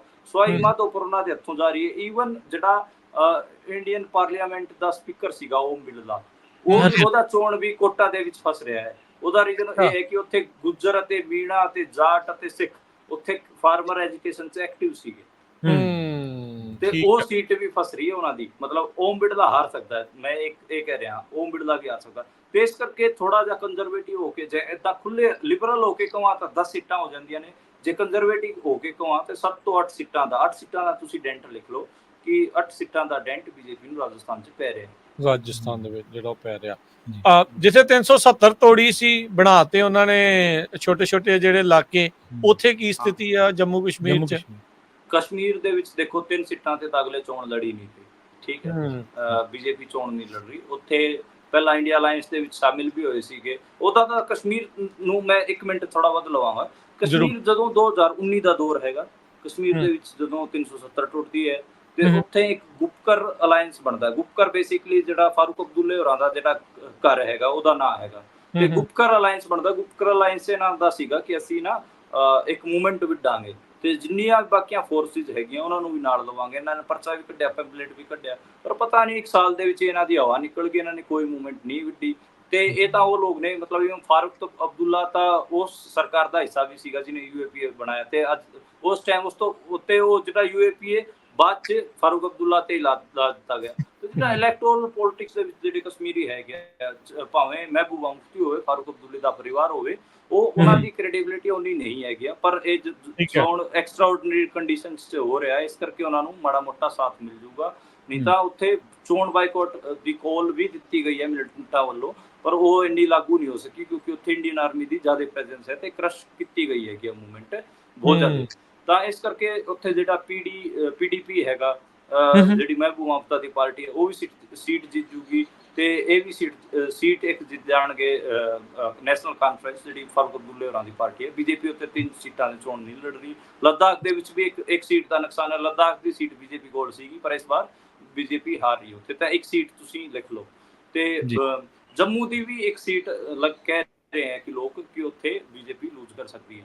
ਤੇ ਇਹ ਮੋਟਾ ਗਣਿਤ ਤੁਸੀਂ ਮੰਨ ਕੇ ਚੱਲੋ ਕਿ ਬੀਜੇਪੀ ਨੂੰ ਇੱਥੋਂ 2 ਸੀਟਾਂ ਦਾ ਨੁਕਸਾਨ ਹੋਇਆ, ਇੱਕ ਲੱਦਾਖ ਵਾਲੀ ਤੇ ਇੱਕ ਜੰਮੂ ਸੀਟ। ਕਸ਼ਮੀਰ ਦੀ ਪਹਿਲਾਂ ਹੀ ਸੀਟਾਂ ਜਿਹੜੀਆਂ ਹੈਗੀਆਂ ਉਹ ਉਹਨਾਂ ਕੋਲ ਹੀ ਹੈਗੀਆਂ, ਪੀਡੀਪੀ ਅਤੇ ਨੈਸ਼ਨਲ ਕਾਨਫਰੰਸ ਕੋਲ। ਠੀਕ ਹੈ। ਤੇ ਹੁਣ ਆਪਾਂ ਆਈਏ ਹਿਮਾਚਲ ਪ੍ਰਦੇਸ਼ ਦੀ ਵੀ ਗੱਲ ਕਰਾਂਗੇ। ਹਿਮਾਚਲ ਪ੍ਰਦੇਸ਼, ਹਿਮਾਚਲ ਅਤੇ ਉੱਤਰਾਖੰਡ ਦੋ ਸੂਬੇ ਛੱਡ ਦਿੱਤੇ ਆਪਾਂ। ਉੱਤਰਾਖੰਡ ਦੇ ਵਿੱਚ ਉੱਤਰਾਖੰਡ ਦੇ 5 ਦੀਆਂ 5 ਸੀਟਾਂ ਬੀਜੇਪੀ ਕੋਲ ਰਹਿਣਗੀਆਂ। ਉੱਥੇ ਇੱਕ ਵੀ ਸੀਟ ਤੇ ਕੋਈ ਵੀ ਉੱਥੇ ਤਾਂ ਵਿਧਾਨ ਸਭਾ ਅਗਲੇ ਨੇ ਆਪਣੇ ਹੱਥ ਕਰ ਲਈ ਸੀਗੀ ਉਦੋਂ। ਹਾਂਜੀ, ਉੱਥੇ ਯੂਨੀਫਾਰਮ ਦਾ ਲੈ ਕੇ ਆਏ, ਯੂਨੀਫਾਰਮ ਸਿਵਲ ਕੋਡ ਲੈ ਕੇ ਆਏ ਉੱਥੇ, ਜਿਹੜੇ ਰਿਲੀਜੀਅਸ ਆਧਾਰ ਤੇ ਜਿਹੜੇ ਆਪਾਂ ਕਹੀਏ ਕਿ ਪਰਸਨਲ ਲਾਅ ਬੋਰਡ ਸੀਗੇ ਉਹ ਸਾਰੇ ਉਹਨਾਂ ਨੇ ਹਟਾਤੇ। ਤੇ ਹਿਮਾਚਲ ਚ ਕੀ ਸਥਿਤੀ ਹੈ? ਹਿਮਾਚਲ ਚ ਮੈਨੂੰ ਲੱਗ ਰਿਹਾ ਕਿ ਇੱਕ ਸੀਟ ਫਸੀ ਹੋਈ ਹੈ, ਕੰਗਨਾ ਰਣੌਤ ਵਾਲੀ ਮੰਡੀ ਵਾਲੀ ਸੀਟ। ਉੱਥੇ ਵਿਕਰਮਾਦਿੱਤਾ ਹੈ ਜਿਹੜਾ ਕਾਂਗਰਸ ਦੇ ਸਾਬਕਾ ਸੀਐਮ ਵੀਰਭੱਦਰ ਸਿੰਘ ਦਾ ਜਿਹੜਾ ਪੁੱਤਰ ਹੈ, ਹਾਂ, ਉਹ ਵਧੀਆ ਚੋਣ ਲੜ ਰਿਹਾ ਹੈ। ਤੇ ਮੈਨੂੰ ਲੱਗਦਾ ਕਿ ਵਿਕਰਮਾਦਿੱਤਾ ਜਿੱਤ ਕੰਗਣਾ ਦੇ ਬਿਆਨਬਾਜ਼ੀ ਕਰਕੇ ਆ ਜਾਂ ਕਾਦੇ ਕਰਕੇ ਕੰਗਣਾ ਵਾਲੀ ਸੀਟ ਉਹਦੀ ਫਸੀ ਆ? ਉਹਦੇ ਜੋ ਫਾਰਮਰ ਵੈਸੇ ਤਾਂ ਹਿਮਾਚਲੀ ਬੀਜੇਪੀ ਦੇ ਮੰਨੇ ਜਾਂਦੇ ਕਾਫੀ, ਹਾਂ ਉਹਦੇ ਸਪੋਰਟਰ ਮੰਨੇ। ਹਾਂ ਦੇਖੋ, ਇੱਕ ਤਾਂ ਉਹ ਕੰਗਨਾ ਰਣੌਤ ਜਿੰਨੀ ਮਤਲਬ ਉੱਥੇ ਗਲਤੀਆਂ ਕਰ ਰਹੀ ਹੈ ਤੇ ਉੱਥੇ ਜਿਹੜੀ ਲੋਕਲ ਲੀਡਰਸ਼ਿਪ ਹੈ ਉਹਨੂੰ ਜਿੰਨਾ ਉਹਨੇ ਇੱਕ ਹਿਸਾਬ ਨਾਲ ਆਪਾਂ ਕਹੀਏ ਕਿ ਤੰਗ ਕੀਤਾ, ਇਸ ਕਰਕੇ ਕਿਤੇ ਨਾ ਕਿਤੇ ਉਹਨੂੰ ਔਖਾ ਹੋ ਰਿਹਾ ਹੈ ਕੰਗਨਾ ਰਣੌਤ ਨੂੰ। ਤੇ ਦੂਜਾ ਇਹ ਵੀ ਕਿ ਵਿਕਰਮਾਦਿੱਤਾ ਸਟਰੋਂਗ ਕੈਂਡੀਡੇਟ ਹੈ, ਉਹਦੀ ਮਾਤਾ ਜਿਹੜੀ ਪ੍ਰਤਿਭਾ ਸਿੰਘ ਹੈ ਉਹ ਵੀ ਉੱਥੇ ਇਲੈਕਸ਼ਨ ਜਿੱਤ ਗਈ ਸੀਗੀ। ਤੇ ਇੱਕ ਸਟਰੋਂਗ ਕੈਂਡੀਡੇਟ ਹੋਣ ਕਰਕੇ ਮੈਨੂੰ ਲੱਗ ਰਿਹਾ ਕਿ ਕਿਤੇ ਨਾ ਕਿਤੇ ਵਿਕਰਮਾਦਿੱਤਾ ਨੂੰ ਇੱਕ ਐਜ ਹੈ। ਹੁਣ ਚੰਡੀਗੜ੍ਹ ਫਾਰਮਰ ਪ੍ਰੋਟੈਸਟ ਦੀ ਜਿਹੜੀ ਆ ਉਹਦਾ ਕੋਈ ਅਸਰ ਨਹੀਂ ਉੱਥੇ। ਸੇਬ ਕਿਸਾਨਾਂ ਨੇ ਅੰਦੋਲਨ ਜ਼ਰੂਰ ਕੀਤਾ ਸੀਗਾ ਅਡਾਨੀ ਦੇ ਖਿਲਾਫ, ਕਿਉਂਕਿ ਉੱਥੇ ਐਪਲ ਫਾਰਮਰਸ ਹੈਗਾ ਤੇ ਐਪਲ ਫਾਰਮਰਸ ਦੇ ਪ੍ਰੋਟੈਸਟ ਦਾ ਜਿਹੜਾ ਗੁੱਸਾ ਹੈਗਾ ਉਹ ਜ਼ਰੂਰ ਬੀਜੇਪੀ ਨੂੰ ਦੇਖਣ ਨੂੰ ਮਿਲੂਗਾ, ਪਰ ਉਹ ਇੰਨਾ ਸਾਈਜ਼ੇਬਲ ਨਹੀਂ ਹੈ ਕਿ ਉਹ ਇਲੈਕਸ਼ਨ ਹੀ ਹਰਾ ਦੂ ਬੀਜੇਪੀ। ਪਰ ਇਸੇ ਕਰਕੇ ਸ਼ਾਇਦ ਸੱਤਾ ਤਬਦੀਲੀ ਪਿੱਛੇ ਤਾਂ ਮਨਦੀਪ ਇੱਕ ਕਾਰਨ ਮੰਨਿਆ ਜਾ ਰਿਹਾ ਕਿ ਸੇਬਾਂ ਦੇ ਜਿਹੜੇ ਫਾਰਮਰ ਆ ਉਹਨਾਂ ਨੇ ਵਿਧਾਨ ਸਭਾ ਚੋਣਾਂ 'ਚ ਵੱਡਾ ਰੋਲ ਨਿਭਾਇਆ, ਕਿਉਂਕਿ ਜਿਹੜਾ ਫੰਡਿੰਗ ਯਾਰ ਪੈਸਾ ਹੀ ਉਹਨਾਂ ਕੋਲ ਹੈ ਸੇਬ ਕਿਸਾਨਾਂ ਕੋਲ। ਹਾਂ, ਫੰਡਿੰਗ ਦਾ ਚੱਕਰ ਪੈ ਗਿਆ ਸੀਗਾ। ਇਲੈਕਸ਼ਨ ਦੇ ਪੈਸੇ ਨਾਲ ਲੜੀ ਜਾਂਦੀ, ਉਹਦੇ ਨਾਲ ਜਿੱਤੀ ਜਾਂਦੀ ਹੈ। ਹਾਂ, ਤੇ ਹੁਣ ਆਪਾਂ ਪੰਜਾਬ ਹਰਿਆਣੇ ਦੀ ਗੱਲ ਕਰੀਏ, ਜਿਹੜੀਆਂ 23 ਸੀਟਾਂ ਜਿਹੜੀਆਂ ਛੱਡ ਗਏ ਆਪਾਂ, ਦਿੱਲੀ ਵੀ ਛੱਡ ਗਏ। ਦਿੱਲੀ, ਹਾਂਜੀ, 7 ਦਿੱਲੀ ਵਾਲਿਆਂ ਪਾਲੇ, ਇੱਕ ਚੰਡੀਗੜ੍ਹ ਵਾਲੀ ਵੀ ਪਾਲ ਗਏ। ਹਾਂ, ਸੋ ਇਹ ਹੁਣ ਇਲਾਕਾ ਜਿਹੜਾ ਜਿੱਥੇ ਕਹਿ ਲਓ ਵੀ ਕਿਸਾਨ ਅੰਦੋਲਨ ਸਭ ਤੋਂ ਜ਼ਿਆਦਾ ਤੇਜ਼ ਰਿਹਾ, ਇੱਥੇ ਇਸੇ ਨੇ ਪੂਰੇ ਮੁਲਕ ਨੂੰ ਹਿਲਾ ਕੇ ਜਿਹੜਾ ਉਹ ਰੱਖਿਆ। ਸੋ ਇੱਥੇ ਕੀ ਸਥਿਤੀ ਹੈ? ਕਿੱਥੋਂ ਸ਼ੁਰੂ ਕਰੀਏ? ਦਿੱਲੀ ਤੋਂ ਸ਼ੁਰੂ ਕਰ ਲਈਏ? ਦਿੱਲੀ ਤੋਂ ਸ਼ੁਰੂ ਕਰ ਲੈਂਦੇ। ਦਿੱਲੀ ਦੇ ਵਿੱਚ ਦੇਖੋ ਇੰਡੀਆ ਅਲਾਇੰਸ ਹੋਇਆ, ਉੱਥੇ 4 ਸੀਟਾਂ ਆਮ ਆਦਮੀ ਨੂੰ ਗਈਆਂ, 3 ਸੀਟਾਂ ਕਾਂਗਰਸ ਨੂੰ ਗਈਆਂ। ਉੱਥੇ ਲੱਗ ਰਿਹਾ ਸੀਗਾ ਪਹਿਲਾਂ ਤਾਂ ਜਿਹੜਾ ਲਿਬਰਲ ਮੀਡੀਆ ਉਹਨੇ ਪ੍ਰਚਾਰਿਆ ਕਿ ਦੇਖੋ 7 ਦੀਆਂ 7 ਸੀਟਾਂ ਇੰਡੀਆ ਅਲਾਇੰਸ ਜਿੱਤ ਜੂਗਾ। ਜਦੋਂ ਮੈਂ ਇਹ ਸੁਣ ਰਿਹਾ ਸੀਗਾ ਤੇ ਮੈਨੂੰ ਇਹਦੇ ਤੇ ਡਾਊਟ ਹੋ ਰਿਹਾ ਸੀ। ਮੈਂ ਗਰਾਊਂਡ ਤੇ ਰਿਹਾ, ਦਿੱਲੀ ਦੇ ਵਿੱਚ ਰਿਹਾ ਮੈਂ, ਤੇ ਮੈਨੂੰ ਲੱਗ ਰਿਹਾ ਕਿ ਸਿਰਫ ਇੱਕ ਸੀਟ ਹੀ ਇੰਡੀਆ ਅਲਾਇੰਸ ਵਾਸਤੇ ਕਲੀਅਰ ਹੈ ਤੇ ਦੂਜੀ ਫਸੀ ਹੋਈ ਉਹਨਾਂ ਦੀ, ਦੂਜੀ ਵੀ ਜਿੱਤ ਸਕਦੇ ਨੇ। ਮੈਕਸਿਮਮ ਟੂ ਮੈਕਸਿਮਮ ਦਿੱਲੀ ਦੇ ਵਿੱਚ ਉਹ 2 ਸੀਟਾਂ ਜਿੱਤ ਸਕਦੇ ਨੇ ਆਮ ਆਦਮੀ ਤੇ ਕਾਂਗਰਸ ਵਾਲੇ। ਜਿਹੜੀ ਚਾਂਦਨੀ ਚੌਕ ਵਾਲੀ ਸੀਟ ਹੈ ਉਹ ਕਲੀਅਰ ਹੈ, ਉੱਥੋਂ ਇੱਕ ਬਣੀਏ ਨੂੰ ਟਿਕਟ ਦਿੱਤੀ ਹੈ ਕਾਂਗਰਸ ਨੇ, ਉਹ ਆਪਾਂ ਕਹਿ ਸਕਦੇ ਹਾਂ ਕਿ ਉਹ ਕਲੀਅਰ ਹੈ ਸੀਟ। ਬਾਕੀ ਉੱਥੇ ਜਿਹੜੇ ਜੱਟ ਭਾਈਚਾਰਾ ਹੈਗਾ, ਜਿਹੜਾ ਕਿ ਜਾਟ ਭਾਈਚਾਰਾ ਹੈ ਨਜ਼ਫਗੜ੍ਹ ਵਾਲੇ ਇਲਾਕੇ ਦਾ, ਉਹ ਉੱਥੇ ਉਹਨਾਂ ਕਿਸਾਨ ਅੰਦੋਲਨ ਦਾ ਪ੍ਰਭਾਵ ਮੈਨੂੰ ਨਹੀਂ ਦਿਖਦਾ ਹੈਗਾ, ਬਲਕਿ ਉੱਥੇ ਤਾਂ ਮੈਨੂੰ ਮਾੜਾ ਜਿਹਾ ਕਮਿਊਨਲ ਸੈਂਟੀਮੈਂਟ ਵੀ ਦਿਖਿਆ। ਤੇ ਜੇ ਆਪਾਂ ਗੱਲ ਕਰੀਏ ਕਨ੍ਹਈਆ ਕੁਮਾਰ ਵਾਲੀ, ਤੇ ਉੱਥੇ ਜਿਹੜਾ ਆਪਾਂ ਕਹੀਏ ਪੂਰਬੀਏ ਜਿਹੜੇ ਵੋਟਰ ਹੈਗੇ ਆ, ਬਿਹਾਰ ਤੇ ਉੱਤਰ ਪ੍ਰਦੇਸ਼ ਦੇ ਜਿਹੜੇ ਵੋਟਰ ਹੈਗੇ ਆ, ਉਹਨਾਂ 'ਚ ਮਤਲਬ ਕਨ੍ਹਈਆ ਕੁਮਾਰ ਉਹਨਾਂ ਸ਼ਾਈਨ ਨਹੀਂ ਕਰ ਸਕਿਆ। ਇੱਕ ਸੀਟ ਕਨ੍ਹਈਆ ਕੁਮਾਰ ਦੀ ਲੋਕ ਮੰਨ ਰਹੇ ਨੇ ਕਿਉਂਕਿ ਉੱਥੇ ਮੁਸਲਮਾਨ ਭਾਈਚਾਰੇ ਦੀ ਵੋਟ ਸ਼ਾਇਦ ਕਨ੍ਹਈਆ ਕੁਮਾਰ ਨੂੰ ਪੈ ਸਕਦੀ ਹੈ। ਇਹ ਮੋਟਾ ਜਿਹਾ ਮਤਲਬ ਜੇ ਤੁਸੀਂ ਬਹੁਤ ਜ਼ਿਆਦਾ ਖੁੱਲੇ ਦਿਮਾਗ ਨਾਲ ਵੀ ਸੋਚੋਗੇ 2 ਤੋਂ 3 ਸੀਟਾਂ ਤੁਸੀਂ ਲਿਖ ਸਕਦੇ ਹੋ, ਪਰ ਮੈਂ ਕਹਾਂਗੀ ਉੱਥੇ ਦਿੱਲੀ ਦੇ ਵਿੱਚ ਤੁਸੀਂ ਸਿਰਫ 2 ਸੀਟਾਂ ਲਿਖੋ। 2 ਸੀਟਾਂ ਦਾ ਨੁਕਸਾਨ, ਕਿਉਂਕਿ 7 ਦੀਆਂ 7 ਸੀਟਾਂ ਬੀਜੇਪੀ ਕੋਲ ਸੀਗੀਆਂ ਤੇ ਸਿਰਫ 2 ਸੀਟਾਂ ਦਾ ਨੁਕਸਾਨ ਬੀਜੇਪੀ ਨੂੰ ਹੋ ਰਿਹਾ ਹੈ। ਪਰ ਬੀਜੇਪੀ ਨੇ ਉੱਥੇ ਸੀਟ, ਹਾਂਜੀ ਮੈਂ ਕਿਹਾ ਬੀਜੇਪੀ ਨੇ ਕੈਂਡੀਡੇਟ ਵੀ ਬਦਲੇ, ਗੌਤਮ ਗੰਭੀਰ, ਡਾਕਟਰ ਜਿਹੜਾ ਹੰਸਰਾਜ ਹੰਸ, ਹਾਂਜੀ ਸਾਰੇ ਹੀ ਬਦਲਤੇ, ਇੱਕ ਵੀ ਸੀਟ ਤੇ ਈਵਨ ਪ੍ਰਵੇਸ਼ ਵਰਮਾ ਵੀ ਬਦਲਤਾ ਜਿਹੜਾ ਉੱਥੇ ਜਾਟ ਫੇਸ ਸੀਗਾ। ਜਾਟ ਉੱਥੇ ਚੀਫ ਮਿਨਿਸਟਰ ਰਿਹਾ ਉਹਨਾਂ ਦਾ ਫਾਦਰ ਸਾਹਿਬ ਸਿੰਘ ਵਰਮਾ। ਜਿਹੜੀ ਦਿੱਲੀ ਹੈ ਉਹ ਜਾਟਾਂ ਦੀ ਹੈਗੀ। ਜਿੰਨੇ ਉੱਥੇ 300 ਉੱਥੇ ਟੋਟਲ ਜਿੰਨੇ ਪਿੰਡ ਹੈਗੇ ਆ 450 ਦੇ ਕਰੀਬ, ਉਹਨਾਂ ਚੋਂ 360 ਪਿੰਡ ਜਾਟਾਂ ਦੇ ਹੈਗੇ ਆ, ਬਾਕੀ ਗੁੱਜਰਾਂ ਦੇ ਪਿੰਡ ਹੈਗੇ ਉੱਥੇ। ਤੇ ਜਾਟਾਂ ਨੂੰ ਦਿੱਲੀ ਦੀ ਪੋਲਿਟਿਕਸ ਜਮਾ ਆਈਸੋਲੇਟ ਕਰਤਾ ਬੀਜੇਪੀ ਨੇ, ਉੱਥੇ ਜਾਟਾਂ ਦਾ ਕੁਝ ਨਹੀਂ ਬਚਿਆ। ਹਾਂ, ਉਹਨਾਂ ਦਾ ਇੱਕ ਹੀ ਕੈਂਡੀਡੇਟ ਲੜਦਾ ਸੀਗਾ, ਜਿਹੜਾ ਮੁੰਡਾ ਸੀਗਾ ਪ੍ਰਵੇਸ਼ ਵਰਮਾ, ਉਹਨੂੰ ਉਹਦੀ ਟਿਕਟ ਕੱਟਤੀ ਅਗਲੇ, ਉਹਦੀ ਟਿਕਟ ਜਿਹੜੀ ਉਹ ਕੱਟਤੀ ਹੈ। ਹਾਂ, ਸੋ ਓਵਰਆਲ ਤੁਸੀਂ ਕਹਿੰਦੇ ਵੀ 2 ਸੀਟਾਂ ਦਾ ਜਿਹੜਾ ਨੁਕਸਾਨ ਆ। ਹਾਂ, ਨੁਕਸਾਨ। ਤੇ ਸਾਂਝੀ ਰਾਜਧਾਨੀ ਵਾਲਾ ਹੀ ਹੈ, ਉਹਦਾ ਕੀ ਸਥਿਤੀ ਹੈ? ਸਾਂਝੀ ਰਾਜਧਾਨੀ ਤਾਂ ਕਾਹਦੀ, ਉਹ ਤਾਂ ਜਗਾੜੂ ਰਾਜਧਾਨੀ ਬਣੀ ਹੋਈ ਹੈ। ਹਾਲਾਂਕਿ ਪੰਜਾਬ ਤੇ ਹਰਿਆਣੇ ਦੋਵਾਂ ਦਾ ਹੀ ਦਾਵਾ ਉਹਦੇ ਤੇ ਕਮਜ਼ੋਰ ਹੁੰਦਾ ਜਾ ਰਿਹਾ, ਕਿਉਂਕਿ ਉਸ ਜਿਵੇਂ ਜਿਸ ਹਿਸਾਬ ਨਾਲ ਯੂਨੀਅਨ ਟੈਰੀਟਰੀ ਬਣਾ ਕੇ ਪੇਸ਼ ਕੀਤਾ ਜਾਂਦਾ ਹੈ, ਤੇ ਹਾਂ ਉਹ ਕਿਤੇ ਨਾ ਕਿਤੇ ਪ੍ਰੋਬਲਮੈਟਿਕ ਹੈ। ਤੇ ਜਿਹੜਾ ਸੈਂਟਰ ਦਾ ਰੂਲ ਵੀ ਅਪਲਾਈ ਕੀਤਾ ਹੈ ਕਰਮਚਾਰੀਆਂ ਤੇ, ਤੇ ਉਹ ਵੀ ਪ੍ਰੋਬਲਮੈਟਿਕ ਹੈ। ਪ੍ਰਸ਼ਾਸਨਿਕ ਜਿੰਨਾ ਵੀ ਆਉਂਦਾ ਸਾਰਾ ਯੂਟੀ ਦਾ ਹੀ। ਹਾਂਜੀ, ਹਾਂ, ਤੇ ਉਹ ਦੇਖਿਆ ਸੀ ਦਾਵਾ ਤਾਂ ਕਮਜ਼ੋਰ ਹੋ ਰਿਹਾ, ਮਤਲਬ ਦੋਵਾਂ ਦਾ ਹੀ ਦਾਵਾ ਕਮਜ਼ੋਰ ਹੋ ਰਿਹਾ। ਉਦਾਂ ਪੰਜਾਬ ਵਾਲਿਆਂ ਨੂੰ ਜ਼ਿਆਦਾ ਅੱਗੇ ਦੋਨੇ ਗਏ, ਉਹਨਾਂ ਦਾ ਹੱਕ ਜ਼ਿਆਦਾ ਬਣਦਾ ਹੈ। ਹਾਂ, ਪੁਆਧ ਇਲਾਕਾ ਪੰਜਾਬ ਦੇ, ਪੁਆਧ ਵਾਲਾ ਇਲਾਕਾ, ਆਪਣੇ ਪੁਆਧ ਨੂੰ ਬਚਾਓ। ਮਾਝੇ ਮਾਲਵੇ ਅਤੇ ਦੁਆਬੇ ਵਾਲੇ ਉਹ ਪੁਆਧ ਨਾਲ ਵਿਤਕਰਾ ਕਰਦੇ ਨੇ, ਤੇ ਪੁਆਧੀਆਂ ਦੇ ਹੱਕਾਂ ਵਾਸਤੇ ਆਵਾਜ਼ ਨਹੀਂ ਉਠਾਉਂਦੇ। ਤੁਸੀਂ ਤੁਹਾਡੀ ਮਾੜੀ ਗੱਲ ਹੈ, ਤੁਸੀਂ ਉਠਾਓ, ਹਾਲਾਂਕਿ ਅਸੀਂ ਵੀ ਉਠਾਵਾਂਗੇ। ਤੇ ਮੈਂ ਕਹਿੰਦਾ ਕਿ ਚੰਡੀਗੜ੍ਹ ਦੇ ਵਿੱਚ ਜਿਹੜਾ ਬੀਜੇਪੀ ਨੇ ਟਿਕਟ ਦਿੱਤੀ ਸੰਜੇ ਟੰਡਨ ਨੂੰ, ਉਹ ਇੱਕ ਲੋਕਲ ਉਮੀਦਵਾਰ ਸੀ, ਸਟਰੋਂਗ ਉਮੀਦਵਾਰ ਹੈ ਸੰਜੇ ਟੰਡਨ। ਉਹਦਾ ਬਾਪੂ ਵੀ ਪੋਲਿਟਿਕਸ ਸਿਆਸਤ ਕਰਦਾ ਰਿਹਾ ਬੀਜੇਪੀ ਦੀ, ਬਲਰਾਮ ਦਾਸ ਟੰਡਨ, ਗਵਰਨਰ ਵੀ ਰਿਹਾ ਇੰਡੀਆ ਦੇ ਵਿੱਚ। ਤੇ ਜਿਹੜਾ ਸੰਜੇ ਟੰਡਨ ਹੈ ਉਹ ਸਟਰੋਂਗ ਉਮੀਦਵਾਰ ਹੈ, ਉਹਨੂੰ ਗਲੀ ਗਲੀ ਦਾ ਪਤਾ ਹੈ, ਉਹਨੂੰ ਚੱਪੇ ਚੱਪੇ ਦਾ ਪਤਾ ਚੰਡੀਗੜ੍ਹ ਦਾ, ਤੇ ਉਹਦੇ ਕੰਟੈਕਟਸ ਹੈਗੇ। ਕਾਂਗਰਸ ਜਿਸ ਬੰਦੇ ਨੂੰ ਲੈ ਕੇ ਆਈ, ਪਵਨ ਬੰਸਲ ਦੀ ਟਿਕਟ ਕੱਟ ਕੇ ਮਨੀਸ਼ ਤਿਵਾੜੀ ਨਾਲ ਦਿੱਕਤਾਂ ਹੈਗੀਆਂ। ਮਨੀਸ਼ ਤਿਵਾੜੀ ਆਪਣੇ ਆਪ ਨੂੰ ਇੱਕ ਤਾਂ ਬਹੁਤ ਵੱਡਾ ਇੰਟੈਲੈਕਚੁਅਲ ਸਮਝ ਬੈਠਾ ਹੈ, ਚਲੋ ਤੇ ਉਹਦਾ ਜਿਹੜਾ ਮਾਸ ਕਨੈਕਟ ਹੈ ਉਹ ਨਹੀਂ ਹੈ, ਦਿੱਕਤ ਹੈ। ਹਾਂ, ਇਹ ਰੋਲਾ ਪੈ ਰਿਹਾ ਇੱਥੇ ਕਿਸੇ ਲੋਕਲ ਨੂੰ ਵੀ ਟਿਕਟ ਦੇਣੀ ਚਾਹੀਦੀ ਸੀ, ਭਾਵੇਂ ਨਵੇਂ ਮੁੰਡੇ ਨੂੰ ਦੇ ਦਿੰਦੇ। ਜਿਹੜਾ ਬੰਸਲ ਖੇਮਾ ਵੀ ਨਹੀਂ ਨਾਲ ਤੁਰ ਰਿਹਾ ਨਾ, ਰੌਲਾ ਵੀ ਹੈ। ਹਾਂ, ਮਤਲਬ ਬੰਸਲ ਖੇਮੇ ਨੂੰ ਤੁਸੀਂ ਕਿਵੇਂ ਤੋਰੋਗੇ ਯਾਰ? ਜਿਹੜਾ ਮਨੀਸ਼ ਤਿਵਾੜੀ ਹੈਗਾ ਹੈ, ਉਹ ਪੋਲੀਟੀਸ਼ੀਅਨ ਹੋਰ ਕਿਸਮ ਦਾ ਹੈ। ਉਹਨੂੰ ਲੱਗਦਾ ਹੈ ਕਿ ਜਿਹੜੀਆਂ ਮੈਂ ਗੱਲਾਂ ਦਾ ਕੜਾ ਬਣਾ ਰਿਹਾ, ਇਹਦੇ ਨਾਲ ਜਿੱਤ ਜਾਵਾਂ। ਏਦਾਂ ਚੋਣ ਥੋੜੀ ਲੜੇ ਨੇ। ਆਨੰਦਪੁਰ ਸਾਹਿਬ ਦੇ ਵਿੱਚ ਉਹਦੇ ਐਕਸਟਰਾ ਆਰਡੀਨਰੀ ਕੰਡੀਸ਼ਨਾਂ ਬਣੀਆਂ ਸੀਗੀਆਂ ਜਦੋਂ ਜਿੱਤਿਆ ਸੀ, ਠੀਕ।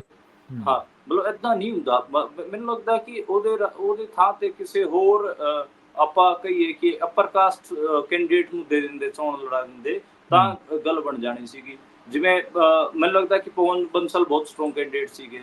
ਇੱਥੇ ਇੱਕ ਬ੍ਰਾਹਮਣ ਕੈਂਡੀਡੇਟ ਵੀ ਹੈਗੇ ਆ, ਉਹ ਵੀ ਬਹੁਤ ਸਟਰੋਂਗ ਕੈਂਡੀਡੇਟ ਸੀਗੇ। ਮੈਂ ਉਹਨਾਂ ਦਾ ਨਾਮ ਮਿਸ ਕਰ ਰਿਹਾ, ਸ਼ਾਇਦ ਲੱਕੀ ਨਾ ਹੋਵੇ ਉਹਨਾਂ ਦਾ ਨਾਮ, ਤੇ ਉਹ ਸਟਰੋਂਗ ਕੈਂਡੀਡੇਟ ਸੀਗੇ। ਤੇ ਮਤਲਬ ਮੈਨੂੰ ਲੱਗਦਾ ਕਿ ਕਿਸੇ ਵੀ ਅਪਰ ਕਾਸਟ ਨੂੰ ਇਹ ਸੀਟ ਦੇ ਦਿੰਦੀ ਬੀਜੇਪੀ। ਅਪਰ ਕਾਸਟ ਮੈਂ ਇਸ ਕਰਕੇ ਕਹਿ ਰਿਹਾ ਕਿਉਂਕਿ ਚੰਡੀਗੜ੍ਹ ਦੇ ਵਿੱਚ ਕਾਸਟਿਜ਼ਮ ਸਭ ਤੋਂ ਜ਼ਿਆਦਾ ਹੈ, ਠੀਕ ਹੈ, ਐਲੀਟਿਜ਼ਮ ਬਹੁਤ ਆ ਉੱਥੇ। ਹਾਂ, ਜੇ ਜਿੱਤ ਦੇ ਗਣਿਤ 'ਚ ਆਉਣਾ ਸੀਗਾ ਤੇ ਫਿਰ ਇੱਥੇ ਅਲੀਟ ਨੂੰ ਟਿਕਟ, ਹਾਲਾਂਕਿ ਬੀਐਸਪੀ ਦਾ ਇੱਥੇ ਇੱਕ ਮੂਵਮੈਂਟ ਰਿਹਾ ਹੈ, ਤੇ ਇੱਥੋਂ ਬੀਐਸਪੀ ਇੱਕ ਵਾਰ ਮੁਸਲਿਮ ਕੈਂਡੀਡੇਟ ਲੜਾਉਂਦੀ ਰਹੀ ਹੈ, ਪਰ ਉਹਦੀ ਗੱਲ ਨਹੀਂ ਬਣ ਪਾਈ। ਮਤਲਬ ਇਹ ਸਾਈਡ ਜਿਹੜਾ ਸ਼ਹਿਰ ਸਭ ਤੋਂ ਜ਼ਿਆਦਾ ਤਰੱਕੀ ਵਾਲਾ ਹੈਗਾ, ਉੱਥੇ ਉਨਾ ਹੀ ਜ਼ਿਆਦਾ ਕਾਸਟਿਜ਼ਮ ਹੈ। ਇਹ ਵੀ ਮਤਲਬ ਇੱਕ ਸਾਈਡ ਇਹਦੀ ਉਹ ਹੈ, ਸਾਈਡ ਪਾਰਟ ਹੈ। ਤੇ ਮੈਨੂੰ ਲੱਗ ਰਿਹਾ ਕਿ ਇਹ ਸੀਟ ਬੀਜੇਪੀ ਜਿੱਤੂਗੀ। ਹਾਲਾਂਕਿ ਬਹੁਤ ਸਾਰੇ ਆਪਣੇ ਬੰਦੇ, ਮੇਰੇ ਜਿੰਨੇ ਵੀ ਪੱਤਰਕਾਰ ਦੋਸਤ ਆ ਮੈਨੂੰ ਇਹਦੇ ਤੇ ਬਹੁਤ ਟਿਚਰਾ ਕਰਦੇ ਨੇ। ਉਹ ਕਹਿੰਦੇ ਨੇ ਕਿ ਤੂੰ ਬਹੁਤ ਜ਼ਿਆਦਾ ਕੰਜ਼ਰਵੇਟਿਵ ਹੋ ਰੱਖਿਆ, ਇੱਥੇ ਕਿਸਾਨ ਅੰਦੋਲਨ ਦਾ ਇੱਕ ਅਸਰ ਹੈਗਾ, ਤੇ ਇੱਥੇ ਸਿੱਖ ਅਤੇ ਜਿਹੜੇ ਜਾਟ ਭਾਈਚਾਰੇ ਦੀ ਵੋਟਾਂ ਬਹੁਤ ਜ਼ਿਆਦਾ ਹੈਗੀਆਂ, ਤੇ ਇੱਥੇ ਜਿਹੜੇ ਹਰਿਆਣੇ ਅਤੇ ਜਿਹੜੇ ਪੰਜਾਬ ਦੇ ਲੋਕ ਹੈਗੇ ਆ, ਜਿਹੜੇ ਹੋਰ ਦੂਜੀ ਜਾਤਾਂ ਦੇ ਵੀ ਹੈਗੇ ਆ, ਉਹਨਾਂ ਦੇ ਵਿੱਚ ਵੀ ਕਿਤੇ ਨਾ ਕਿਤੇ ਹਿਊਮਨ ਰਾਈਟਸ ਨੂੰ ਲੈ ਕੇ ਇੱਕ ਅੰਡਰਸਟੈਂਡਿੰਗ ਬਣਦੀ ਹੈਗੀ ਆ। ਉਹ ਵੀ ਪੰਜਾਬ ਤੇ ਹਰਿਆਣੇ ਦੀਆਂ ਗੱਲਾਂ ਕਰਦੇ ਨੇ। ਤੇ ਤੂੰ ਇੰਨਾ ਜ਼ਿਆਦਾ ਸੈਕਟੇਰੀਅਨ ਹੋ ਗਿਆ ਕਿ ਬਹੁਤ ਜ਼ਿਆਦਾ ਤੁਸੀਂ ਆਈਡੈਂਟੀਟੀ ਨੂੰ ਅੱਡ ਕਰਕੇ ਦੇਖਦੇ ਹੋ। ਉੱਦਾਂ ਦੇਖ ਕਰਕੇ ਤੂੰ ਇਲੈਕਸ਼ਨ ਦਾ ਐਨਾਲਿਸਿਸ ਕਰੇਗਾ, ਤੂੰ ਮਾਰ ਖਾਏਗਾ, ਤੇਰੇ ਇਸ ਨਤੀਜੇ 'ਚ ਬੀਜੇਪੀ ਦਿਖੂਗੀ। ਇਸ ਕਰਕੇ ਉਹ ਮੈਨੂੰ ਇੱਥੇ ਟੋਕ ਰਹੇ ਨੇ, ਕਹਿ ਰਹੇ ਨੇ ਕਿ ਇੱਥੇ ਕਾਂਗਰਸ ਦੀ ਵੀ ਵਧੀਆ ਪੋਜੀਸ਼ਨ ਹੈ, ਪਰ ਮੈਂ ਇਸ ਸੀਟ ਨੂੰ ਘੱਟੋ ਘੱਟ ਅੱਜ ਦੇ ਟਾਈਮ ਬੀਜੇਪੀ ਨੂੰ ਜਿੱਤੀ ਮੰਨ ਰਿਹਾ। ਮੈਂ ਆਪਣੇ ਸਟੈਂਡ ਤੇ ਕਾਇਮ ਹਾਂ। ਜੀ, ਕਿਉਂਕਿ ਸੰਜੇ ਟੰਡਨ ਦੇ ਕੰਟੈਕਟਸ ਵੀ ਬਹੁਤ ਹੈ, ਤੇ ਉਹ ਉੱਥੋਂ ਦੀ ਪੋਲਿਟਿਕਸ ਦੇ ਵਿੱਚ ਲਗਾਤਾਰ ਪਿਛਲੇ ਕਈ ਸਾਲਾਂ ਤੋਂ ਵਿਚਰ ਰਹੇ ਆ। ਲਗਾਤਾਰ ਹੈ ਜੀ। ਹਾਂਜੀ, ਬੀਜੇਪੀ ਦੀ ਜਿਹੜੀ ਸੋਸ਼ਲ ਇੰਜੀਨੀਅਰਿੰਗ ਹੈ ਉਹ ਵੀ ਮਨਦੀਪ ਉਹਨਾਂ ਨੇ ਇਸੇ ਕਰਕੇ ਕਿਰਨ ਖੇਰ ਦੀ ਸਿਟਿੰਗ ਐਮਪੀ ਦੀ ਟਿਕਟ ਕੱਟੀ ਹੈ ਨਾ, ਸੰਜੇ ਟੰਡਨ ਨੂੰ ਦਿੱਤੀ ਹੈ। ਬਿਲਕੁਲ। ਤੇ ਜਿਹੜੀ ਤੁਸੀਂ ਬਸਪਾ ਦੀ ਗੱਲ ਕਰਦੇ ਸੀ, ਉੱਥੇ ਜਿਹੜੀ ਰਿਤੂ ਸਿੰਘ, ਆਪਾਂ ਸੋਸ਼ਲ ਮੀਡੀਆ ਤੇ ਤੁਹਾਨੂੰ ਬਹੁਤ ਦੇਖਦੇ ਹਾਂ, ਉੱਥੇ ਹੈ ਕੋਈ ਉਸ ਦਾ ਆਧਾਰ ਜ਼ਿਆਦਾ ਜਾਂ ਕਿੱਦਾਂ ਹੈ? ਨਹੀਂ, ਬਿਲਕੁਲ ਜੀ, ਠੀਕ ਆ। ਤੇ ਪੰਜਾਬ ਵੱਲ ਨੂੰ ਆਈਏ ਮਨਦੀਪ, ਪੰਜਾਬ ਦੇ ਵਿੱਚ ਜਾਂ ਹਰਿਆਣਾ ਪਹਿਲਾਂ ਹਾਂਜੀ, ਹਰਿਆਣਾ ਪਹਿਲਾਂ ਹਰਿਆਣੇ ਦੇ ਖੱਟਰ ਦਾ ਦੱਸੋ ਕਿੱਦਾਂ ਆ? ਖੱਟਰ ਉਧਰੋਂ ਦਾ ਲਾਤਾ, ਇੱਧਰ ਲਾਤਾ, ਇਹਦਾ ਕੀ ਬਣਦਾ? ਖੱਟਰ ਦੇਖੋ ਉਹਦਾ ਉਹਨੂੰ ਫਾਈਟ ਤਾਂ ਮਿਲੀ ਹੈ, ਨੌਜਵਾਨ ਮੁੰਡਾ ਸੀਗਾ, ਉੱਥੇ ਠੀਕ ਟਿਕਟ ਹੈ। ਕਾਂਗਰਸ ਵੱਲੋਂ ਇੱਕ ਲੋਕਲ ਕੈਂਡੀਡੇਟ ਨੂੰ ਦਿੱਤੀ ਜਾਣੀ ਚਾਹੀਦੀ ਸੀਗੀ, ਜਿਹਦਾ ਨਾਂ ਸੀ ਵਰਿੰਦਰ ਮਰਾਠਾ, ਜਿਹੜਾ ਕਿ ਰੋਡ ਉੱਥੇ ਕਮਿਊਨਿਟੀ ਹੈਗੀ ਆ ਜਿਹੜੀ ਸਿੱਖਾਂ ਤੇ ਜੱਟਾਂ ਨਾਲ ਭਿੜਦੀ ਰਹੀ ਹੈ। ਬੀਜੇਪੀ ਦਾ ਟ੍ਰੈਡੀਸ਼ਨਲ ਵੋਟਰ ਹੈ, ਮਤਲਬ ਆਸਟ੍ਰੇਲੀਆ ਦੇ ਵਿੱਚ ਤਾਂ ਰੋਡਾਂ ਨੇ ਖਾਸਾ ਗੰਦ ਪਾਇਆ ਸਿੱਖਾਂ ਤੇ ਜੱਟਾਂ ਦੇ ਖਿਲਾਫ ਕਿਸਾਨ ਅੰਦੋਲਨ ਦੌਰਾਨ ਵੀ ਆਪਾਂ ਨੂੰ ਪਤਾ ਹੈ। ਤੇ ਰੋਡ ਕਮਿਊਨਿਟੀ ਦੇ ਉੱਥੇ ਡਿਮਾਂਡ ਸੀਗੀ ਕਿ ਰੋਡ ਕਮਿਊਨਿਟੀ ਨੂੰ ਜੇ ਕਾਂਗਰਸ ਟਿਕਟ ਦਿੰਦੀ ਹੈ ਤੇ ਉੱਥੇ ਮਤਲਬ ਇੱਕ ਹਿਸਾਬ ਨਾਲ ਕਾਂਗਰਸ ਇੱਕ ਜਿੱਦੀ ਪੋਜੀਸ਼ਨ 'ਚ ਆ ਜਾਂਦੀ, ਕਿਉਂਕਿ ਰੋਡ ਟ੍ਰੈਡੀਸ਼ਨਲ ਵੋਟਰ ਹੈਗਾ ਕਿ ਆਪਾਂ ਕਹੀਏ ਬੀਜੇਪੀ। ਉੱਥੇ ਜਿਹੜੇ ਜਾਟ ਅਤੇ ਸਿੱਖ ਕਹਿ ਰਹੇ ਸੀ ਰੋਡਾਂ ਨੂੰ ਟਿਕਟ ਦੇ ਦਿਓ, ਇਹ ਸਾਡਾ ਵਿਰੋਧ ਤਾਂ ਕਰਨ ਛੱਡ ਦੇਣਗੇ। ਕਰਨਾਲ 'ਚ ਰੋਡ ਮਤਲਬ ਈਵਨ ਗੁਰਦੁਆਰਿਆਂ ਦੇ ਸਾਹਮਣੇ ਜਾ ਕੇ ਜਾਂ ਫਿਰ ਜੱਟਾਂ ਦੀ ਧਰਮਸ਼ਾਲਾ ਸਾਹਮਣੇ ਜਾ ਕੇ ਰੋਡਾਂ ਨੇ ਬਹੁਤ ਉਲਟੇ ਸਿੱਧੇ ਪ੍ਰਦਰਸ਼ਨ ਕੀਤੇ ਹਨ। ਤੇ ਮਤਲਬ ਸਿੱਖ ਪਾਪੂਲੇਸ਼ਨ ਅਤੇ ਜਾਟ ਪਾਪੂਲੇਸ਼ਨ ਉੱਥੇ ਕਹਿ ਰਹੀ ਹੈ ਕਿ ਯਾਰ ਇਹਨਾਂ ਨੂੰ ਪਲੀਜ਼ ਇਹਨਾਂ ਨੂੰ ਸੱਤਾ ਦੇ ਦਿਓ, ਇਹਨਾਂ ਨੂੰ ਤੁਸੀਂ ਟਿਕਟ ਦੇ ਦਿਓ ਤਾਂ ਸਾਡਾ ਵੀ ਖਹਿੜਾ ਛੁੱਟੇ, ਅਸੀਂ ਤਾਂ ਵਿਰੋਧ ਕਰਨ ਵਾਲੇ ਹੈਗਾ, ਅਸੀਂ ਤਾਂ ਲੜਨ ਵਾਲੇ ਹੈਗਾ, ਅਸੀਂ ਕੋਈ ਸੱਤਾ ਦੇ ਭੁੱਖੇ ਨਹੀਂ। ਪਰ ਉਹਨਾਂ ਨੂੰ ਵਰਿੰਦਰ ਮਰਾਠਾ ਨੂੰ ਟਿਕਟ ਨਹੀਂ ਦਿੱਤੀ ਗਈ ਤੇ ਦਿਵਿਆਂਸ਼ੂ ਰਾਜਾ ਨੂੰ ਟਿਕਟ ਦਿੱਤੀ ਗਈ। ਇਸ ਕਰਕੇ ਇਸ ਵਾਰ ਫਿਰ ਤੋਂ ਜਿਹੜੇ ਰੋਡ ਕਮਿਊਨਿਟੀ ਹੈ ਉਹ ਸੰਸਦ ਉਹਨਾਂ ਦਾ ਨਹੀਂ ਬਣ ਪਾਊਗਾ। ਅੱਜ ਤੱਕ ਇੱਕ ਵੀ ਸੰਸਦ ਰੋਡ ਕਮਿਊਨਿਟੀ ਦਾ ਨਹੀਂ ਬਣ ਪਾਇਆ, ਇਹ ਵੀ ਉਹਨਾਂ ਦੇ ਵਿੱਚ ਇੱਕ ਦੁੱਖ ਹੈਗਾ। ਇਸੇ ਕਰਕੇ ਜਿਹੜੇ ਜਾਟ ਅਤੇ ਸਿੱਖ ਕਹਿ ਰਹੇ ਸੀਗੇ ਕਿ ਰੋਡ ਕਮਿਊਨਿਟੀ ਨੂੰ ਤੁਸੀਂ ਟਿਕਟ ਦੇ ਦਿਓ, ਅਸੀਂ ਵੋਟਾਂ ਪਾ ਦੇਵਾਂਗੇ ਇਹਨਾਂ ਨੂੰ, ਕਾਂਗਰਸ ਨੇ ਨਹੀਂ ਦਿੱਤੀ ਟਿਕਟ ਤੇ ਉੱਥੇ ਇਸ ਕਰਕੇ ਖੱਟੜ ਇੱਕ ਹਿਸਾਬ ਨਾਲ ਕਲੀਅਰ ਹੋ ਗਿਆ। ਤੇ ਇੱਥੇ ਇੰਡੀਆ ਅਲਾਈਅੰਸ ਦਾ ਕਿੱਦਾਂ ਆ? ਇੱਕ ਮਿਲਦਾ ਆਮ ਆਦਮੀ ਪਾਰਟੀ ਦੀ ਆ, ਬਾਕੀ ਸਾਰੀਆਂ ਕਾਂਗਰਸ ਦੀਆਂ ਹੀ ਆ। ਕਾਂਗਰਸ ਹਾਂ, ਕੁਰੂਕਸ਼ੇਤਰ ਆਮ ਆਦਮੀ ਪਾਰਟੀ ਹੈ ਤੇ ਬਾਕੀ ਤੇ ਕਰਨਾਲ ਦੇ ਵਿੱਚ ਮੈਨੂੰ ਲੱਗ ਰਿਹਾ ਕਿ ਖੱਟੜ ਜਿੱਤ ਜੂਗਾ। ਇਸ ਕਰਕੇ ਪਾਣੀਪਤ ਸ਼ਹਿਰ ਦੀ ਵੋਟਿੰਗ ਬਹੁਤ ਹੈ, ਪਾਣੀਪਤ ਸ਼ਹਿਰ ਦੀ ਵੋਟਿੰਗ 5 ਲੱਖ ਵੋਟ ਪੋਲ ਹੋ ਜਾਣੇ ਤੇ 5 ਲੱਖ 'ਚ ਮੈਨੂੰ ਲੱਗ ਰਿਹਾ ਕਿ ਘੱਟੋ ਘੱਟ 3.5 ਲੱਖ ਵੋਟਾਂ ਖੱਟੜ ਨੂੰ ਪੋਲ ਹੋਈਆਂ ਨੇ ਤੇ 2.5 ਲੱਖ ਦੇ ਨੇੜੇ ਤੇੜੇ ਚਲੋ ਮੁੰਡਾ ਲੈ ਜੂਗਾ, ਪਰ 2 ਲੱਖ ਦਾ ਆਪਾਂ ਕਹੀਏ ਕਿ ਮਾਰਜਨ ਗੈਪ ਪੈ ਗਿਆ। ਪਿੰਡ ਕਦੇ ਵੀ ਨਹੀਂ ਪੂਰੇ ਕਰ ਸਕਦੇ ਕਿਉਂਕਿ ਉੱਥੇ ਰਾਜਪੂਤਾਂ ਦੇ ਪਿੰਡ ਵੀ ਹੈਗੇ ਆ, ਉੱਥੇ ਰੋਡਾਂ ਦੇ ਪਿੰਡ ਵੀ ਹੈਗੇ ਆ ਤੇ ਮੈਨੂੰ ਨਹੀਂ ਲੱਗਦਾ ਕਿ ਜਿਹੜੇ ਸਿੱਖ ਅਤੇ ਜਾਟ ਪਾਪੂਲੇਸ਼ਨ ਵਾਲੇ ਜਿਹੜੇ ਪਿੰਡ ਹੈ ਉਸ ਮਾਰਜਨ ਨੂੰ ਤੋੜ ਪਾਣਗੇ, ਨਹੀਂ ਤੋੜ ਪਾਣਗੇ। ਤੇ ਇਸ ਕਰਕੇ ਜਿਹੜੇ ਉਹ ਵਿਨ ਵਿਨ ਸਿਚੁਏਸ਼ਨ ਉਹ ਮਨੋਹਰ ਲਾਲ ਖੱਟਰ ਦੀ ਹੈ। ਕੁਰੂਕਸ਼ੇਤਰ ਤੇ ਅਭੈ ਚੌਟਾਲਾ ਵੀ ਫਾਈਟ 'ਚ ਹੈਗਾ, ਇੰਡੀਅਨ ਨੈਸ਼ਨਲ ਦਲ ਵੱਲੋਂ ਅਭੈ ਚੌਟਾਲਾ ਚੋਣ ਲੜ ਰਿਹਾ। ਇਸ ਕਰਕੇ ਸੁਸ਼ੀਲ ਗੁਪਤਾ ਉੱਥੇ ਚੋਣ ਹਾਰ ਸਕਦੇ ਨੇ ਤੇ ਬੀਜੇਪੀ ਉੱਥੋਂ ਚੋਣ ਜਿੱਤ ਸਕਦੀ ਹੈ। ਸੁਸ਼ੀਲ ਗੁਪਤਾ ਉਹੀ ਆ ਜਿਹੜਾ ਕਹਿੰਦਾ ਸੀ ਵੀ ਪਾਣੀ ਅਸੀਂ ਤੁਹਾਨੂੰ ਦੇਣਾ ਹੀ ਦੇਣਾ। ਹਾਂ ਉਹੀ ਹੈ, ਹਾਂ ਜਿਹੜੇ ਪਾਣੀ ਦੀ ਨਹਿਰ ਖੋਦ ਕੇ ਲੈ ਕੇ ਆ ਰਿਹਾ ਸੀ, ਉਹ ਤਾਂ ਪਤਾ ਨਹੀਂ ਉਹਦੇ ਮਜ਼ਦੂਰ ਭੱਜ ਗਏ, ਕੀ ਹੋਇਆ ਸਾਨੂੰ ਵੀ ਨਹੀਂ ਪਤਾ, ਹਰਿਆਣੇ ਵਾਲਿਆਂ ਨੂੰ ਵੀ ਕੀ ਹੋਇਆ। ਤੇ ਉਹਨੂੰ ਇੱਕ ਇੰਡੀਅਨ ਪੋਲਿਟਿਕਸ ਦੀ ਦਿੱਕਤ ਹੈ ਕਿ ਜਿਹੜੀ ਇੱਕ ਬੇਸਿਕ ਅਕਲ ਹੁੰਦੀ ਹੈ ਰਿਸੋਰਸਿਸ ਦੇ ਬੰਡਵਾਰੇ ਦੀ, ਉਹਨਾਂ ਨੂੰ ਪਤਾ ਹੀ ਨਹੀਂ ਹੈ। ਜਿਹੜੇ ਰਿਵਰ ਦੇ ਪਾਣੀ ਦੇ ਉਹਦਾ ਹੱਕ ਹੁੰਦਾ, ਜਿਹਦਾ ਰਿਵਰ ਕੈਚਮੈਂਟ ਏਰੀਆ ਜਿਹੜਾ ਹੁੰਦਾ ਜਿਸ ਇਲਾਕੇ ਸੂਬੇ 'ਚ ਵਗ ਰਹੀ ਹੁੰਦੀ ਹੈ ਉਹਦਾ ਹੱਕ ਹੁੰਦਾ ਹੈ। ਮਤਲਬ ਤੁਸੀਂ ਇਹ ਥੋੜੀ ਨਾ ਕਿ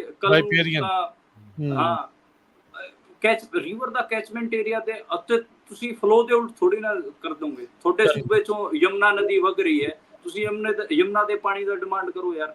ਯਮੁਨਾ ਦਾ ਪਾਣੀ ਦਾ ਉਹ ਅੱਗੇ ਉੱਥੇ ਉੱਤਰ ਪ੍ਰਦੇਸ਼ ਵੜ ਰਿਹਾ, ਉਹਦੇ ਤੇ ਤੁਸੀਂ ਕੋਈ ਕਲੇਮ ਨਹੀਂ ਕਰ ਰਹੇ, ਤੁਸੀਂ ਦੂਜੇ ਸੂਬੇ ਦੀ ਨਦੀਆਂ ਤੇ ਅੱਖ ਰੱਖੀ ਬੈਠੇ ਹੋ। ਇਹ ਤਾਂ ਮਤਲਬ ਮੂਰਖਤਾ ਹੈਗੀ ਆ। ਪਰ ਇਸ ਮੂਰਖਤਾ ਦਾ ਕੀ ਹੱਲ ਕਰੀਏ? ਉੱਦਾਂ ਹਰਿਆਣੇ 'ਚ ਜਿਹੜਾ SYL ਦੀ ਜਿਹੜੀ ਡਿਮਾਂਡ ਹੈਗੀ ਆ ਉਹ ਇੱਕ ਮਰਿਆ ਹੋਇਆ ਸੱਪ ਹੈ। ਤੁਸੀਂ ਯਾਦ ਕਰੋ ਕਿਸਾਨ ਅੰਦੋਲਨ ਦੌਰਾਨ ਬੀਜੇਪੀ ਨੇ ਇਸ ਕੰਟਰਾਡਿਕਸ਼ਨ ਨੂੰ ਤਿੱਖਾ ਕਰਨ ਵਾਸਤੇ ਧਰਨੇ ਮੁਜ਼ਾਹਰੇ ਲਵਾਏ ਸੀ SYL ਦੇ ਵਾਸਤੇ। ਉੱਥੇ ਕਿਸਾਨਾਂ ਨੇ ਜਾ ਕੇ ਉਹਨਾਂ ਨੂੰ ਭਜਾਇਆ ਥੱਪੜ ਮਾਰ ਮਾਰ ਕੇ, ਚਲੋ ਇੱਥੇ ਸਾਨੂੰ ਕੋਈ ਪਾਣੀ ਨਹੀਂ ਚਾਹੀਦਾ। ਮਤਲਬ ਜੇ ਕੋਈ ਪਾਣੀ ਦੀ ਜਾਂ ਕੋਈ ਵੰਡਵਾਰੇ ਦੀ ਗੱਲ ਹੁੰਦੀ ਹੈ, ਕੋਈ ਰਿਸੋਰਸਿਸ ਦੀ ਗੱਲ ਹੁੰਦੀ ਹੈ ਤੇ ਉਹ ਸਹਿਜਤਾ ਨਾਲ ਹੁੰਦਾ ਹੈ ਤੇ ਉਹਦੇ 'ਚ ਫੈਸਲਾ ਉਹ ਲੋਕ ਕਰਦੇ ਨੇ ਜਿਹੜੇ ਕਿ ਸਟੇਕ ਹੈਗੇ ਆ। ਮਤਲਬ ਜੇ ਪਾਣੀ ਦਾ ਕੋਈ ਇਸ਼ੂ ਰਿਜ਼ੋਲਵ ਵੀ ਕੱਲ ਨੂੰ ਹੋਊਗਾ ਤੇ ਉਹ ਹਰਿਆਣਾ ਪੰਜਾਬ ਖੁਦ ਬਹਿ ਕੇ ਕਰਨਗੇ। ਸੈਂਟਰ ਸਾਨੂੰ ਨਹੀਂ ਦੱਸੂਗਾ, ਸੈਂਟਰ ਪੰਜਾਬ ਨੂੰ ਨਹੀਂ ਦੱਸੂਗਾ ਕਿਹਨੂੰ ਪਾਣੀ ਦੇਣਾ ਕੀ ਨਹੀਂ। ਮਤਲਬ ਕੋਈ ਉਹ ਚੱਕਰ ਹੈ। ਮਤਲਬ ਕੀ ਪਤਾ ਹਰਿਆਣਾ ਪਾਣੀ ਦੇ ਬਦਲੇ ਕੁਝ ਹੋਰ ਆਫਰ ਕਰਦੇ, ਕਹਦੇ ਕਿ ਅਸੀਂ ਤੁਹਾਨੂੰ ਬਿਜਲੀ ਦਿੰਨੇ ਆ, ਤੁਸੀਂ ਸਾਨੂੰ ਪਾਣੀ ਦਿਓ। ਤੇ ਇਹ ਏਦਾਂ ਦਾ ਕੁਝ ਹੋ ਸਕਦਾ ਹੈ। ਪਿਛਲੇ ਦੀ ਕਲੀਨ ਸਵੀਪ ਸੀ, ਰਾਈਟ? ਭਾਜਪਾ ਦੀ ਪਿਛਲੀ ਦੀ ਕਲੀਨ ਸਵੀਪ ਸੀ ਹਰਿਆਣੇ 'ਚ। ਇਸ ਵਾਰ ਕੀ ਆ? ਇਸ ਵਾਰ ਮੈਨੂੰ ਲੱਗ ਰਿਹਾ ਕਿ ਘੱਟੋ ਘੱਟ ਉਹਨਾਂ ਨੂੰ 5 ਤੋਂ 6 ਸੀਟਾਂ ਦਾ ਨਿਸ਼ਾਨ, 6 ਸੀਟਾਂ ਤੁਸੀਂ ਮੰਨ ਕੇ ਅੱਧੋ ਅੱਧ ਰਹਿ ਜਾਣਾ, ਤੁਸੀਂ ਕਹਿੰਦੇ ਅੱਧ ਤੋਂ ਵੀ ਜ਼ਿਆਦਾ। ਹਾਂ, 60%। ਉਹ ਵੀ ਇਹ ਚੱਕਰ ਪੈ ਗਿਆ, ਕੈਂਡੀਡੇਟ ਕਾਂਗਰਸ ਨੇ ਕਈ ਮਾੜੇ ਦਿੱਤੇ ਨਹੀਂ ਤਾਂ ਜਿਵੇਂ ਕਰਨਾਲ ਦੇ ਵਿੱਚ ਵਰਿੰਦਰ ਮਰਾਠਾ ਨੂੰ ਦੇ ਦਿੰਦੇ ਤੇ ਕਰਨਾਲ ਦੀ ਖੱਟੜ ਆ ਰਿਹਾ ਪਿਆ ਸੀਗਾ। ਤੇ ਇਹ ਚੱਕਰ ਮੈਨੂੰ ਲੱਗਦਾ ਹੈ। ਬਾਕੀ ਰੋਹਤਕ ਮੈਂ ਸੀਟ ਗਿਣਾ ਦਿੰਦਾ ਜਿਹੜੀਆਂ ਕਾਂਗਰਸ ਜਿੱਤ ਸਕਦੀ ਹੈ। ਰੋਹਤਕ ਜਿੱਤ ਜੂਗੀ, ਸੋਨੀਪਤ ਜਿੱਤ ਜੂਗੀ, ਹਿਸਾਰ ਜਿੱਤ ਜੂਗੀ, ਸਰਸਾ ਸਭ ਤੋਂ ਵੱਡੇ ਮਾਰਜਨ ਤੋਂ ਜਿੱਤੂਗੀ ਸਰਸਾ ਦੇ ਵਿੱਚ, ਕਿਉਂਕਿ ਉੱਥੇ ਰੂਰਲ, ਜਿਵੇਂ ਖਡੂਰ ਸਾਹਿਬ ਰੂਰਲ ਸੀਟ ਹੈ, ਏਦਾਂ ਹੀ ਜਿਹੜੀ ਦਿਹਾਤੀ ਸੀਟ ਆਪਾਂ ਕਹਿ ਸਕਦੇ ਸਰਸਾ ਹੈ, ਤੇ ਸਰਸਾ ਵੀ 10 ਵਜੇ ਹੀ ਕਾਂਗਰਸ ਜਿੱਤ ਜੂਗੀ, ਤੇ ਆਪਾਂ ਅੰਬਾਲੇ 'ਚ ਵੀ ਜਿੱਤ ਜੂਗੀ ਕਾਂਗਰਸ। ਤੇ ਇਹ ਜਿਹੜੀਆਂ ਸੀਟਾਂ ਹੈਗੀਆਂ ਇਹ ਕਾਂਗਰਸ ਆਰਾਮ ਨਾਲ ਕੱਢ ਰਹੀ ਹੈ। ਜਿਹੜੀ ਬੀਜੇਪੀ ਹੈ ਉਹ ਕਰਨਾਲ ਅਤੇ ਕੁਰੂਕਸ਼ੇਤਰ ਅਤੇ ਫਰੀਦਾਬਾਦ ਤੇ ਗੜਗਾਉਂ ਇੱਥੇ ਇੱਕ ਗੇਮ 'ਚ ਹੈਗੀ ਆ, ਇੱਥੇ ਸੀਟਾਂ ਕਿਤੇ ਨਾ ਕਿਤੇ ਬੀਜੇਪੀ ਦੇ ਖਾਤੇ 'ਚ ਜਾ ਸਕਦੀਆਂ ਨੇ। ਜਿਹੜੀ ਇੱਕ ਭਿਵਾਨੀ ਦੀ ਸੀਟ ਰਹੇਗੀ, ਭਿਵਾਨੀ ਦੀ ਸੀਟ ਵੀ ਕਾਂਗਰਸ ਜਿੱਤ ਜੂਗੀ ਆਰਾਮ ਨਾਲ, ਉੱਥੇ ਰਾਵਦਾਨ ਸਿੰਘ। ਇੱਥੇ ਭਾਜਪਾ ਦੀ ਜਿਹੜੀ ਵਿਧਾਨ ਸਭਾ ਦੀ ਐਂਟੀ ਇਨਕੰਬੈਂਸੀ ਵੀ ਜਿਹੜੀ ਉਹ ਆਊਗੀ ਨਾਲ ਹੀ ਕੰਮ, ਉਹ ਤਾਂ ਬਹੁਤ ਜ਼ਿਆਦਾ ਕੰਮ ਕਰ ਰਹੀ ਹੈ। ਜਿਹੜੇ ਕਿਸਾਨ ਅੰਦੋਲਨ ਤੋਂ ਇਲਾਵਾ ਜਿਹੜੀਆਂ ਵੋਟਾਂ ਪੈ ਰਹੀਆਂ ਨੇ ਉਹ ਐਂਟੀ ਇਨਕੰਬੈਂਸੀ ਦੀ ਪੈ ਰਹੀਆਂ ਨੇ। ਤੇ ਮਨਦੀਪ ਡੇਰਾ ਵੀ ਕੋਈ ਹੈ ਫੈਕਟਰ, ਡੇਰਾ ਸਿਰਸਾ? ਯਾਰ ਡੇਰਾ ਸਰਸਾ ਉਸ ਹਿਸਾਬ ਨਾਲ ਕਲੀਅਰ ਮੈਸੇਜਿੰਗ ਨਹੀਂ ਦੇ ਪਾਇਆ, ਤੇ ਇੱਕ ਡੇਰਾ ਸਰਸੇ ਦਾ ਨਾ ਪ੍ਰਭਾਵ ਵੀ ਘਟਿਆ ਹੈ। ਅਸੀਂ ਕੱਲ, ਮੈਂ ਤਾਂ ਨਵੀਨ ਜਿੰਦਲ ਦੀ ਇੱਕ ਰੀਲ ਦੇਖ ਰਿਹਾ ਸੀ ਜਿਹਦੇ ਵਿੱਚ ਨਵੀਨ ਜਿੰਦਲ ਜੈ ਪਿਤਾ ਜੀ ਕਹਿ ਰਿਹਾ ਸੀਗਾ, ਮੈਂ ਦੇਖ ਰਿਹਾ ਸੀਗਾ ਕਿ ਬਤਾਓ ਓਪੀ ਜਿੰਦਲ ਤੇਰਾ ਪਿਤਾ ਜੀ ਸੀਗਾ, ਤੂੰ ਕਿਸੇ ਹੋਰ ਨੂੰ ਪਿਤਾ ਜੀ ਬਣਾਈ ਜਾਂਦਾ ਹੈ। ਉਹ ਤਾਂ ਮਤਲਬ ਆਪਣੇ ਬਾਪੂ ਜਾ ਕੇ ਚਪੇੜਾ ਖਾਊ ਘਰੇ। ਸਹੀ ਗੱਲ ਆ। ਉਹ ਤਾਂ ਪਿਤਾ ਜੀ ਦਾ ਪ੍ਰਭਾਵ, ਸੋ ਕੋਲ ਪਿਤਾ ਜੀ ਮੇਰਾ ਨਹੀਂ, ਮਤਲਬ ਜਿਹੜੇ ਲੋਕ ਉਹਨੂੰ ਮੰਨਦੇ ਆ, ਹਾਂ ਉਹਨਾਂ ਦੇ ਪਿਤਾ ਜੀ ਦਾ ਉਹਨਾਂ ਪ੍ਰਭਾਵ ਨਹੀਂ ਰਿਹਾ। ਤੇ ਮੈਨੂੰ ਲੱਗ ਰਿਹਾ ਕਿ ਜਿਹੜੇ ਪਿਤਾ ਜੀ ਦੇ ਬੇਟੇ ਬੇਟੀਆਂ ਵੀ ਹੈਗੀਆਂ ਉਹ ਵੀ ਇਸ ਵਾਰ ਘੱਟ ਐਕਟਿਵ ਦਿਖੇ ਹੋਏ। ਠੀਕ ਹੈ। ਨਹੀਂ, ਉਹਨਾਂ ਨੇ ਸਾਂਠਗਾਂਠ ਤਾਂ ਚੰਗੀ ਹੋਈ ਸੀ, ਇੰਨੀਆਂ ਵਾਰੀ ਪਰੋਲ ਛੱਡਿਆ, ਇੰਨਾ ਕੁਛ ਉਹ ਕੀਤਾ ਉਹਨੂੰ। ਪੈਸਾ ਵੀ, ਮਤਲਬ ਤੁਸੀਂ ਇਹ ਲਾ ਲਓ, ਨਵੀਨ ਜਿੰਦਲ ਨੇ ਤਾਂ ਉੱਥੇ ਉਹਨਾਂ ਦੇ ਪ੍ਰੋਗਰਾਮ ਵੀ ਕਰਵਾਏ ਨੇ ਕੁਰੂਕਸ਼ੇਤਰ ਦੇ ਵਿੱਚ। ਜੀ, ਸੋ ਇੱਥੇ ਤੁਸੀਂ ਓਵਰਆਲ ਹਰਿਆਣੇ 'ਚ -6 ਦੇ ਵਿੱਚ ਦੇਖ ਰਹੇ ਆ ਭਾਜਪਾ ਨੂੰ। ਇੱਕ ਕੰਜ਼ਰਵੇਟਿਵ ਤੁਹਾਡੀ ਅਪਰੋਚ ਆ ਜਾਂ ਬਾਕੀ? ਕੰਜ਼ਰਵੇਟਿਵ ਅਪਰੋਚ ਹੈ। ਜੇ ਲਿਬਰਲ ਤਾਂ ਇਹ ਕਰੇ ਨੇ 8-2। ਅੱਛਾ, 8-2 ਜਿਹੜਾ ਲਿਬਰਲ ਤਾਂ ਫਿਰ ਤੁਹਾਨੂੰ ਪਤਾ ਹੀ ਹੈ, ਉਹ ਖਿੱਚ ਦਿੰਦੇ ਕੰਮ, ਹਾਂ, ਜਾਂ ਡੋਬ ਦਿੰਦੇ ਜਾਂ ਪਾਰ ਕਰ ਦਿੰਦੇ। ਹਾਂ ਜੀ। ਤੇ ਹੁਣ ਜੇ ਆਪਾਂ ਪੰਜਾਬ ਵੱਲ ਨੂੰ ਆਈਏ ਮਨਦੀਪ ਜੀ, ਤੇ ਇੱਥੇ 13 ਜਿਹੜੇ ਹਲਕਿਆਂ ਦੇ ਵਿੱਚ ਕੀ ਨਜ਼ਰ ਆ ਰਿਹਾ ਆਪਾਂ?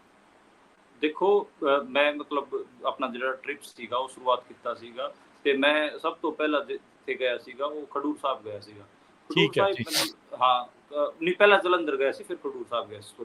ਪਹਿਲਾਂ ਜਲੰਧਰ ਗਿਆ ਸੀਗਾ, ਤੇ ਜਲੰਧਰ ਮੈਨੂੰ ਲੱਗ ਰਿਹਾ ਕਿ ਚਰਨਜੀਤ ਸਿੰਘ ਚੰਨੀ ਇੱਕ ਠੀਕ ਪੋਜੀਸ਼ਨ 'ਚ ਹੈਗੇ ਆ, ਪਰ ਉਹਨਾਂ ਨੂੰ ਸ਼ਹਿਰ 'ਚ ਦਿੱਕਤ ਆ ਰਹੀ ਹੈ। ਚੰਨੀ ਨੂੰ ਜਲੰਧਰ ਸ਼ਹਿਰ 'ਚ ਉਹਨਾਂ ਨੂੰ ਘੱਟ ਵੋਟਾਂ ਪੈ ਰਹੀਆਂ ਨੇ, ਤੇ ਇੱਕ BSP ਵੀ ਉੱਥੇ ਠੀਕ ਠਾਕ ਵੋਟ ਲੈ ਜੂਗੀ। ਇਸ ਕਰਕੇ ਕਿਤੇ ਨਾ ਕਿਤੇ ਮਤਲਬ ਮੈਨੂੰ ਲੱਗ ਰਿਹਾ ਕਿ ਉਹਨਾਂ ਨੂੰ ਮਾੜੀ ਮੋਟੀ ਦਿੱਕਤ ਆ ਸਕਦੀ ਹੈ। ਬਾਕੀ ਚਰਨਜੀਤ ਸਿੰਘ ਚੰਨੀ ਨੂੰ ਕਾਂਗਰਸ ਦੀ ਇੱਕ ਲੋਬੀ ਹਰਾਉਣਾ ਚਾਹੁੰਦੀ ਹੈ, ਚੋਣ ਹਰਾਉਣਾ ਚਾਹੁੰਦੀ ਹੈ। ਉਹਦਾ ਇੱਕ ਰੀਜ਼ਨ ਇਹ ਹੈ ਕਿ ਚਰਨਜੀਤ ਸਿੰਘ ਚੰਨੀ ਇੱਕ ਜਿਹੜਾ ਨੈਸ਼ਨਲ ਪੋਲਿਟਿਕਸ ਦੇ ਵਿੱਚ ਇੱਕ ਦਲਿਤ ਆਈਕਨ ਹੈਗੇ ਆ, ਇਸ ਕਰਕੇ ਉਹਨਾਂ ਦੀ ਪੋਲਿਟਿਕਸ 'ਚ ਉਹਨਾਂ ਨੂੰ ਪਿੱਛੇ ਲਿਜਾਣ ਵਾਸਤੇ, ਕਰਨ ਵਾਸਤੇ ਕਾਂਗਰਸ ਦੀ ਇੱਕ ਲੋਬੀ ਉਹਨਾਂ ਨੂੰ ਹਰਾਉਣ ਦੀ ਕੋਸ਼ਿਸ਼ ਕਰ ਰਹੀ। ਪਰ ਮੇਰੇ ਹਿਸਾਬ ਨਾਲ ਅੱਜ ਦੇ ਟਾਈਮ ਚਰਨਜੀਤ ਸਿੰਘ ਚੰਨੀ ਜਿੱਤ ਰਿਹਾ ਆਰਾਮ ਨਾਲ। ਫਿਰ ਉਸ ਤੋਂ ਬਾਅਦ ਮੈਂ ਖਡੂਰ ਸਾਹਿਬ ਗਿਆ ਸੀਗਾ। ਖਡੂਰ ਸਾਹਿਬ ਮੈਂ ਕਹਿ ਰਿਹਾ ਕਿ ਅੰਮ੍ਰਿਤਪਾਲ ਸਿੰਘ ਘੱਟੋ ਘੱਟ 2.5 ਲੱਖ ਵੋਟਾਂ ਨਾਲ ਜਿੱਤ ਰਹੇ ਹਨ। ਉਹਨਾਂ ਦੀ ਜਿਹੜੀ ਕੰਪੇਨ ਵੀ ਮੈਂ ਦੇਖੀ। ਮੈਂ ਪੱਟੀ ਦਾ ਜਿਹੜਾ ਬੱਸ ਸਟੈਂਡ ਉਹ ਵੀ ਕੱਢਿਆ, ਉਹਦੀ ਵੀਡੀਓ ਵੀ ਮੈਂ ਪਾਈ ਹੋਈ ਹੈ ਉੱਦਾਂ ਫੇਸਬੁੱਕ ਤੇ, ਇਹਦੇ YouTube ਤੇ। ਤੇ ਪੱਟੀ ਬੱਸ ਸਟੈਂਡ 'ਚ ਜਾ ਕੇ ਮੈਂ ਜਿਹੜਾ ਇੱਕ ਸੈਂਪਲ ਸਾਈਜ਼ ਰੱਖਦਾ ਉਹ 50 ਤੋਂ ਜ਼ਿਆਦਾ ਬੰਦਿਆਂ ਦਾ ਰੱਖਦਾ, ਤੇ ਉੱਥੇ ਮੈਂ 50 ਬੰਦਿਆਂ ਨੂੰ ਪੁੱਛਿਆ ਪੱਟੀ ਦੇ ਬੱਸ ਸਟੈਂਡ 'ਚ, ਜਿਨ੍ਹਾਂ 'ਚੋਂ ਘੱਟੋ ਘੱਟ 45 ਬੰਦਿਆਂ ਨੇ ਬਾਈ ਅੰਮ੍ਰਿਤਪਾਲ ਸਿੰਘ ਜੀ ਦਾ ਨਾਂ ਲਿਆ। ਤੇ ਮੈਨੂੰ ਲੱਗ ਰਿਹਾ ਉਹਨਾਂ ਦੇ ਫਾਦਰ ਸਾਹਿਬ ਨਾਲ ਵੀ ਮੇਰੀ ਗੱਲਬਾਤ ਹੋਈ, ਉਹਨਾਂ ਦਾ ਕੈਂਪੇਨ ਵੀ ਮੈਂ ਦੇਖ ਰਿਹਾ ਸੀਗਾ, ਬਹੁਤ ਆਰਗੈਨਿਕ ਕੈਂਪੇਨ ਸੀ, ਕੋਈ ਮਤਲਬ ਹਵਾਬਾਜੀ ਫੁਕਰਾਪੰਤੀ ਕੁਛ ਨਹੀਂ ਸੀਗੀ। ਤੇ ਮੈਨੂੰ ਲੱਗ ਰਿਹਾ ਲੋਕ ਆਪ ਮੁਹਾਰੇ ਜਿੱਦਾਂ ਆਪ ਦਿਲੋਂ ਨਾਲ ਜੁੜੇ ਆ। ਹਾਂ, ਉਹਦਾ ਇੱਕ ਅਸਰ ਹੈ। ਤੇ ਨਸ਼ੇ ਦਾ ਇੱਕ ਵੱਡਾ ਫੈਕਟਰ ਮੈਨੂੰ ਲੱਗਿਆ ਕਿ ਨਸ਼ਾ ਉੱਥੇ ਲੋਕਾਂ ਨੂੰ ਲੱਗ ਰਿਹਾ ਕਿ ਨਸ਼ੇ ਤੋਂ ਮਤਲਬ ਬਾਈ ਅੰਮ੍ਰਿਤਪਾਲ, ਈਵਨ 2 ਹਿੰਦੂਆਂ ਦੇ ਮੁੰਡੇ ਮਿਲੇ, ਤੇ ਉਹ ਤਾਂ ਵੀਡੀਓ ਤੁਸੀਂ ਦੇਖੋਗੇ ਮੇਰੀ, ਉਹਦਾ ਤਾਂ ਜਮਾ ਮਤਲਬ ਫਸਟ 1-2 ਮਿੰਟਾਂ 'ਚ ਤੁਹਾਨੂੰ ਦਿਖ ਜਾਊਗਾ। 2 ਹਿੰਦੂਆਂ ਦੇ ਮੁੰਡੇ ਮਿਲੇ, ਕਹਿੰਦੇ ਅਸੀਂ ਬਾਹਮਣਾ ਦੇ ਮੁੰਡੇ ਭਾਵੇਂ ਹੋਈਏ ਪਰ ਅਸੀਂ ਬਾਈ ਅੰਮ੍ਰਿਤਪਾਲ ਨੂੰ ਵੋਟ ਪਾਵਾਂਗੇ। ਅਸੀਂ ਦੇਖਦੇ ਹਾਂ ਸਾਡੇ ਮਿੱਤਰਾਂ ਦੇ ਵਿੱਚ ਨਸ਼ਾ ਕਿੰਨਾ ਜ਼ਿਆਦਾ ਹੈਗਾ, ਤੇ ਨਸ਼ੇ ਤੋਂ ਜੇ ਕੋਈ ਹਟਾ ਸਕਦਾ ਤਾਂ ਬਾਈ ਅੰਮ੍ਰਿਤਪਾਲ ਹਟਾ ਸਕਦਾ। ਤੇ ਉਹ ਇੰਨੀ ਕਮਿਟਮੈਂਟ ਨਾਲ 2 ਮੁੰਡਿਆਂ ਨੇ ਕਿਹਾ। ਇੱਕ ਮਾਤਾ ਸੀਗੀ, ਉਹਦੇ ਤਾਂ ਅੱਖਾਂ 'ਚ ਹੰਝੂ ਹੀ ਆ ਗਏ ਸੀਗੇ। ਮੈਨੂੰ ਲੱਗਿਆ ਕਿ ਉਹਨਾਂ ਦੇ ਉਹ ਸ਼ਾਇਦ ਵਿਕਟਿਮ ਹੋਣ ਇਸ ਚੀਜ਼ ਦਾ। ਤੇ ਖਡੂਰ ਸਾਹਿਬ 2.5 ਲੱਖ ਵੋਟਾਂ ਨਾਲ। ਉਸ ਤੋਂ ਬਾਅਦ ਫਰੀਦਕੋਟ ਗਏ ਸੀਗੇ। ਫਰੀਦਕੋਟ 'ਚ ਪਹਿਲਾਂ ਕਰਮਜੀਤ ਅਨਮੋਲ ਦਾ ਦੇਖਣ ਨੂੰ ਮਿਲ ਰਿਹਾ ਸੀਗਾ, ਪਰ ਇੱਕਦਮ ਕਰਮਜੀਤ ਅਨਮੋਲ ਦਾ ਇਲੈਕਸ਼ਨ ਬੈਠਾ। ਉਹਦਾ ਰੀਜ਼ਨ ਇਹ ਹੈ ਕਿ ਐਂਟੀ ਐਲੀਟਿਜ਼ਮ ਆਪਣੇ ਲੋਕਾਂ 'ਚ ਇੱਕ ਭਾਵਨਾ ਹੈਗੀ ਆ। ਜੇ ਕੋਈ ਉੱਥਾਪਣ ਜਾਂ ਫੁਕਰਾਪੰਥੀ ਕਰਦਾ ਹੈ, ਜਿੰਨੇ ਉਹਨਾਂ ਨੇ ਕਲਾਕਾਰ ਬੁਲਾ ਲਏ, ਜਿੰਨੀਆਂ ਉਹ ਫੁਕਰੀਆਂ ਮਾਰ ਰਹੇ ਸੀ, ਥਾਪੀਆਂ ਮਾਰ ਰਹੇ ਸੀਗੇ ਬਿਨਾਂ ਗੱਲੋਂ, ਲੋਕ ਕਹਿ ਰਹੇ ਤੇ ਲੋਕ ਕਹਿ ਰਹੇ ਸੀਗੇ ਤੇਰਾ ਤਾਂ ਕਿਸੇ ਨਾਲ ਕੰਪੀਟੀਸ਼ਨ ਨਹੀਂ, ਤੈਨੂੰ ਅਸੀਂ ਜਿਤਾਈ ਜਾਂਦੇ, ਤੂੰ ਉਹੀ ਸਾਡੇ ਤੇ ਹਵਾ ਕਰੀ ਜਾਂਦਾ, ਸਾਡੇ ਤੇ ਥਾਪੀਆਂ ਮਾਰੀ ਜਾਂਦਾ ਹੈ। ਤੇ ਉਹ ਭਗਵੰਤ ਮਾਨ ਵਾਲੀ ਗੱਲ ਮਾਂਜਤਾ ਫੜ ਕੇ ਫਿਰ ਉਹੀ ਗੱਲ ਕਰਤੀ ਲੋਕਾਂ ਨੇ। ਹਾਂ, ਫਿਰ ਸਰਬਜੀਤ ਸਿੰਘ ਖਾਲਸਾ ਜੀ ਆਉਂਦੇ ਨੇ, ਉਹਨਾਂ ਦੀ ਸਪੀਚ ਤੁਸੀਂ ਦੇਖੋ। ਹਾਲਾਂਕਿ ਉਹਨਾਂ ਤੇ ਬਹੁਤ ਸਾਰੇ ਕੁਐਸਚਨ ਵੀ ਹੈਗੇ ਆ। ਉਹਨਾਂ ਨੇ ਕਿਹਾ ਕਿ ਮੈਂ 10ਵੀਂ 'ਚ ਮੇਰਾ ਨਾਂ ਕੱਟਿਆ ਗਿਆ, ਉਸ ਤੋਂ ਬਾਅਦ ਉਹਨਾਂ ਨੇ ਇਹ ਵੀ ਕਿਹਾ ਕਿ ਮੈਨੂੰ ਰੋਟੀ ਬਹੁਤ ਔਖੀ ਮਿਲੀ। ਤੋ ਇੱਕ ਪੂਰਾ ਇੱਕ ਹਿਸਾਬ ਨਾਲ ਕਹੀਏ ਕਿ ਉਹਨਾਂ ਨੇ ਜਿਹੜਾ ਕੈਂਪੇਨ ਵਿੱਢਣ ਦੀ ਕੋਸ਼ਿਸ਼ ਕੀਤੀ, ਉਹ ਐਂਟੀ ਐਲੀਟ ਵਿੱਢਣ ਦੀ ਕੋਸ਼ਿਸ਼ ਕੀਤੀ ਕਿ ਇੱਕ ਪਾਸੇ ਤਾਂ ਇਹ ਕਲਾਕਾਰ ਨੇ, ਇੱਕ ਪਾਸੇ ਮੇਰੇ ਪਰਿਵਾਰ ਨੇ ਕੁਰਬਾਨੀ ਕੀਤੀ, ਤੇ ਇੱਕੋਦਮ ਜਿਹੜੀ ਪੈਜੈਂਟਰੀ ਦੀ ਕਿਸਾਨੀ ਦੀ ਜਿਹੜੀ ਵੋਟ ਹੈ ਉਹ ਉਹਨਾਂ ਦੇ ਵੱਲ ਸ਼ਿਫਟ ਹੋ ਗਈ। ਅੱਜ ਦੇ ਟਾਈਮ ਸਰਬਜੀਤ ਸਿੰਘ ਖਾਲਸਾ ਪਲੱਸ 'ਚ ਹੈਗੇ, ਕਿਉਂਕਿ ਉਹਦਾ ਰੀਜ਼ਨ ਇਹ ਹੈ ਕਿ ਮੈਂ ਬਰਨਾਲਾ ਬੱਸ ਸਟੈਂਡ 'ਚ ਸਰਵੇ ਕਰ ਰਿਹਾ ਸੀਗਾ, ਉੱਥੇ ਮੈਂ ਲੋਕਾਂ ਨਾਲ ਗੱਲਬਾਤ ਕਰ ਰਿਹਾ, ਉੱਥੇ ਜਿੰਨੀਆਂ ਵੀ ਬੀਬੀਆਂ ਮੈਨੂੰ ਫਰੀਦਕੋਟ ਵਾਲੀਆਂ ਮਿਲੀਆਂ ਜਾਂ ਫਿਰ ਮੋਗੇ ਵਾਲੀ ਉਹਨਾਂ ਦੀ ਸੀਟ ਵਾਲੀ ਮਿਲੀਆਂ, ਉਹ ਸਾਰੀਆਂ ਕਹਿੰਦੀਆਂ ਸੀਗੀਆਂ ਕਿ ਭਾਈ ਅਸੀਂ ਤਾਂ ਸਰਬਜੀਤ ਨੂੰ ਵੋਟਾਂ ਪਾਵਾਂਗੇ। ਤੇ ਇਹ ਵੱਡੀ ਗੱਲ ਹੁੰਦੀ ਹੈ, ਇੱਕ ਵੱਡਾ ਮੈਸੇਜ ਹੁੰਦਾ ਹੈ। ਤੇ ਮੈਨੂੰ ਲੱਗ ਰਿਹਾ ਜਦੋਂ ਮਾਸ ਕਿਸੇ ਚੀਜ਼ ਵੱਲ ਨਾਲੇ ਨਾ ਪਤਾ ਲੱਗ ਜਾਂਦਾ ਹੈ ਤੇ ਉਹ ਚਰਚਾ ਜਦੋਂ ਤੇਜ਼ ਹੋ ਜਾਂਦੀ ਹੈ ਤਾਂ ਉਹਦੇ ਨਾਲ ਫਰਕ ਪੈ ਜਾਂਦਾ ਹੈ। ਸਰਬਜੀਤ ਸਿੰਘ ਇਹ ਸੀਟ ਆਰਾਮ ਨਾਲ ਮੈਨੂੰ ਲੱਗ ਰਿਹਾ ਕਿ ਕੱਢ ਲੂਗਾ। ਤੇ ਉਸ ਤੋਂ ਬਾਅਦ ਅਸੀਂ ਬਠਿੰਡਾ ਗਏ। ਬਠਿੰਡੇ ਦੇ ਵਿੱਚ ਜਿਹੜੇ ਸ਼੍ਰੋਮਣੀ ਅਕਾਲੀ ਦਲ ਦੀ ਉਹ ਟ੍ਰੈਡੀਸ਼ਨਲ ਸੀਟ ਮੰਨਿਆ ਜਾਂਦਾ, ਉੱਥੋਂ ਹੀ ਆਪਾਂ ਨੂੰ ਪਤਾ ਕਿ ਉਹਨਾਂ ਦਾ ਪਿੰਡ ਵੀ ਉੱਥੇ ਪੈਂਦਾ ਲੰਬੀ ਹਲਕੇ 'ਚ। ਪਰ ਅੱਜ ਦੇ ਟਾਈਮ ਟ੍ਰਾਇੰਗੂਲਰ ਫਾਈਟ ਹੈ। ਲੋਕ ਮੰਨ ਰਹੇ ਨੇ ਕਿ ਗੁਰਮੀਤ ਖੁੱਡੀਆਂ ਉੱਤੇ ਜਾ ਰਿਹਾ। ਮੈਨੂੰ ਲੱਗ ਰਿਹਾ ਕਿ ਗੁਰਮੀਤ ਖੁੱਡੀਆਂ ਤੀਜੇ ਨੰਬਰ ਤੇ ਰਹੂਗਾ। ਅੱਛਾ, ਗੁਰਮੀਤ ਖੁੱਡੀਆਂ ਨੂੰ ਤੀਜੇ ਨੰਬਰ ਤੇ ਰਹੂਗਾ। ਅਤੇ ਜਿਹੜਾ ਜੀਤ ਮਹਿੰਦਰ ਸਿੰਘ ਹੈ ਉਹ ਇੰਟਰਸਟਿੰਗਲੀ ਉਹਨੇ ਰਾਈਜ਼ ਕੀਤਾ। ਉਹਦਾ ਇੱਕ ਰੀਜ਼ਨ ਇਹ ਹੈ ਕਿ ਦਲਿਤ ਵੋਟਾਂ ਪੰਜਾਬ 'ਚ ਕਾਂਗਰਸ ਨੂੰ ਪੈ ਰਹੀਆਂ ਨੇ ਇਸ ਵਾਰ। ਠੀਕ ਹੈ, ਠੀਕ ਹੈ। ਤੇ ਜੀਤ ਮਹਿੰਦਰ ਨੇ ਪੈਸਾ ਵੀ ਬਹੁਤ ਲਾਇਆ। ਈਵਨ ਹਾਂਜੀ, ਖੇਤ ਮਜ਼ਦੂਰ ਯੂਨੀਅਨ ਨਾਲ ਵੀ ਕਾਫੀ ਹੈ, ਦਲਿਤ ਭਾਈਚਾਰੇ ਦੀ ਲਾਮਬੰਦੀ ਵੀ ਹੈਗੀ। ਹਾਂ, ਤਾਂ ਮੈਨੂੰ ਲੱਗ ਰਿਹਾ ਕਿ ਜੀਤ ਮਹਿੰਦਰ ਦਾ ਇਲੈਕਸ਼ਨ ਅਪ ਹੋ ਰਿਹਾ ਹੈ।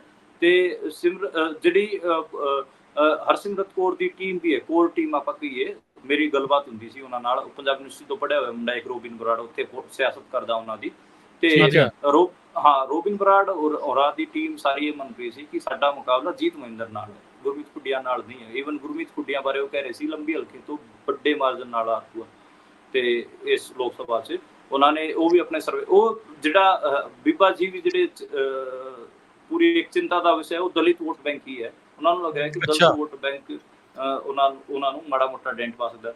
ਇੰਟਰਸਟਿੰਗਲੀ ਇਸ ਸੀਟ ਤੇ ਜਿਹੜਾ ਤੁਹਾਨੂੰ ਮਾਰਜਨ ਦੇਖਣ ਨੂੰ ਮਿਲੂਗਾ, ਵਿਨਿੰਗ ਮਾਰਜਨ, ਉਹ 30 ਤੋਂ 40 ਹਜ਼ਾਰ ਦਾ ਹੀ ਮੈਕਸਿਮਮ ਦੇਖਣ ਨੂੰ ਮਿਲੂਗਾ। ਜਿਹੜਾ ਕਾਫੀ ਕੜਾ ਮੁਕਾਬਲਾ ਹੀ ਹੋਣਾ।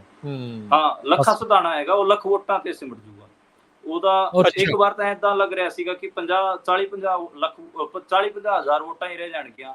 ਪਰ ਜਦੋਂ ਭਾਈ ਅੰਮ੍ਰਿਤਪਾਲ ਦਾ ਇਲੈਕਸ਼ਨ ਅਪ ਹੋਇਆ, ਸਿਮਰਨਜੀਤ ਸਿੰਘ ਮਾਨ ਦਾ ਇਲੈਕਸ਼ਨ ਅਪ ਹੋਇਆ, ਸਰਬਜੀਤ ਸਿੰਘ ਦਾ ਇਲੈਕਸ਼ਨ ਹੋਇਆ, ਤਾਂ ਇਹਨੂੰ ਵੀ 30-40-50 ਹਜ਼ਾਰ ਵੋਟਾਂ ਦਾ ਇੱਕ ਫਾਇਦਾ ਹੋਊਗਾ। ਇਹਦਾ ਵੀ ਇਹਨੂੰ ਵੀ ਲੱਖ ਵੋਟਾਂ ਮਿਲ ਜਾਣਗੀਆਂ ਮੈਨੂੰ ਲੱਗ ਰਿਹਾ, ਲੱਖੇ ਸਦਾਣੇ ਨੂੰ। ਤੇ ਫਿਰੋਜ਼ਪੁਰ ਤੋਂ ਕਿਤੇ ਨਾ ਕਿਤੇ ਆਪਾਂ ਕਹੀਏ ਕਿ ਗਵਾਇਆ ਹਜੇ ਲੀਡ ਕਰ ਰਿਹਾ ਹੈ, ਕਿਉਂਕਿ ਉੱਥੇ ਆਪਾਂ ਨੂੰ ਪਤਾ ਹੈ ਕਿ ਰਾਏ ਸਿੱਖਾਂ ਦੀ ਵੋਟਾਂ ਹੈਗੀਆਂ ਤੇ ਉੱਥੇ ਕੋਈ ਚਿਹਰਾ ਵੀ ਹੈ। ਤੇ ਪਰ ਉੱਥੇ ਜਿਹੜੀ ਅਕਾਲੀ ਦਲ ਹੈ ਉਹ ਫਾਈਟ ਤੇ ਹੈ ਕਿ ਅਕਾਲੀ ਦਲ ਉਹ ਸੀਟ ਕੱਢ ਵੀ ਸਕਦੀ ਹੈ। ਇੰਟਰਸਟਿੰਗਲੀ ਜੇ ਉੱਥੇ ਹਾਂਜੀ, ਉਹਨਾਂ ਦੇ ਪਿਤਾ 3 ਵਾਰੀ ਰਹੇ ਨੇ ਐਮਪੀ ਜੀ, ਹਾਂਜੀ, ਜ਼ੋਰਾ ਸਿੰਘ ਮਾਨ। ਤੇ ਮੈਨੂੰ ਲੱਗ ਰਿਹਾ ਕਿ ਜੇ ਉਹਨਾਂ ਹੀ ਪੈਸਾ ਲਾਇਆ ਗਿਆ ਫਿਰੋਜ਼ਪੁਰ ਤੇ ਜਿੰਨਾ ਸੁਖਬੀਰ ਬਾਦਲ ਵੇਲੇ ਲਾਇਆ ਗਿਆ ਸੀਗਾ, ਫਿਰ ਮੈਨੂੰ ਲੱਗਦਾ ਕਿ ਉੱਥੇ ਸੀਟ ਜਾ ਸਕਦੀ ਹੈ ਅਕਾਲੀ ਦਲ ਬੇਸਿਕਲੀ 3 ਜਾਂ 4 ਸੀਟਾਂ ਤੇ ਫਾਈਟ ਤੇ ਦਿਖ ਰਿਹਾ ਪੂਰੇ ਪੰਜਾਬ 'ਚ। ਇੱਕ ਤਾਂ ਫਿਰੋਜ਼ਪੁਰ ਵਾਲੀ ਸੀਟ ਤੇ, ਇੱਕ ਬਠਿੰਡਾ ਸੀਟ ਤੇ, ਇੱਕ ਪ੍ਰੇਮ ਸਿੰਘ ਸੰਧੂ ਮਾਜਰਾ ਵਾਲੀ ਸੀਟ ਤੇ। ਬਾਕੀ ਆਨੰਦਪੁਰ ਸਾਹਿਬ ਤੋਂ ਬਾਕੀ ਮੈਨੂੰ ਲੱਗ ਰਿਹਾ ਕਿ ਅੰਮ੍ਰਿਤਸਰ ਤੋਂ ਵੀ ਫਾਈਟ 'ਚ ਹੈਗਾ। ਅਨਿਲ ਜੋਸ਼ੀ ਵੀ ਠੀਕ ਕਰ ਰਿਹਾ। ਤੇ ਇਹ 4 ਸੀਟਾਂ ਤੇ ਫਾਈਟ ਤੇ ਨਜ਼ਰ ਆ ਰਿਹਾ। ਬਾਕੀ ਟ੍ਰੈਡੀਸ਼ਨਲ ਅਕਾਲੀ ਦਲ ਨਹੀਂ ਨਜ਼ਰ ਆ ਰਿਹਾ। ਜਿਹੜਾ ਆਪਾਂ ਨਇਆ ਫਿਨੋਮਨਾ, ਜਿਹੜਾ ਨਏ ਪੰਥਕ ਪੋਲਿਟਿਕਸ 3 ਸੀਟਾਂ ਕਹਿ ਨਹੀਂ ਸਕਦੇ ਅਜੇ ਤਾਂ ਕੀ ਸ਼ਕਲ ਹੋਊਗੀ, ਕਿਉਂਕਿ ਉਹਨਾਂ ਨੇ ਵੀ ਕੋਈ ਕਲੀਅਰ ਆਪਣੇ ਪੋਲਿਟੀਕਲ ਪੋਜੀਸ਼ਨਾਂ ਐਕਸਪੋਜ਼ ਨਹੀਂ ਕੀਤੀਆਂ। ਪਰ ਇੱਕ ਪਾਸੇ ਕਿਸੇ ਨੂੰ ਮਾੜਾ ਮਾੜਾ ਝਾੜ ਲੈਂਦੇ, ਇੱਕ ਪਾਸੇ ਨੂੰ ਕਹਿੰਦੇ ਵੀ ਕੁਛ ਨਹੀਂ ਆ। ਤੇ ਜੇ ਆਪਾਂ ਗੱਲ ਕਰੀਏ ਸੰਗਰੂਰ ਦੀ, ਸੰਗਰੂਰ ਟ੍ਰਾਇੰਗੂਲਰ ਫਾਈਟ ਹੈਗੀ ਆ, ਪਰ ਉੱਥੇ ਤੀਜੇ ਨੰਬਰ ਤੇ ਸੁਖਪਾਲ ਖਹਿਰਾ ਹੈਗਾ। ਤੇ ਇੰਟਰਸਟਿੰਗ ਉਹਦਾ ਰੀਜ਼ਨ ਇਹ ਹੈ, ਪਹਿਲਾਂ ਮੈਨੂੰ ਲੱਗ ਰਿਹਾ ਸੀਗਾ ਕਿ ਸੁਖਪਾਲ ਖਹਿਰਾ ਵਧੀਆ ਫਾਈਟ ਦੇਊਗਾ, ਕਿਉਂਕਿ ਮਲੇਰਕੋਟਲਾ ਇੱਕ ਰੀਜ਼ਨ ਸੀਗਾ ਕਿ ਕਾਂਗਰਸ ਵੱਲ ਮੁਸਲਮਾਨਾਂ ਦਾ ਝੁਕਾਅ ਹੈਗਾ, ਤੇ ਜਿਹੜੇ ਮਲੇਰਕੋਟਲਾ ਦੇ ਮੁਸਲਮਾਨ ਜਾਣਗੇ। ਦਲਿਤ ਵੋਟ ਬੈਂਕ ਠੀਕ ਠਾਕ ਹੈਗਾ ਸੰਗਰੂਰ ਅਤੇ ਬਰਨਾਲਾ ਇਲਾਕੇ 'ਚ। ਤੇ ਉਹਦਾ ਫਾਇਦਾ ਸੁਖਪਾਲ ਖਹਿਰਾ ਨੂੰ ਹੋਊਗਾ। ਇਹ ਗਿਣਤੀ ਮੈਂ ਕਰਦਾ ਹੋਇਆ ਮੈਨੂੰ ਲੱਗ ਰਿਹਾ ਸੀਗਾ ਕਿ ਸੁਖਪਾਲ ਖਹਿਰਾ ਕਿਸੇ ਫਾਈਟ 'ਚ ਹੋਊਗਾ ਤੇ ਸੁਖਪਾਲ ਖਹਿਰਾ ਤੇ ਸਿਮਰਨਜੀਤ ਸਿੰਘ ਮਾਨ ਦੀ ਫਾਈਟ ਬਣ ਰਹੀ ਹੈ ਤੇ ਮੀਂਹ ਢੇਰ ਤੀਜੇ ਨੰਬਰ ਤੇ ਮੈਂ ਮੰਨ ਰਿਹਾ ਸੀਗਾ। ਪਰ ਮੇਰਾ ਭਰਮ ਉਦੋਂ ਟੁੱਟਿਆ ਜਦੋਂ ਮੈਂ ਬਰਨਾਲੇ ਦਾ ਬੱਸ ਸਟੈਂਡ ਕੱਢਿਆ। ਉਸ ਬੱਸ ਸਟੈਂਡ 'ਚ ਮੈਨੂੰ ਦੇਖਣ ਨੂੰ ਮਿਲਿਆ ਕਿ ਜਿਹੜੇ ਨੌਜਵਾਨ ਸੀਗੇ ਉਹ ਜ਼ਿਆਦਾਤਰ ਸਿਮਰਨਜੀਤ ਸਿੰਘ ਮਾਨ ਦਾ ਨਾਂ ਲੈ ਰਹੇ ਸੀਗੇ ਤੇ ਜਿਹੜੀਆਂ ਬੀਬੀਆਂ ਸੀਗੀਆਂ ਉਹਨਾਂ 'ਚੋਂ ਜ਼ਿਆਦਾਤਰ ਬੀਬੀਆਂ ਨਾਂ ਲੈ ਰਹੀਆਂ ਸੀਗੀਆਂ ਮੀਂਹ ਢੇਰ ਦਾ, ਆਮ ਆਦਮੀ ਪਾਰਟੀ ਦਾ। ਤੇ ਫਿਰ ਮੈਨੂੰ ਲੱਗਿਆ ਕਿ ਜਿਹੜਾ ਤੇ ਸੁਖਪਾਲ ਖਹਿਰੇ ਦੇ ਸਿਰਫ 2 ਸਪੋਰਟਰ ਮਿਲੇ, ਸਿਰਫ ਦੋ ਬੰਦੇ ਮਿਲੇ ਜਿਨ੍ਹਾਂ ਨੇ ਸੁਖਪਾਲ ਖਹਿਰਾ ਕਿਹਾ। ਤੇ ਤੁਸੀਂ 50-60 ਜਾਣਿਆਂ ਤੋਂ ਜਿਹੜਾ ਪੁੱਛਿਆ ਉਹਨੇ ਚੋਂ ਸਿਰਫ ਬਰਨਾਲੇ ਬੱਸ ਸਟੈਂਡ ਜ਼ਿਆਦਾ, ਬਰਨਾਲੇ ਬੱਸ ਸਟੈਂਡ ਤਾਂ ਮੈਨੂੰ ਲੱਗਦਾ ਕਿ ਮੈਂ ਘੱਟੋ ਘੱਟ 100 ਬੰਦਿਆਂ ਦਾ ਸੈਂਪਲ ਮੈਂ ਮੰਨ ਕੇ ਚੱਲ ਰਿਹਾ। ਅੱਛਾ 100 ਬੰਦਿਆਂ ਮੈਂ ਪੂਰਾ 3 ਘੰਟੇ ਲਾਏ ਨੇ ਬਰਨਾਲੇ ਬੱਸ ਸਟੈਂਡ ਤੇ ਕੱਲੇ ਬੱਸ ਸਟੈਂਡ ਤੇ। ਕੰਡਕਟਰਾਂ ਤੋਂ ਵੀ ਮੈਂ ਪੁੱਛਦਾ ਹੁੰਦਾ ਤੇ ਕੰਡਕਟਰ ਜ਼ਿਆਦਾਤਰ ਸਿਮਰਨਜੀਤ ਸਿੰਘ ਮਾਨ ਦਾ ਨਾਂ ਲੈ ਰਹੇ ਸੀਗੇ ਕਿ ਅਸੀਂ ਜਦੋਂ ਬੱਸਾਂ 'ਚ ਇੱਕ ਡਿਸਕਸ਼ਨ ਸੁਣਦੇ ਹਾਂ ਤਾਂ ਸਿਮਰਨਜੀਤ ਸਿੰਘ ਮਾਨ ਬਾਰੇ ਸੁਣਦੇ ਹਾਂ। ਮੈਨੂੰ ਲੱਗ ਰਿਹਾ ਕਿ ਜਿਹੜੀ ਸੰਗਰੂਰ ਦੀ ਸੀਟ ਹੈ ਉਹ ਦੁਬਾਰੇ ਸਿਮਰਨਜੀਤ ਸਿੰਘ ਮਾਨ ਜਿੱਤ ਜਾਣਗੇ, ਦੂਜੇ ਨੰਬਰ ਤੇ ਮੀਂਹ ਢੇਰ ਰਹਿਣਗੇ ਤੇ ਤੀਜੇ ਨੰਬਰ ਤੇ ਸੁਖਪਾਲ ਖਹਿਰਾ ਰਹਿਣਗੇ। ਮੀਂਹ ਢੇਰ ਦਾ ਟ੍ਰੇਲ ਕਰਨ ਦਾ ਰੀਜਨ ਮੈਨੂੰ ਇੱਕ ਤਾਂ ਲਾਭ ਸਿੰਘ ਗੁੱਗੂ ਕੇ ਲੱਗ ਰਿਹਾ ਹੈ, ਭਦੌੜ ਹਲਕੇ 'ਚ ਉਹਨਾਂ ਦੀ ਜਿਹੜੀ ਖਿਲਾਫਤ ਹੈ ਉਹ ਜ਼ਿਆਦਾ ਹੈਗੀ ਆ। ਮਹਿਲ ਕਲਾਂ ਤੋਂ ਕਿਤੇ ਨਾ ਕਿਤੇ ਮੀਂਹ ਢੇਰ ਅਪਰ ਹੋਊਗਾ, ਉਹਨੂੰ ਫਾਇਦਾ ਹੋਣਾ। ਬਰਨਾਲੇ ਦੇ ਵਿੱਚ ਵੀ ਲੀਡਿੰਗ 'ਚ ਰਹੂਗਾ, ਲੇਕਿਨ ਸੰਗਰੂਰ ਆ ਕੇ, ਭਵਾਨੀਗੜ੍ਹ ਆ ਕੇ, ਇੱਧਰ ਕਿਤੇ ਨਾ ਕਿਤੇ ਉਹ ਆ ਕੇ ਟ੍ਰੇਲ ਕਰਨ ਲੱਗ ਜਾਂਦਾ ਮੀਂਹ ਢੇਰ। ਤੇ ਜਿਹੜੀ ਸੰਗਰੂਰ ਦਾ ਆਪਾਂ ਨੂੰ ਪਤਾ ਨਰਿੰਦਰ ਕੌਰ ਭਰਾਜ ਕਰਕੇ ਟ੍ਰੇਲ ਕਰ ਰਿਹਾ ਹੈ, ਭਵਾਨੀਗੜ੍ਹ ਵੀ ਇਲਾਕੇ 'ਚ ਵੀ ਟ੍ਰੇਲ ਕਰੂਗਾ ਉਹ। ਤੇ ਇਹ ਮੋਟਾ ਮੇਰਾ ਮੰਨਣਾ ਜਿੱਥੇ ਇਹਨਾਂ ਦੇ ਐਮਐਲਏਜ਼ ਨੇ ਨਹੀਂ ਪਰਫਾਰਮ ਕੀਤਾ ਜਾਂ ਉਹਨਾਂ ਦੀ ਐਂਟੀ ਇਨਕੰਬੈਂਸੀ ਉਹ ਮਾਰ ਕਰੂਗਾ ਜਾਂ ਜੇ ਇਹਨੂੰ ਪਤਾ ਹੀ ਨਹੀਂ ਵੀ ਕਿਹੜੇ ਆ। ਇੱਕ ਈਵਨ ਧੂਰੀ 'ਚ ਵੀ ਟ੍ਰੇਲ ਕਰੂਗਾ ਮੀਂਹ ਢੇਰ। ਜਿਵੇਂ ਗੋਲਡੀ ਇਹਨਾਂ ਨੇ ਰਲਾਇਆ, ਗੋਲਡੀ ਦੀ ਐਂਟੀ ਇਨਕੰਬੈਂਸੀ ਬਹੁਤ ਹੈ, ਜਿਹੜੀ ਆਮ ਆਦਮੀ ਪਾਰਟੀ ਨੂੰ ਸਪੋਰਟ ਕਰ ਰਹੇ ਸੀ ਇਹਦੇ ਉਲਟ, ਗੋਲਡੀ ਦੇ ਉਲਟ। ਉਹ ਤਾਂ ਸਾਰੀ ਟੀਮ ਟੁੱਟ ਕੇ ਚਲੀ ਗਈ ਮੀਂਹ ਢੇਰ ਹੋਰਾਂ ਨੂੰ ਸਤਿ ਸ੍ਰੀ ਅਕਾਲ ਬੁਲਾ ਕੇ ਚਲੀ ਗਈ ਕਿ ਬਾਈ ਤੁਸੀਂ ਤਾਂ ਉਸੇ ਬੰਦੇ ਨੂੰ ਰਲਾ ਲਿਆ ਜਿਹਦੇ ਖਿਲਾਫ ਬੋਲਦੇ ਸੀਗੇ ਅਸੀਂ, ਜਿਹਦੇ ਖਿਲਾਫ। ਐਗਜ਼ੈਕਟਲੀ। ਉਸ ਤੋਂ ਬਾਅਦ ਮੈਂ ਪਟਿਆਲੇ ਸੀਟ ਤੇ ਗਿਆ। ਪਟਿਆਲੇ ਸੀਟ ਤੇ ਮੈਨੂੰ ਲੱਗ ਰਿਹਾ ਕਿ ਜਿਹੜਾ ਧਰਮਵੀਰ ਗਾਂਧੀ ਦਾ ਜਿਹੜਾ ਚੋਣ ਹੈਗਾ ਉਹ ਆਪ ਹੋ ਰਿਹਾ ਤੇ ਉਹ ਘੱਟੋ ਘੱਟ ਲੱਖ ਵੋਟਾਂ ਨਾਲ ਗਾਂਧੀ ਆਰਾਮ ਨਾਲ ਜਿੱਤ ਜੂਗਾ। ਤੇ ਅੱਛਾ ਗਾਂਧੀ ਡਾਕਟਰ ਧਰਮਵੀਰ ਗਾਂਧੀ। ਤੇ ਉੱਥੇ ਉਹ ਮਤਲਬ ਪ੍ਰਨੀਤ ਕੌਰ ਕੋਸ਼ਿਸ਼ ਕਰ ਰਹੀ ਸੀਗੀ, ਪਰ ਮੈਨੂੰ ਲੱਗ ਰਿਹਾ ਕਿ ਪ੍ਰਨੀਤ ਕੌਰ ਤੀਜੇ ਨੰਬਰ ਤੇ ਰਹੂਗੀ। ਦੂਜੇ ਨੰਬਰ ਤੇ ਜਿਹੜਾ ਡਾਕਟਰ ਕੁਲਵੀਰ ਸਿੰਘ ਹੈ, ਜਿਹੜਾ ਆਮ ਆਦਮੀ ਪਾਰਟੀ ਦਾ ਕੈਂਡੀਡੇਟ, ਆਮ ਆਦਮੀ ਪਾਰਟੀ ਦਾ ਮੰਤਰੀ, ਦਲਵੀਰ ਸਿੰਘ ਹੈ ਸ਼ਾਇਦ, ਬਲਬੀਰ ਸਿੰਘ। ਡਾਕਟਰ ਬਲਬੀਰ ਸਿੰਘ। ਮੈਂ ਕੁਲਵੀਰ, ਦਲਵੀਰ ਤੇ ਬਲਬੀਰ। ਮਨਦੀਪ ਫਿਰ ਇਹਦਾ ਮਤਲਬ ਤਾਂ ਤੁਸੀਂ ਮਾਲਵੇ ਦੇ ਵਿੱਚ ਆਪਾਂ 3 ਸੀਟਾਂ ਦਾ ਐਨਾਲਿਸਿਸ ਕੀਤਾ, ਬਠਿੰਡਾ, ਸੰਗਰੂਰ ਤੇ ਪਟਿਆਲਾ ਦੇ ਵਿੱਚ ਆਪਾਂ ਤਿੰਨੇ ਮੰਤਰੀ ਇਹਨਾਂ ਦੇ ਤਾਂ ਤੀਜੇ ਨੰਬਰ ਤੇ, ਦੂਜੇ ਤੇ ਗਏ। ਮੰਜੇ ਗਏ। ਇਹ ਸਵਾਲ ਮੈਂ ਕੱਲ ਦੇ ਜਿਹੜੇ ਜਦੋਂ ਮੈਂ ਪੰਜਾਬੀ ਯੂਨੀਵਰਸਿਟੀ ਪਟਿਆਲੇ ਤੋਂ ਰਿਪੋਰਟ ਕਰ ਰਿਹਾ ਸੀਗਾ ਤੇ CYSS ਦਾ ਮੁੰਡਾ ਸੀਗਾ ਜਿਹੜਾ CYSS ਦਾ ਇੰਚਾਰਜ ਹੈ, ਉਹਦਾ ਸਟੂਡੈਂਟ ਪੋਲਿਟਿਕਸ, ਉਹਨੂੰ ਇਹ ਕੁਐਸਚਨ ਪੋਜ਼ ਕੀਤਾ ਸੀਗਾ ਤੁਹਾਡਾ, ਤੁਸੀਂ ਮਾਲਵੇ ਨੂੰ ਗੱਡ ਕਹਿੰਦੇ ਸੀਗੇ, ਤੁਹਾਡਾ ਮਾਲਵੇ 'ਚ ਤਾਂ ਬੁਰਾ ਹਾਲ ਹੋਈ ਜਾਂਦਾ ਹੈ। ਉਹ ਕਹਿੰਦਾ ਕਿ ਨਾ ਏਦਾਂ ਦੀ ਗੱਲ ਨਹੀਂ ਹੈ, ਕਿ ਤੁਸੀਂ ਦੇਖ ਲਿਓ ਕਿ ਮਾਲਵੇ 'ਚ ਤੁਹਾਡਾ ਮਤਲਬ ਦਿੱਕਤ ਆਊਗੀ। ਦੇਖੋ ਆਮ ਆਦਮੀ ਪਾਰਟੀ ਜਿਹੜੀ ਸੈਂਟਰਲ ਪੰਜਾਬ ਹੈ ਉੱਥੇ ਆ ਕੇ ਮਾੜੀ ਜਿਹੀ ਸਟਰੋਂਗ ਦਿਖ ਰਹੀ ਹੈ। ਆਨੰਦਪੁਰ ਸਾਹਿਬ ਆਪਾਂ ਨੂੰ, ਫਤਿਹਗੜ੍ਹ ਸਾਹਿਬ, ਇੱਥੇ ਆਮ ਆਦਮੀ ਪਾਰਟੀ ਕਿਸੇ ਗਿਣਤੀ ਮੰਡੀ 'ਚ ਹੈਗੀ ਹੈ। ਅਨੰਦਪੁਰ ਸਾਹਿਬ ਦੀ seat most probably Aam Aadmi party ਜਿੱਤ ਸਕਦੀ ਹੈ, ਮੇਰਾ ਇੱਕ ਮੰਨਣਾ ਹੈਗਾ। ਅੰਮ੍ਰਿਤਸਰ ਦੇ ਵਿੱਚ ਵੀ ਉਹਨਾਂ ਦੇ ਮੰਤਰੀ ਖੜੇ ਨੇ, ਉੱਥੇ ਕੀ ਲੱਗਦਾ? ਅੰਮ੍ਰਿਤਸਰ ਦੇ ਵਿੱਚ ਦੇਖੋ ਜੋ ਫਾਈਟ ਹੈਗੀ ਆ ਉਹ ਕਿਤੇ ਨਾ ਕਿਤੇ ਜਿਹੜੀ ਫਾਈਟ ਹੈ ਉਹ ਓਜਲਾ ਅਤੇ ਅਨਿਲ ਜੋਸ਼ੀ ਦੇ ਵਿੱਚ ਹੈ, ਕਾਂਗਰਸ ਅਤੇ ਅਕਾਲੀ ਦਲ ਦੇ ਵਿੱਚ। ਉੱਥੇ ਇੱਕ ਮੁੰਡਾ ਉਹ ਵੀ ਖੜਿਆ ਹੋਇਆ ਜਿਹਨੇ ਸੁਧੀਰ ਸੂਰੀ ਦਾ ਕਤਲ ਕੀਤਾ ਸੀਗਾ, ਪਰ ਉਸ ਵਿਚਾਰੇ ਤੇ ਉਹਨੂੰ ਵਿਚਾਰੇ ਨੂੰ ਸੰਦੀਪ ਸਿੰਘ ਸੈਣੀ, ਉਹਨੂੰ ਵਿਚਾਰੇ ਨੂੰ ਇੰਨਾ ਮਤਲਬ ਹੁੰਗਾਰਾ ਨਹੀਂ ਮਿਲ ਰਿਹਾ। ਮੈਨੂੰ ਲੱਗਦਾ ਕਿ ਇੱਕ ਹਿਸਾਬ ਨਾਲ ਉਹਦਾ ਇਲੈਕਸ਼ਨ ਵੀ ਅਪ ਹੋਣਾ ਚਾਹੀਦਾ ਸੀਗਾ, ਪਰ ਉਹਦਾ ਇਲੈਕਸ਼ਨ ਅਪ ਨਹੀਂ ਹੋ ਰਿਹਾ। ਉਹਦਾ ਇਲੈਕਸ਼ਨ ਤਾਂ ਮਤਲਬ ਡਾਊਨ ਨਹੀਂ ਹੈ ਉਸ ਮੁੰਡੇ ਦਾ।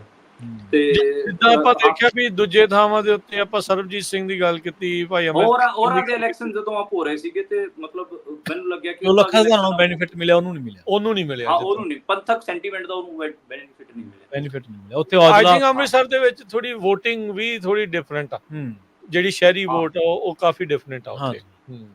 ਤੇ ਆਪਣਾ ਲੁਧਿਆਣਾ ਤੋਂ ਕੀ ਲੱਗਦਾ ਮਨਦੀਪ, ਲੁਧਿਆਣੇ ਚ ਲੁਧਿਆਣੇ ਤੋਂ ਦੇਖੋ ਇਦਾਂ ਦੀ ਸੀਟ ਹੈ ਜਿੱਥੇ ਸਭ ਤੋਂ ਜ਼ਿਆਦਾ ਕਨਫਿਊਜ਼ਨ ਹੈ। ਉਹਦਾ ਰੀਜ਼ਨ ਇਹ ਹੈ ਕਿ ਲੁਧਿਆਣੇ ਵਾਲੇ ਕਹਿ ਰਹੇ ਨੇ ਕਿ ਸਾਰੇ ਅਨਪੜ੍ਹ ਸਾਡੇ ਕੋਲ ਹੀ ਭੇਜਦੇ, ਕੋਈ ਵੀ 10ਵੀਂ ਤੋਂ ਜ਼ਿਆਦਾ ਨਹੀਂ ਪੜ੍ਹਿਆ ਹੋਇਆ ਉੱਥੇ, ਸਾਰੇ 10ਵੀਂ ਪਾਸ। ਸਹੀ ਬਿਲਕੁਲ। ਤੇ ਸਾਰਿਆਂ ਨੂੰ ਇਸ਼ੂਜ਼ ਦੀ ਜ਼ੀਰੋ ਨੌਲੇਜ ਹੈ। ਤੁਸੀਂ ਪੰਜਾਬ ਕਾਂਗਰਸ ਦੇ ਪ੍ਰਧਾਨ ਰਾਜਾ ਵੜਿੰਗ ਨੂੰ ਤੁਸੀਂ ਪੁੱਛ ਲਓ, ਕਿ ਤੁਸੀਂ 2-4 ਚੀਜ਼ਾਂ ਪੁੱਛ ਲਓ ਉਹਨੂੰ, ਫੈਡਰਲਿਜ਼ਮ ਪੁੱਛ ਲਓ ਉਹਨੂੰ ਪੁੱਛ ਲਓ ਮੈਜੋਰਿਟੇਰਿਜ਼ਮ ਕੀ ਹੁੰਦਾ ਹੈ ਪੁੱਛ ਲਓ ਉਹਨੂੰ, ਕੁਛ ਨਹੀਂ ਪਤਾ ਇਹਦਾ। ਉਹਦਾ ਉਹ ਨੇ ਕਿ ਅਸੀਂ ਗੱਡੀਆਂ ਦਾ ਰੋਡ ਸ਼ੋਅ ਕਰਾਂਗੇ, ਸਾਡੀ ਹਵਾ ਬਣ ਜੂਗੀ। ਤੇ ਉਹ ਜਿਹੜਾ ਦੂਜੇ ਪਾਸੇ ਹੈਗਾ ਬੰਦਾ, ਉਹ ਤਾਂ ਬਿੱਟੂ, ਉਹ ਤਾਂ ਜ਼ਿਆਦਾ ਯਾਰ ਮਤਲਬ ਮੈਨੂੰ ਕਹੀਏ ਕਿ ਮੈਂ ਕਹੀਏ ਕਿ ਜਿਹਨੂੰ ਦੇਖ ਕੇ ਖਿਜ ਨਹੀਂ ਚੜਦੀ ਹੁੰਦੀ ਹੈ। ਮੈਂ ਪੱਤਰਕਾਰ ਨੂੰ ਵੀ ਖਿਜ ਚੜ ਜਾਂਦੀ ਹੈ ਉਸ ਬੰਦੇ ਨੂੰ ਦੇਖ ਕੇ। ਮਤਲਬ ਉਹ ਟਿੱਕਾ ਲਾ ਕੇ ਬਹਿ ਜਾਂਦਾ ਹੈ ਔਰ ਸਿਫਤਾਂ ਕਰੀ ਜਾਂਦਾ ਹੁੰਦਾ ਹੈ, ਪ੍ਰਧਾਨ ਮੰਤਰੀ ਨਰਿੰਦਰ ਮੋਦੀ ਹੈ ਤਾਂ ਯੋਗੀ ਆਣਗੇ, ਯੋਗੀ ਆਹ ਕਰ ਦੇਣਗੇ, ਯੋਗੀ ਵਾਹ ਕਰ ਦੇਣਗੇ। ਮੈਂ ਕਿਹਾ ਯਾਰ ਪਾਗਲ ਹੋ ਗਿਆ ਇਹ ਬੰਦੇ ਨੂੰ, ਦਵਾਈ ਦੂਈ ਯੂਪੀ ਦੀ ਪੋਲਿਟਿਕਸ ਲੁਧਿਆਣੇ ਐਗਜ਼ਿਸਟ ਕਰਦੀ ਹੈ, ਯੋਗੀ ਕੀ ਕਰਦੇ ਨੇ ਉੱਥੇ। ਉਹਨੂੰ ਲੱਗਦਾ ਕਿ ਜਿਹੜੇ ਇੱਥੇ ਵੋਟਰ ਹੈਗੇ ਆ ਉੱਤਰ ਪ੍ਰਦੇਸ਼ ਅਤੇ ਬਿਹਾਰ ਦੇ, ਉਹਨੂੰ ਵੋਟ ਪਾ ਦੇਣਗੇ, ਤੇ ਉਸ ਚੱਕਰ 'ਚ ਉਹ ਇੰਨੇ ਡਰਾਮੇ ਕਰੀ ਜਾਂਦਾ ਹੈ ਮੇਰੇ ਹਿਸਾਬ ਨਾਲ। ਪੱਪੀ ਪ੍ਰਾਸ਼ਰ ਦੀ ਕੀ ਸਿਚੁਏਸ਼ਨ ਹੈ ਇੱਥੇ? ਪੱਪੀ ਪ੍ਰਾਸ਼ਰ ਵਧੀਆ ਚੋਣ ਲੜ ਰਿਹਾ, ਮਤਲਬ ਜੇ ਕੋਈ ਉੱਥੇ ਆਪਾਂ ਕਹੀਏ ਕਿ ਚੰਗਾ ਚੋਣ ਲੜ ਰਿਹਾ ਹੈ, ਪੱਪੀ ਪ੍ਰਾਸ਼ਰ ਲੜ ਰਿਹਾ। ਜੇ ਉੱਥੋਂ ਦਾ ਮੈਂ ਵੋਟਰ ਹੁੰਦਾ, ਮਤਲਬ ਮੈਂ ਘੱਟੋ ਘੱਟ ਕਹਿ ਸਕਦਾ ਕਿ ਮੈਂ ਪੱਪੀ ਪ੍ਰਾਸ਼ਰ ਨੂੰ ਵੋਟ ਦਿੰਦਾ। ਆਮ ਆਦਮੀ ਪਾਰਟੀ ਆ ਤੁਸੀਂ ਚੰਗੇ ਵੋਟਰਾਂ, ਫਿਰ ਮੰਤਰੀ ਹਰਾ ਕੇ ਤੁਸੀਂ ਇਹਨਾਂ ਦਾ ਐਮਐਲਏ ਜਿਤਾ ਦੇਣਾ ਸੀਗਾ। ਹਾਂ ਨਹੀਂ, ਉਹਦਾ ਦੇਖੋ ਰੀਜ਼ਨ ਇਹ ਹੈ ਕਿ ਤੁਸੀਂ ਇਹ ਵੀ ਤਾਂ ਦੇਖੋਗੇ ਕਿ ਮੈਂ ਮੰਨ ਲਓ ਨਲਾਇਕਾਂ, ਉਹਦਾ ਤਾਂ ਸਾਰੇ ਨਲਾਇਕ ਹਨ, ਪਰ ਨਲਾਇਕਾਂ ਚੋਂ ਇੱਕ ਘੱਟ ਨਲਾਇਕ ਚੁਣਨਾ ਹੁੰਦਾ ਹੈ। ਮਤਲਬ ਉਹ ਘੱਟ ਨਲਾਇਕ ਆਪਾਂ ਚੁਣਾਂਗੇ। ਉਹਦਾ ਪੱਪੀ ਪ੍ਰਾਸ਼ਰ ਨੇ ਨਾ ਮਤਲਬ ਕੋਈ ਵੀ ਫੁਕਰਾਪੰਥੀ ਵਾਲੀ ਗੱਲ ਨਹੀਂ ਕੀਤੀ, ਉੱਚੇਪਣ ਵਾਲੀ ਗੱਲ ਨਹੀਂ ਕੀਤੀ। ਮੈਂ ਤਾਂ ਮਤਲਬ ਮੇਰਾ ਤਾਂ ਇਹ ਹੁੰਦਾ, ਦੇਖੋ ਇਹਨਾਂ ਨੇ ਕੋਈ ਬਦਲਾਅ ਤਾਂ ਕਰਨਾ ਨਹੀਂ, ਕੋਈ ਰੈਵੋਲੂਸ਼ਨ ਤਾਂ ਕਰਨੀ ਨਹੀਂ ਇਹਨਾਂ ਨੇ ਵੋਟਾਂ, ਪਰ ਘੱਟੋ ਘੱਟ ਦੇਖ ਹੀ ਲਿਆ। ਤੇ ਘੱਟੋ ਘੱਟ ਜੇ ਲੋਕ ਵੋਟ ਪਾਣ ਵੀ ਜਾ ਰਹੇ ਨੇ ਤੇ ਉਹ ਇਹ ਤਾਂ ਕੰਸੀਡਰ ਕਰਨ ਕਿ ਘੱਟੋ ਘੱਟ ਅਸੀਂ ਅੱਛਾ ਬੰਦਾ ਚੂਜ਼ ਨਾ ਕਰੀਏ ਜਿਹੜਾ ਕਿ ਅੱਛਾ ਹੋਵੇ, ਜਿਹੜਾ ਕਿ ਸਾਡੇ ਤੇ ਆ ਕੇ ਆਵਾਜ਼। ਜਿਹੜਾ ਕਾਂਗਰਸ ਚੋਂ ਕੱਢਿਆ ਸੀ ਉਹ ਵੀ ਲੁਧਿਆਣੇ ਹੋਈ ਆ, ਉਹਦੀ ਕੀ ਸਥਿਤੀ ਆ? ਉਹ ਵੀ ਹੁਣ ਭਾਈ ਅੰਮ੍ਰਿਤਪਾਲ ਸਿੰਘ ਦਾ ਨਾਮ ਲੈ ਕੇ ਉਹਦੇ ਨਾਲ ਹੀ ਚੱਲ ਰਿਹਾ ਹੈ।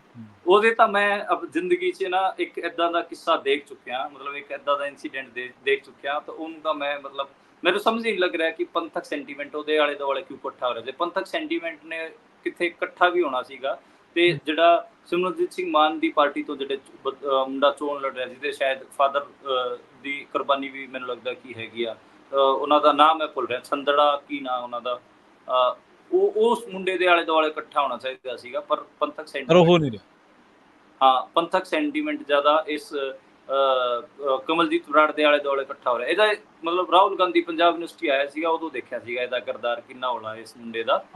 ਕਮਲਜੀਤ ਬਰਾੜ ਦਾ ਬਹੁਤ ਹੌਲਾ ਕਿਰਦਾਰ ਹੈ। ਇਹਦਾ ਫਾਦਰ ਉਸ ਟਾਈਮ KPS ਗਿੱਲ ਜਦੋਂ ਹੁੰਦਾ ਸੀਗਾ, ਤਸਦ ਢਾ ਰਿਹਾ ਸੀ, ਉਦੋਂ MLA ਹੁੰਦਾ ਸੀ। ਹਾਂ, KPS ਗਿੱਲ ਨਾਲ ਇਹਨਾਂ ਦੀ ਵਧੀਆ ਹੁੰਦੀ ਸੀਗੀ।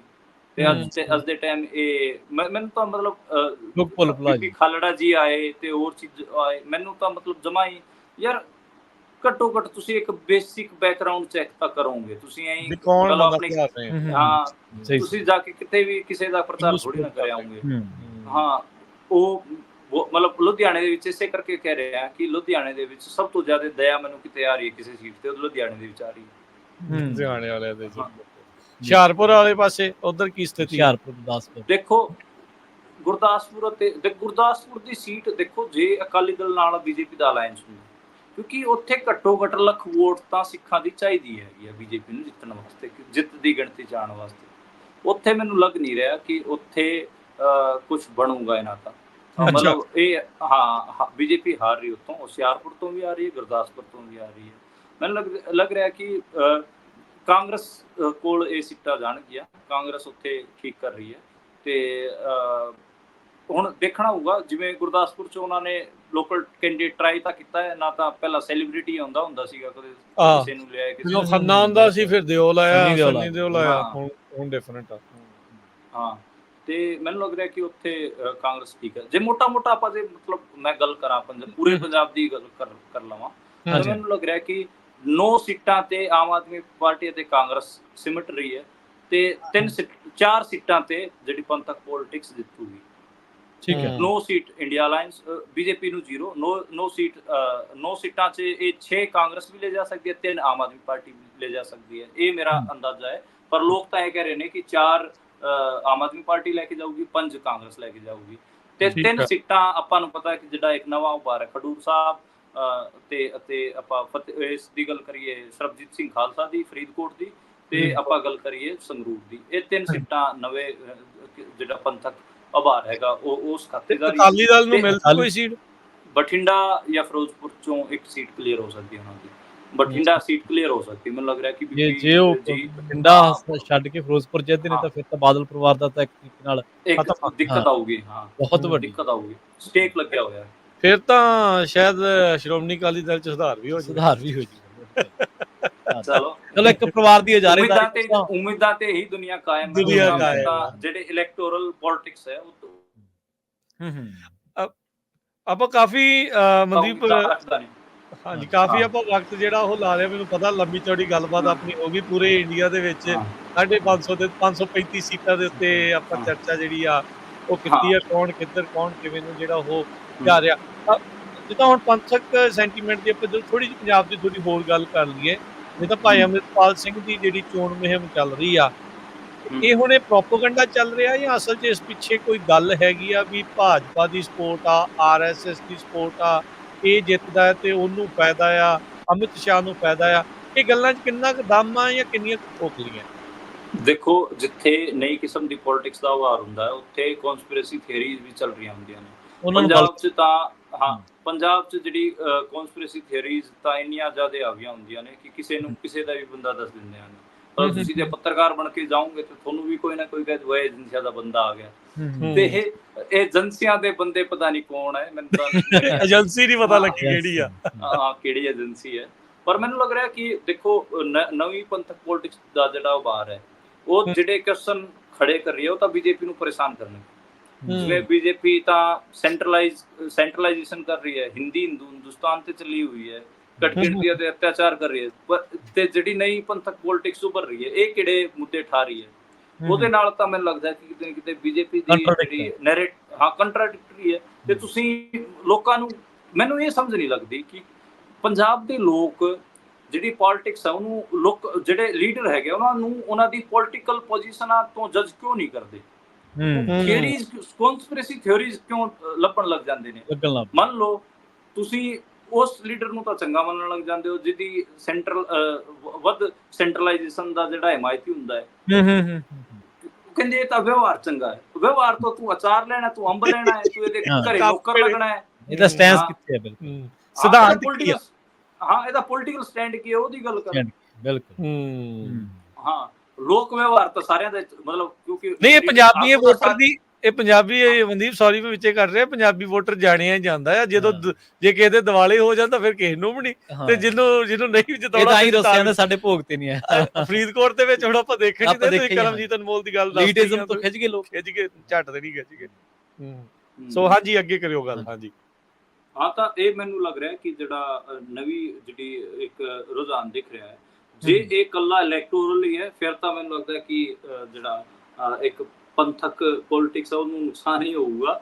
ਜੇ ਇਹ ਇਕੱਲਾ ਇਲੈਕਟੋਰਲ ਤੋਂ ਵੱਧ ਹੈ, ਜੇ ਸੱਚੀਓ ਮਤਲਬ ਕਿਸੇ ਮੂਵਮੈਂਟ ਵਾਲੇ ਪਾਸਿਓਂ ਵਾਲੀ ਚੀਜ਼ ਹੈਗੀ ਆ, ਕਿਉਂਕਿ ਇੱਕ ਗੱਲ ਤਾਂ ਇਹ ਵੀ ਹੁੰਦੀ ਹੈ ਨਾ ਕਿ ਜਦੋਂ ਇੱਕ ਮੂਵਮੈਂਟ ਲੜਨ ਵਾਲਾ ਬੰਦਾ ਮੂਵਮੈਂਟ ਨੂੰ ਛੱਡ ਕੇ ਚੋਣਾਂ 'ਚ ਆਉਂਦਾ ਹੈ ਤਾਂ ਇੱਕ ਸਵਾਲ ਤਾਂ ਖੜਾ ਹੁੰਦਾ ਹੀ ਹੈ ਨਾ ਕਿ ਇਹ ਸਿਰਫ ਚੋਣ ਹੀ ਲੜੂਗਾ ਜਾਂ ਫਿਰ ਇਹ ਇੱਕ ਟੈਕਟੀਕਲ ਇੱਕ ਸਿਰਫ ਟੈਕਟੀਕਲ ਚਾਲ ਹੈ ਅਗਲੇ ਦੀ।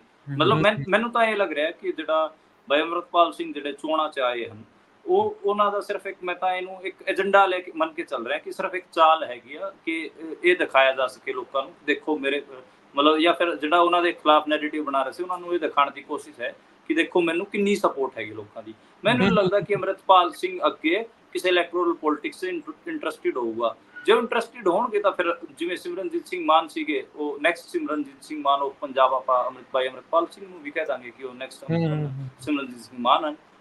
ਕਿਉਂਕਿ ਇੱਕ ਪੁਰਾਣਾ ਇੱਕ ਉਮਰ ਤਾਂ ਹੁੰਦੀ ਹੈ, ਇੱਕ ਉਮਰ ਤੋਂ ਬਾਅਦ ਸਿਮਰਨਜੀਤ ਸਿੰਘ ਮਾਨ ਪੂਰੇ ਹੋ ਜਾਣਗੇ ਤਾਂ ਮੈਨੂੰ ਲੱਗ ਰਿਹਾ ਕਿ ਉਸ ਤੋਂ ਉਹਨਾਂ ਦੀ ਥਾਂ ਲੈ ਲੈਣਗੇ। ਜੇ ਉਹ ਇਲੈਕਟੋਰਲ ਪੋਲਿਟਿਕਸ 'ਚ ਇੰਟਰਸਟਿਡ ਨਹੀਂ ਹੈ, ਉਹਨਾਂ ਦਾ ਵਿਜ਼ਨ ਕੁਝ ਹੋਰ ਵੱਡਾ ਹੈਗਾ ਜਿਹਦੀ ਅੱਜ ਦੇ ਟਾਈਮ ਆਪਾਂ ਨੂੰ ਕਲੈਰਿਟੀ ਨਹੀਂ ਹੈ, ਫਿਰ ਕਿਤੇ ਨਾ ਕਿਤੇ ਜਿਹੜੀ ਇੱਕ ਪੋਲਿਟਿਕਸ ਹੈਗੀ ਆ ਪੂਰੀ, ਜਿਹਦੀ ਆਪਾਂ ਗੱਲ ਕਰਦੇ ਹਾਂ ਨੈਸ਼ਨਲਿਟੀ ਦੇ ਕੁਐਸਚਨ ਤੋਂ ਲੈ ਕੇ ਹੋਰ 4 ਚੀਜ਼ਾਂ ਦੀਆਂ, ਉਸ 'ਚ ਕਿਤੇ ਨਾ ਕਿਤੇ ਫਾਇਦਾ ਹੋਊਗਾ। ਤੁਸੀਂ ਉਹਨਾਂ ਨਾਲ ਜਦੋਂ ਲੰਬੀ ਚੌੜੀ ਗੱਲਬਾਤ ਕੀਤੀ ਸੀ, ਜਦੋਂ ਉਹ ਪ੍ਰਚਾਰ ਦੇ ਦੌਰ ਦੇ ਵਿੱਚ ਸੀ, ਉਦੋਂ ਤੁਸੀਂ ਕਿਤੇ ਤੁਹਾਨੂੰ ਉਦੋਂ ਇਹ ਆਈ ਸੀ, ਤੁਸੀਂ ਭਾਂਪਿਆ ਸੀਗਾ ਵੀ ਇਲੈਕਸ਼ਨ ਦੇ ਵਿੱਚ ਵੀ ਜਾ ਯਾਰ ਸਕਦੇ? ਬਾਈ ਮੈਂ ਤਾਂ ਕਦੇ ਵੀ ਨਹੀਂ, ਮੈਂ ਤਾਂ ਮਤਲਬ ਮੈਨੂੰ ਕਦੇ ਵੀ ਨਹੀਂ ਲੱਗਿਆ ਕਿ ਉਹ ਇਲੈਕਸ਼ਨ 'ਚ ਜਾਣਗੇ। ਮੈਨੂੰ ਨਹੀਂ ਲੱਗਿਆ। ਮੈਂ ਇਸ ਇਲੈਕਸ਼ਨ ਨੂੰ ਵੀ ਉਹਨਾਂ ਦੇ ਉਸ ਖਾਤੇ ਨਹੀਂ ਪਾ ਰਿਹਾ ਕਿ ਇਹ ਕੋਈ ਉਹਨਾਂ ਨੇ ਮਾੜਾ ਸਟੈਪ ਲਿਆ ਹੈ। ਮੈਂ ਤਾਂ ਇਹ ਕਹਿ ਰਿਹਾ ਕਿ ਇਹ ਵਧੀਆ ਸਟੈਪ ਹੈ ਇਲੈਕਸ਼ਨ ਐਗਜ਼ੀਕਿਊਟਿਵ ਕਿਵੇਂ ਹੁੰਦਾ ਉਹ ਵੇਖਣ ਵਾਲੀ ਗੱਲ। ਹਾਂ, ਪਰ ਜੇ ਉਹ ਇਹ ਇਲੈਕਸ਼ਨ ਨੂੰ ਹੀ ਆਪਣਾ ਦੁਰਾਮਨ ਲੈਣਗੇ ਕਿ ਇਹਦੇ ਸਿਰ ਤੇ ਹੀ ਹੋ ਜਾਊਗੀ, ਫਿਰ ਉਹ ਗਲਤ ਹੈ। ਫਿਰ ਉਹ ਗਲਤ ਹੋ ਗਈ। ਤੇ ਕੀ ਲੱਗਦਾ ਜੇ ਜਿੱਦਾਂ ਹੁਣ ਤੁਸੀਂ ਕਹਿੰਦੇ ਵੀ ਜਿੱਤ ਜੂਗਾ, ਤੇ ਕੀ ਦਿਬੜੂਗੜ੍ਹ ਚੋਂ ਬਾਹਰ ਆਉਣ ਦੀ ਸੰਭਾਵਨਾ ਉਸ ਨਾਲ ਵਾਕਿਆ ਵੱਧ ਜਾਂਦੀ ਹੈ? ਹਾਂ, ਇੱਕ ਇਹ ਹੁੰਦਾ ਕਿ PMLA ਕੋਰਟ 'ਚ ਵੀ ਮਤਲਬ ਇਹਨਾਂ ਦਾ ਕੇਸਿਸ ਲੱਗ ਜਾਂਦੇ ਨੇ, ਤੇ ਦੂਜੀ ਗੱਲ ਇਹ ਹੁੰਦੀ ਹੈ ਕਿ ਫਿਰ ਇੱਕ ਮਤਲਬ ਓਵਰਆਲ ਇੱਕ ਪਰਸਨੈਲਿਟੀ ਵੀ ਵੱਡੀ ਮੰਨੀ ਜਾਂਦੀ ਹੈ ਜਦੋਂ ਉਹ MP ਬਣ ਜਾਂਦਾ ਹੈ, ਤੇ ਇੱਕ ਸੁਣਵਾਈ ਜ਼ਿਆਦਾ ਹੁੰਦੀ ਹੈ। ਮੈਨੂੰ ਲੱਗ ਰਿਹਾ ਕਿ ਉਹਦੇ ਨਾਲ ਫਾਇਦਾ ਤਾਂ ਇੱਕ ਹੋਣਾ ਹੀ ਹੈ, ਤੇ ਲੋਕ ਵੀ ਇਸੇ ਕਰਕੇ ਅੱਧੇ ਤੋਂ ਵੱਧ ਲੋਕ ਤਾਂ ਇਸੇ ਕਰਕੇ ਵੋਟਾਂ ਪਾ ਰਹੇ ਨੇ ਕਿ ਬਾਈ ਸਾਹਿਬ ਨਾਲ ਧੱਕਾ ਹੋਇਆ ਹੈ, ਉਹਨਾਂ ਤੇ NSA ਨਹੀਂ ਲਾਈ ਜਾਣੀ ਚਾਹੀਦੀ ਸੀ। ਇਹੀ ਜੁੜਿਆ ਧੱਕਾ NSA ਉਹਨਾਂ ਨੂੰ ਜਿੰਨਾ ਉਹਨਾਂ ਦਾ, ਜੇ ਕੋਈ ਉਹਨਾਂ ਨੇ ਕੰਮ ਗਲਤ ਵੀ ਕੀਤਾ ਸੀ ਤੇ ਉਸ ਕੰਮ ਤੋਂ ਜ਼ਿਆਦਾ ਵੱਡੀ ਸਜ਼ਾ ਉਹਨਾਂ ਨੂੰ ਦਿੱਤੀ ਗਈ ਹੈ। ਲੋਕਾਂ ਦਾ ਇਹ ਮੰਨਣਾ, ਕਹਿੰਦੇ ਕਿ ਜਿਹੜਾ ਥਾਣੇ ਦਾ ਘਰਾਓ ਕੀਤਾ ਹੈ, ਉਹ ਜਿਹੜੀਆਂ ਧਾਰਾਵਾਂ ਬਣਦੀਆਂ ਸੀਗੀਆਂ ਉਹ ਲਾ ਲੈਂਦੇ ਅਜਨਾਲੇ ਵਾਲਾ। ਹਾਂ, ਤੁਸੀਂ NSA ਥੋੜੀ ਲਾ ਦੋਗੇ। ਲੋਕ ਏਦਾਂ ਇੰਨੇ ਸਿੱਧਾ ਹੋ ਕੇ ਗੱਲ ਕਰ ਰਹੇ ਜੀ। ਸੋ ਓਵਰਆਲ ਆਪਾਂ ਕੀ ਸਥਿਤੀ ਦੇ ਵਿੱਚ ਦੇਖ ਰਹੇ ਹਾਂ? ਭਾਜਪਾ ਪਲੱਸ ਅਲਾਇੰਸ ਉਹਨਾਂ ਦਾ ਉਹ ਕਿੱਥੇ ਆ? ਨੈਗੇਟਿਵ ਵੀ ਕਾਫੀ ਆ, ਕਿਤੇ ਕਿਤੇ ਪੋਜ਼ਿਟਿਵ ਆ, ਪਰ ਓਵਰਆਲ ਨੈਗੇਟਿਵ ਜਿਹੜਾ ਆਪਾਂ ਦੇਖ ਰਹੇ ਹਾਂ ਜਾਂਦੇ। ਦੇਖੋ, ਮੈਨੂੰ ਲੱਗ ਰਿਹਾ ਕਿ 303 ਸੀਟਾਂ ਤੇ ਪਹਿਲਾਂ ਭਾਜਪਾ ਸੀਗੀ। ਹਾਂਜੀ, ਮੈਂ 50 ਸੀਟਾਂ ਦਾ ਨੁਕਸਾਨ ਦੇਖ ਰਿਹਾ। ਮੈਨੂੰ ਲੱਗ ਰਿਹਾ ਕਿ 250 ਤੋਂ ਲੈ ਕੇ 260 ਤੱਕ ਸੀਟਾਂ BJP ਦੀਆਂ ਆਣਗੀਆਂ, ਤੇ NDA ਦੀ 280 ਤੋਂ 290 ਸੀਟਾਂ ਆਣਗੀਆਂ, ਜੇ ਇਸ ਹਿਸਾਬ ਨਾਲ NDA ਦੀ ਸਰਕਾਰ ਬਣ ਰਹੀ ਹੈ। ਪਰ ਇੱਕ ਗੱਲ ਇਹ ਵੀ ਹੈ, ਮੈਨੂੰ ਜਦੋਂ ਮੈਂ ਫਿਰ ਰਿਹਾ ਸੀਗਾ ਇੰਡੀਆ ਦੇ ਵਿੱਚ, ਉਦੋਂ ਬਹੁਤ ਸਾਰੇ ਲੋਕ ਏਦਾਂ ਦੇ ਮਿਲੇ, ਮਤਲਬ ਇੱਕ ਵੀ ਬੰਦਾ ਮੈਨੂੰ ਏਦਾਂ ਦਾ ਨਹੀਂ ਮਿਲਿਆ ਜਿਹੜਾ ਕਿ ਕਹਿੰਦਾ ਹੋਵੇ ਕਿ ਪਿਛਲੀ ਵਾਰ ਮੈਂ ਸਮਾਜਵਾਦੀ ਪਾਰਟੀ ਜਾਂ ਕਾਂਗਰਸ ਨੂੰ ਵੋਟ ਪਾਈ ਸੀ, ਪਰ ਇਸ ਵਾਰ ਮੈਂ BJP ਨੂੰ ਪਾ ਰਿਹਾ। ਏਦਾਂ ਦੇ ਬੰਦੇ ਮੈਨੂੰ ਨਹੀਂ ਮਿਲੇ, ਪਰ ਏਦਾਂ ਦੇ ਕਈ ਬੰਦੇ ਮੈਨੂੰ ਮਿਲੇ ਜਿਹੜੇ ਕਹਿ ਰਹੇ ਸੀ ਕਿ 2019 ਚ ਅਸੀਂ BJP ਨੂੰ ਵੋਟਾਂ ਪਾਈਆਂ ਸੀ, ਪਰ ਇਸ ਵਾਰ ਅਸੀਂ ਇੰਡੀਆ ਅਲਾਇੰਸ ਨੂੰ ਵੋਟਾਂ ਪਾ ਰਹੇ ਹਾਂ। ਤੇ ਇਸ ਹਿਸਾਬ ਨਾਲ ਕਿ ਇੱਕ ਜਿਹੜਾ ਵੋਟਿੰਗ ਪਰਸੈਂਟ ਹੈ ਉਹ ਹਿੱਲਿਆ ਹੈ। ਕਈ ਵਾਰ 10 ਚੋਂ 1 ਬੰਦਾ ਮਿਲਦਾ ਸੀਗਾ, ਤੇ ਮੈਂ ਜਿੱਥੇ 10 ਚੋਂ 1 ਬੰਦਾ ਮਿਲਦਾ ਸੀ ਉੱਥੇ ਮੈਂ ਮੰਨਦਾ ਸੀਗਾ 2.5 ਤੋਂ 3% ਦਾ ਵੋਟਿੰਗ ਪਰਸੈਂਟ ਸ਼ਿਫਟ ਹੋਊਗਾ। ਜਿੱਥੇ ਮੈਨੂੰ 10 ਚੋਂ 2 ਬੰਦੇ ਮਿਲ ਜਾਂਦੇ ਸੀਗੇ ਉੱਥੇ ਮੈਂ 5-6% ਦਾ ਮੈਂ ਮੰਨਦਾ ਸੀਗਾ ਸ਼ਿਫਟ। ਜਿੱਥੇ ਮੈਨੂੰ 10 ਚੋਂ 3 ਬੰਦੇ ਮਿਲ ਜਾਂਦੇ ਸੀਗੇ ਉੱਥੇ ਤਾਂ ਮੈਂ ਮੰਨਦਾ ਸੀਗਾ ਇਹ ਸੀਟ ਤਾਂ ਕਲੀਅਰ ਇੰਡੀਆ ਅਲਾਇੰਸ ਜਿੱਤ ਰਿਹਾ। ਤੇ ਇਸ ਕਰਕੇ ਹੀ ਮੈਂ ਜੇ ਜਿਹੜੀ ਐਂਟੀ ਇਨਕੰਬੈਂਸੀ ਦੀ ਵੇਵ ਹੈ BJP ਦੇ ਅਗੇਂਸਟ ਜੇ ਜ਼ਿਆਦਾ ਹੋਈ ਤਾਂ ਫਿਰ ਤਾਂ BJP 230 ਦੇ ਨੇੜੇ ਤੇੜੇ ਹੀ ਰਹੂਗੀ, ਪਰ ਮੈਨੂੰ ਇਹਦੀ ਜ਼ਿਆਦਾ ਗੁੰਜਾਇਸ਼ ਲੱਗਦੀ ਨਹੀਂ। ਮੈਂ ਇਸ ਨੰਬਰ ਤੇ ਕਾਇਮ ਆ ਕਿ BJP ਨੂੰ 250 ਤੋਂ ਲੈ ਕੇ 260 ਸੀਟਾਂ ਮਿਲਣਗੀਆਂ, ਤੇ NDA ਨੂੰ 280 ਤੋਂ 290 ਸੀਟਾਂ ਮਿਲਣਗੀਆਂ। ਕਾਫੀ ਰੋਚਕ ਮੁਕਾਬਲਾ ਆ, ਪਰ ਫਸਵਾਂ ਹੀ ਆ ਫਿਰ ਇੱਕ ਦੂਜੇ ਦੇ MP MLA ਤੋੜਨ ਦੀ ਤਾਂ ਇਹਨਾਂ ਕੋਲ ਹੁਣ ਪਿਛਲੇ 10 ਸਾਲ ਦੀ ਪ੍ਰੈਕਟਿਸ ਆ। ਬਿਲਕੁਲ। ਚਲੋ ਦੇਖਦੇ ਹਾਂ ਕੀ ਬਣਦਾ। ਮਨਦੀਪ, ਬਹੁਤ ਬਹੁਤ ਸ਼ੁਕਰੀਆ, ਬੜਾ ਧੰਨਵਾਦ, ਲੰਬੀ ਚੌੜੀ ਗੱਲਬਾਤ ਕੀਤੀ, ਤੇ ਫਿਰ ਮਿਲਾਂਗੇ ਆਪਾਂ ਅਗਲੀ ਵਾਰ ਕਿਤੇ। ਤੇ ਫਿਰ ਜਿਹੜਾ ਤੁਸੀਂ ਕੀਤਾ ਆ ਪੂਰਾ ਦੌਰਾ ਕੀਤਾ ਮੁਲਕ ਦਾ, ਉਹਦੀਆਂ ਹੋਰ ਵੱਖ-ਵੱਖ ਵੰਨਗੀਆਂ ਜਿਹੜੀਆਂ ਉਹ ਆਪਾਂ ਲੈ ਕੇ ਹਾਜ਼ਰ ਹੋਵਾਂਗੇ। ਸ਼ੁਕਰੀਆ, ਮਿਹਰਬਾਨੀ, ਸਤਿ ਸ਼੍ਰੀ ਅਕਾਲ ਜੀ। ਮਿਹਰਬਾਨੀ, ਸ਼ੁਕਰੀਆ, ਸਤਿ ਸ਼੍ਰੀ ਅਕਾਲ। ਸੋ ਇਸ ਪ੍ਰੋਗਰਾਮ ਨੂੰ ਆਪਾਂ ਇੱਥੇ ਹੀ ਸਮਾਪਤ ਕਰਦੇ ਹਾਂ। ਰਾਜਕਰਮਵੀਰ ਸਿੰਘ ਜੀ ਤੇ ਇੱਥੇ ਸਰੋਤਿਆਂ ਨੂੰ, ਦਰਸ਼ਕਾਂ ਨੂੰ ਦੱਸਦੇ ਚੱਲੀਏ ਕਿ ਜਿਹੜਾ ਮਨਦੀਪ ਦਾ ਇਹ ਜਿਹੜਾ ਡਾਟਾ ਅੰਕਲਨ ਹੈ ਜਾਂ ਜਿੰਨਾ ਵੀ ਉਹਨਾਂ ਨੇ ਤਿਆਰ ਕੀਤਾ, ਹਜ਼ਾਰਾਂ ਕਿਲੋਮੀਟਰ ਦਾ, 1000 ਕਿਲੋਮੀਟਰ ਸਫ਼ਰ ਤੈਅ ਕੀਤਾ, ਹਜ਼ਾਰਾਂ ਹੀ ਲੋਕਾਂ ਦੇ ਨਾਲ ਜਿਹੜੀ ਉਹਨਾਂ ਨੇ ਗੱਲਬਾਤ ਕਰਕੇ ਇਹ ਜਿਹੜਾ ਕਹਿ ਲਓ ਵੀ ਆਪਣੇ ਸਾਹਮਣੇ ਜਿਹੜੀ ਰਿਪੋਰਟ ਪੇਸ਼ ਕੀਤੀ ਆ, ਐਕਸਕਲੂਸਿਵ ਤੁਸੀਂ ਪੰਜਾਬੀ ਰੇਡੀਓ USA ਤੇ ਜਦੋਂ ਚਰਚਾ ਕਰਨ ਬੈਠੇ ਸੀ ਆਪਾਂ, ਤੇ ਆਪਾਂ ਸੋਚ ਰਹੇ ਸੀ ਕਿ 45-50 ਮਿੰਟਾਂ ਦੇ ਵਿੱਚ ਵਾਈਂਡ ਅਪ ਕਰ ਜਾ। ਨਹੀਂ, 2 ਘੰਟੇ ਲੱਗ ਕਾਰ ਦੀ ਕੁਰਬਾਨੀ ਵੀ ਹੈ, ਇੱਕ ਕੁਰਬਾਨੀ ਮੇਰੀ ਕਾਰ ਦੀ ਵੀ। ਹਾਂਜੀ, ਉਹ ਗੱਲ ਹੀ ਰਹਿ ਗਈ ਖੱਟੜ ਦੇ ਇਲਾਕੇ ਦੇ ਵਿੱਚ, ਕਾਰ ਵੀ ਨਾਲ। ਨਹੀਂ ਮਨਦੀਪ, ਉਹਦਾ ਅਸੀਂ ਸਮੇਂ-ਦਰ ਸਮੇਂ ਜ਼ਿਕਰ ਕਰਦੇ ਰਹੇ ਹਾਂ, ਇੱਥੋਂ ਦੀ ਸਾਡੀ ਆਡੀਅנס ਨੂੰ ਦੱਸਦੇ ਰਹੇ ਹਾਂ, ਸੋਸ਼ਲ ਮੀਡੀਆ ਤੇ ਵੀ ਦੱਸਦੇ ਰਹੇ ਹਾਂ ਕਿ ਜਿਹੜੀ ਜ਼ਮੀਨ ਤੇ ਪੱਤਰਕਾਰਤਾ ਕਰਨੀ ਹੈ, ਜਿਹੜੀ ਫੀਲਡ ਦੇ ਵਿੱਚ ਬਹੁਤ ਔਖਾ ਕੰਮ ਹੈ, ਔਰ ਇਹਦੇ ਲਈ ਬਹੁਤ ਜਜ਼ਬੇ ਦੀ ਲੋੜ ਹੁੰਦੀ ਹੈ ਤੁਹਾਨੂੰ। ਬਿਲਕੁਲ। ਤੇ ਸ਼ੁਕਰੀਆ ਇਸ ਸਫ਼ਰ ਦੇ ਲਈ ਤੇ ਇਸ ਮੁਲਾਂਕਣ ਦੇ ਲਈ। ਤੇ ਫਿਰ ਹੁਣ ਇਲੈਕਸ਼ਨਾਂ ਤੋਂ ਬਾਅਦ ਚ ਆਪਾਂ ਜੁੜਾਂਗੇ, ਉਦੋਂ ਤਾਂ ਜੁੜਨਾ ਹੈ। ਰਿਜ਼ਲਟ ਜਦੋਂ ਆ ਰਹੇ ਆ ਤੇ ਉਸ ਤੋਂ ਬਾਅਦ ਉਦੋਂ ਹੀ ਪਤਾ ਲੱਗਣਗੇ ਕਿ ਕਿੰਨਾ ਪੱਤਰਕਾਰ ਹਾਂਜੀ। ਭੜਕਾਉਂਦਾ ਹੈ ਨਬਜ਼ ਨੂੰ, ਉਦੋਂ ਉਹ ਤਾਂ ਹਾਂਜੀ, ਹਾਂਜੀ, ਬਿਲਕੁਲ। ਇਹ ਭਵਿੱਖਬਾਣੀ ਕਿੰਨੀ ਕੁ ਜਿਹੜੀ ਆ ਉਹ ਸੱਚੀ ਆ, ਕਿੱਥੇ ਤੁਸੀਂ ਕੰਜ਼ਰਵੇਟਿਵ ਹੋ ਗਏ, ਕਿੱਥੇ ਲਿਬਰਲ ਹੋ ਕਿੱਥੇ ਗਏ। ਲਿਬਰਲ ਹੋਏ, ਕਿੱਥੇ ਕੰਜ਼ਰਵੇਟਿਵ ਹੋਏ। ਹਾਂਜੀ, ਤੇ ਇੱਕ ਜਾਂਦੇ ਜਾਂਦੇ ਸਾਰੀ ਗੱਲਾਂ ਚੋਂ ਗੱਲਾਂ ਨਿਕਲਦੀਆਂ ਆਉਂਦੀਆਂ। ਹਾਂਜੀ। ਪਰਸੈਂਟੇਜ ਦੀਆਂ ਵੋਟਾਂ ਨੂੰ ਲੈ ਕੇ ਬੜਾ ਰੌਲਾ ਰੱਪਾ ਜਿਹੜਾ ਉਹ ਪੈ ਰਿਹਾ ਆ, ਘੱਟ ਨੂੰ ਵੱਧ ਸ਼ੋ ਕਰਤਾ, ਇਹ ਕੁਝ ਹੋ ਰਿਹਾ। ਉਹਦਾ ਆਪਾਂ ਕੀ ਅਰਥ ਲੈਂਦੇ ਆ ਲੋਕ? ਦੇਖੋ ਉਹਦੇ ਚ ਤਾਂ ਸਭ ਤੋਂ ਜ਼ਿਆਦਾ ਕ੍ਰੈਡੀਬਿਲਿਟੀ ਜੇ ਕਿਸੇ ਦੀ ਡਿੱਗੀ ਹੈ ਤਾਂ ਉਹ ਈਵੀਐਮ ਦੀ ਡਿੱਗੀ ਹੈ। ਈਵੀਐਮ ਤੇ ਕਿਸੇ ਨੂੰ ਭਰੋਸਾ ਨਹੀਂ ਹੋ ਰਿਹਾ ਪਹਿਲੇ ਵੀ ਨਹੀਂ ਹਾਂਜੀ। ਹਾਂ, ਇਲੈਕਸ਼ਨ ਕਮਿਸ਼ਨ ਤੇ ਦੀ ਕ੍ਰੈਡੀਬਿਲਿਟੀ ਵੀ ਬਹੁਤ ਜ਼ਿਆਦਾ ਡਿੱਗੀ ਹੈ। ਤੇ ਬਹੁਤ ਜਦੋਂ ਇਹ ਫਸਟ ਤੇ ਸੈਕਿੰਡ ਫੇਜ਼ ਤੋਂ ਬਾਅਦ ਇਹਨਾਂ ਨੇ 5 ਤੋਂ 6% ਦਾ ਜਿਹੜਾ ਡੇਟਾ 'ਚ ਵਾਧਾ ਕੀਤਾ ਹੈ, ਉਹ ਡਰਾਉਂਦਾ ਤਾਂ ਹੈ ਕਿ 5 ਤੋਂ 6% ਦਾ ਹਰ ਕੰਸਟੀਟਿਊਐਂਸੀ 'ਚ ਲੱਖ ਵੋਟ ਹੋ ਜਾਂਦੀ ਹੈ। 20 ਲੱਖ ਵੋਟਾਂ ਹੁੰਦੀਆਂ ਨੇ ਇੱਕ ਕੰਸਟੀਟਿਊਐਂਸੀ ਦੇ ਵਿੱਚ, ਜੇ 5% ਤੁਸੀਂ ਲਾਓਗੇ ਤਾਂ ਲੱਖ ਵੋਟ ਹੋਗੀ। ਲੱਖ ਵੋਟ ਤਾਂ ਬਹੁਤ ਜ਼ਿਆਦਾ ਹੋਗੀ ਬਾਈ ਜੀ। ਤੇ ਕਿਸੇ ਨੂੰ ਵੀ ਹਰਾ ਸਕਦੀ ਹੈ, ਕਿਸੇ ਨੂੰ ਜਿਤਾ ਸਕਦੀ ਹੈ ਲੱਖ ਵੋਟ ਤਾਂ। ਤੇ ਮੈਨੂੰ ਲੱਗਦਾ ਗਵਾਂਢੀ ਮੁਲਕ ਪਾਕਿਸਤਾਨ ਤੋਂ ਇਹਨਾਂ ਨੇ ਸਿੱਖਿਆ, ਜਿਹੜੀਆਂ ਉੱਥੇ ਇਲੈਕਸ਼ਨਾਂ ਹੋਈਆਂ ਉੱਥੇ ਵੀ ਇਹੀ ਕੁਝ ਹੋਇਆ। ਹਾਂ ਬਿਲਕੁਲ ਇਹੀ ਲੱਗ ਰਿਹਾ। ਚਲੋ ਥੈਂਕ ਯੂ ਬੰਦੀ, ਮਿਹਰਬਾਨੀ, ਸ਼ੁਕਰੀਆ, ਸਤਿ ਸ਼੍ਰੀ ਅਕਾਲ ਜੀ। ਸ਼ੁਕਰੀਆ।